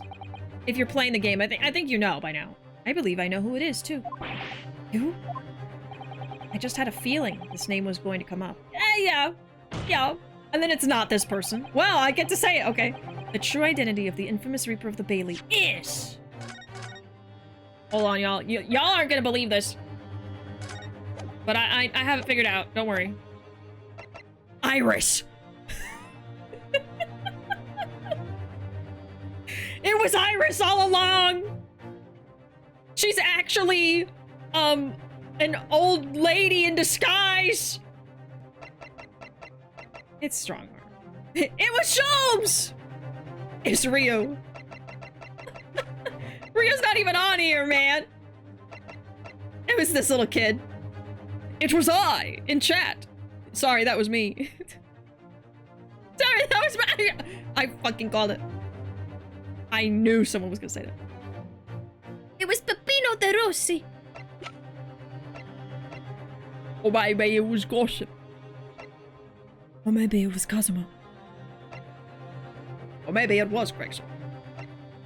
Or maybe it was this guy. No, we all know the truth. We all know the truth. If I didn't have 3 hearts left, I would say this one for real, but I don't want to waste it. I don't want to waste our time. Okay? Take that! The only person who could have arranged the assassin exchange and manipulated the autopsy results is the Lord Chief Justice himself! Lord Male Strongheart. Lord Strongheart? Yup. Come on off of that stand. Get down here. Yes, it's true that 10 years ago, the defendant handled the prosecution of the professor in court. But he only took over the case after his brother, Lord Clint Van Zeeks, had been killed. Oh, sorry, I'm doing like Cosmo's voice right now. My bad, that was Ryu. I can only assume that this is the most inappropriate joke in British judicial history. Am I laughing? Do you see me laughing? Well, Lord Van Zeeks, 10 years ago, I was very new to my profession. But I had a burning desire to avenge my brother's death, so I pleaded for control of the case. The investigation to that point, the supplication of the lords to allow my brother's corpse to be examined, all the evidence I was given, the autopsy reports, it all came from you. I've spent my life since then believing I was in your debt for the way you stood aside and let me handle the trial. But I see now. I was very much mistaken. It was a hugely influential force that caused the inspector and the coroner to break the law 10 years ago. That same force was still felt a decade later on the other side of the world by Seishido Jigoku. Lord Strongheart, everything falls into place when we recognize that you are the Reaper of Bailey. He even looks scary. I mean, so does Van Zeeks, but he's like scary hot. Hot scary. The court awaits your response, my lord. And plus, he's a vampire, not a Grim Reaper. Get it straight. Leg, yeah. The leg is up. We see the bottom of his shoe a lot, don't we? This may very well go down in British judicial history, but I assure you, it is no joke. Consider this a formal accusal by the defense. It doesn't warrant a response. I mean, he's the judge. He could just be like, whatever, go to jail. Bam. A formal accusal. Don't be absurd. Yeah, and his shoes are never scuffed. They're like immaculate. He just gets carried everywhere. The defense's claims are utter nonsense. A wild fantasy at best. You're not going to defend yourself? You claim there was some wrongdoing with Lord Clint Van Zeek's autopsy? That's utterly untrue. Objection! But I heard it from Gregson's own lips. He admitted to it. And where is your evidence? What? Evidence, evidence! That's all I want. Gregson's dead. Unless you were thinking of summoning a ghost to the stand? You mean to say... I forget how the system works in your little backwater country. But in the courts of the British Empire, without evidence, there is no case. Wow. Oh, he looks evil now. I have no intention of entertaining some wild fantasy that can't possibly be substantiated by anyone or anything. What are we gonna do, chat? What are we gonna do? Order in court. Following Inspector Gregson's murder, and in the light of Dr. Wilson's death as well, there's really no one left who could testify about the events of 10 years ago, is there? Oh, but I beg to differ, sir. I beg to differ. There's one very specific Japanese man, of which I believe could be of use here. So that was the real purpose of the assassin exchange. Mm-hmm. This court has no business raking over the coals of a case that was concluded a decade ago. The accusal brought by the prosecution and the defense is categorically denied. I take it there are no objections? Actually, Kazuma. He's more or less waited his whole life for this moment. Is there really nothing else we can do now? Is there no other avenue we can go down in pursuit of the truth about what happened all those years ago? If only there was someone, somewhere, who could testify about Clint Van Zeek's autopsy.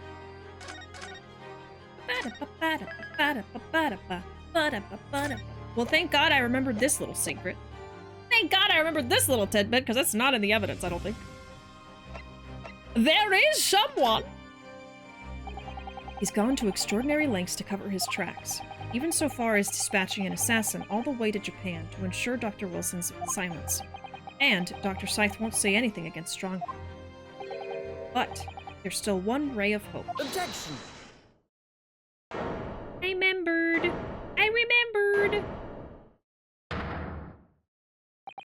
Actually, there is one person. One person who could still testify about that autopsy.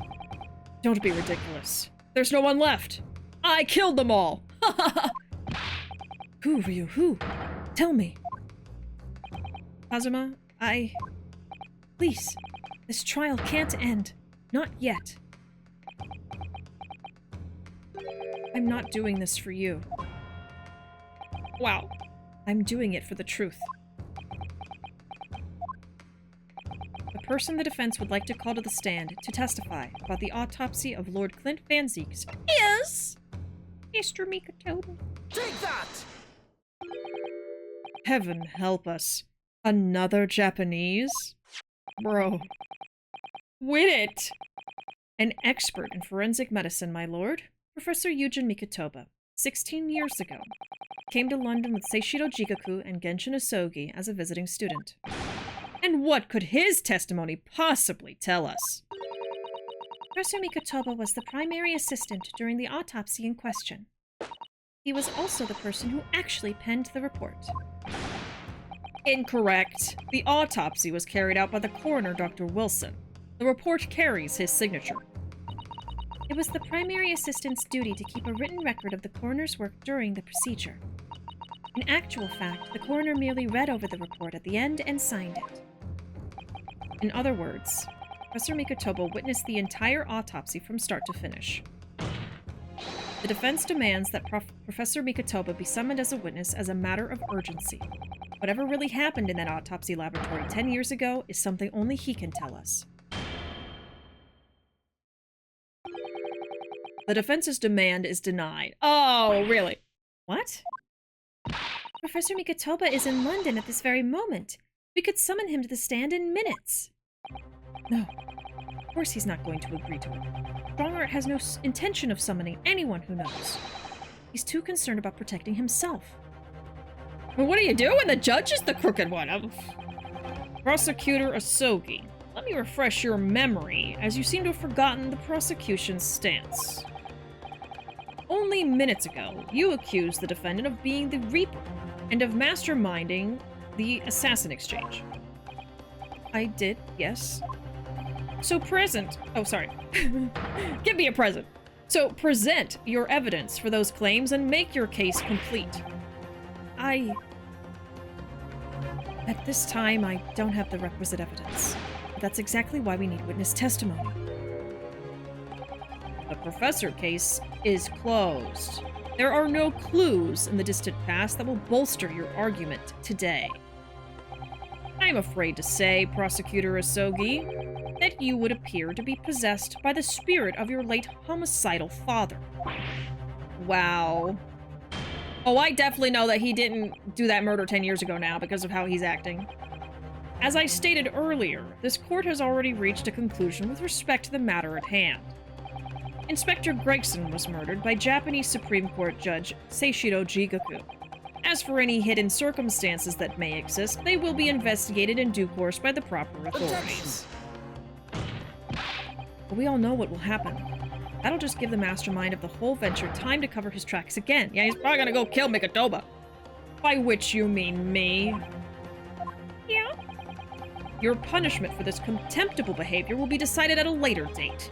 As for you, Prosecutor Asogi, you will be remanded following these proceedings. Willingly, I trust, since you gave your word. This futile game of revenge is over, young Master Asogi.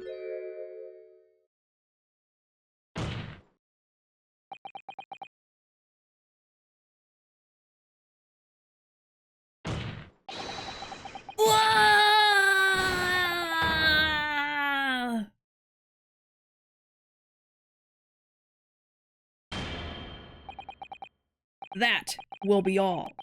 I hereby declare this trial to be over. Hold it! I think I know who it is. I think I know who it is. Who is it? Who is it? Yep. Yep. Right on time. Mr. Sholmes! Our hero! This is no place for amateur detection, Mr. Sholmes. May I remind you that these proceedings are closed to the general public. You will leave the courtroom at once. Objection! Mr. Sholmes was instrumental in the apprehension of Judge before he fled from Europe. The court should hear what he has to say. Lord Mail Strongheart, it's imperative that you refrain from bringing this trial to an end at this stage. Is it really? And why would that be? You need only recall your own words from the opening of the trial to answer that question, if I may. We will stop at nothing to uncover the whole truth behind these disturbing findings. Surely it can't be that the shock of being accused of being the Reaper yourself has erased that from your memory, can it?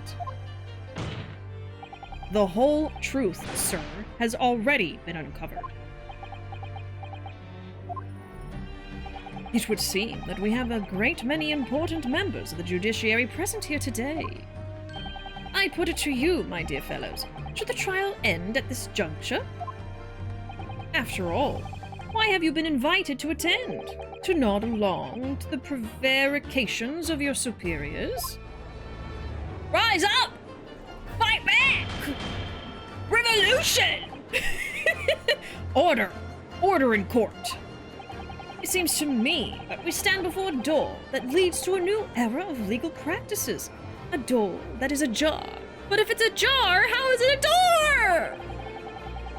Let us emerge from the shadows of the Reaper's decade-long ascendancy. For you and you alone, my dear fellows, have the power to push this door open now. The auditors in the gallery have no rights to express an opinion on court proceedings. Silence. He's right. The judge has absolute authority here. Yes. He calls the trial to an end. It must end. What will that really do? I sense dark things occurring behind the scenes. Dark things indeed. Is there a single person out here present who can honestly say he doesn't make sense? What's... The trial should go on. Summon the witness. That's right. We need to clear this up before that young Japanese fellow is remaining in custody. Kazuma's so pretty. He is so pretty. My lord, you assured those present that you would uncover the whole truth here. Vindicate yourself of this outlandish accusation.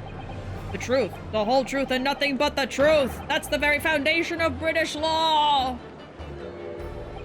A toast to my dependable colleagues in the gallery. On with the trial! On with the trial! Testify! Testify! Testify! Testify! That's awesome. Well, my lord? You hear the voice of British justice, I take it. I think you'll find it will be rather awkward to silence. Testify, bitch! The court will recess briefly. Oh, that's my cue! I have no intention of shrinking from these allegations. Bailiff, arrange for the subpoena of the witness at once. As soon as this As soon as the gentleman arrives at the courthouse, we shall reconvene. The recess won't be necessary, my lord. Pardon? Mikotoba is a close friend of mine. He accompanied me today and is waiting in the antechamber as we speak. I was worried that if he tried to go get people to go get him, he was like, okay, go murder him real quick. Actually, hey guys, can you go murder this guy real quick for me, please? Thank you. Thank you. I do believe he's been enjoying a little trip down memory lane, in fact. What? Professor Mikotoba is here in the courthouse? Mr. Sholmes, you didn't know this would happen, did you? My dear fellow, no one is in a better position to answer that question than you, surely. I wasn't just asking for the fun of it, you know. Shit is going down. Well, I must thank you for your assistance in this matter, Mr. Sholmes. However, you are of no further use here. Kindly leave the courtroom at once. But of course. In truth, I find myself rather busy now as a result of these developments. Mr. Naruhodo? Yes? I trust you have Iris's little lucky charm with you? Absolutely. It's still in my pocket. She sends her regards, and a reminder. You find yourself at a dead end, the ears are at your disposal. Just one tug, if you please. Oh, of course. Okay, so the bunny is gonna be something we can use next time. Use the bunny. We get to a dead end. So that probably means that we're gonna have another little investigation with Sholmes. In that case, the trial will continue without delay. Bailiff, show the witness to the stand. So, it's Lord Strongheart. He's the Reaper of the Bailey. Where exactly is this trial going to take me, I wonder? Just how deep am I going to be plunged into the blackness of the abyss? Well, I'm ready. I'm ready to head into the heart of this maelstrom and confront whatever horrors it tries to drown me under. So, male Strongheart is probably supposed to sound like Maelstrom. To be continued! That got very cool at the end. I legitimately got goosebumps. Very, very cool. Cool stuff happening. But boy howdy am I exhausted. I think I'm gonna even do the notes after stream. It's fine. And now we're at the end. Okay, so I will definitely play this again next week. I don't want to just leave off like this. I need to finish this. We're gonna finish it next time. Even if it takes probably a longer stream. We'll just have to see. But yeah, that's gonna be it for me tonight. Let me see. I am probably too tired to do a raid, honestly. It's not even loading, honestly. My Twitch page isn't even loading. Okay, we're just gonna leave it. I'll try to do... Oh no, are we gonna get a disconnect? At the end? Oh shit. Yep. but it's over. What the heck? Okay. Right at the end. My spine! My spine! Really is my shoulders. Oh, oh Jesus. Please come back. Baby, come back. You can blame it all on me. I was wrong, and I just can't live without you. Baby, come back. Stream, come back. I think we're back. Why do we have to get a disconnect right at the end? I'm literally about to say goodbye. I was literally about to say goodbye. I'm about to leave. I'm about to go. Is anyone still here? That was not me ending the stream. That was just my internet going out. Oh my god. Welp. I know, right? At least let them say goodnight. I know. At least let me say something. Okay, anyway, no raid. That's an omen. We're not doing a raid. That's it for me. Thank you so much for being here, you guys. I really appreciate it. I know this was a long stream, 1 hour overtime, and it is very, very late. At least for me, it's 2:30 a.m. I'm gonna go get some rest, but I hope that y'all have a great rest of your night. Y'all go get some rest. I will be playing more of this next Thursday at 9:30 p.m. Central Time, and we will finish this once and for all. And we'll be finishing Ace Attorney Chronicles at last, finally. I don't hate the game. I'm just glad that, you know, I'm accomplishing this and finally finishing a long playthrough of mine. So have a great night, everybody. Thank you all for being here. I hope you'll have a great rest of your nights. My social media is somewhere up there. I'm on Blue Sky most of the time if you want to see me talk about stuff and make posts and things. We also have a Discord. If you're not in there, it's a good place to be. To know what's going on with the streams and stuff, or just hang out with us. But yeah, aside from that, I will see y'all next time. Have a great night. Bye-bye.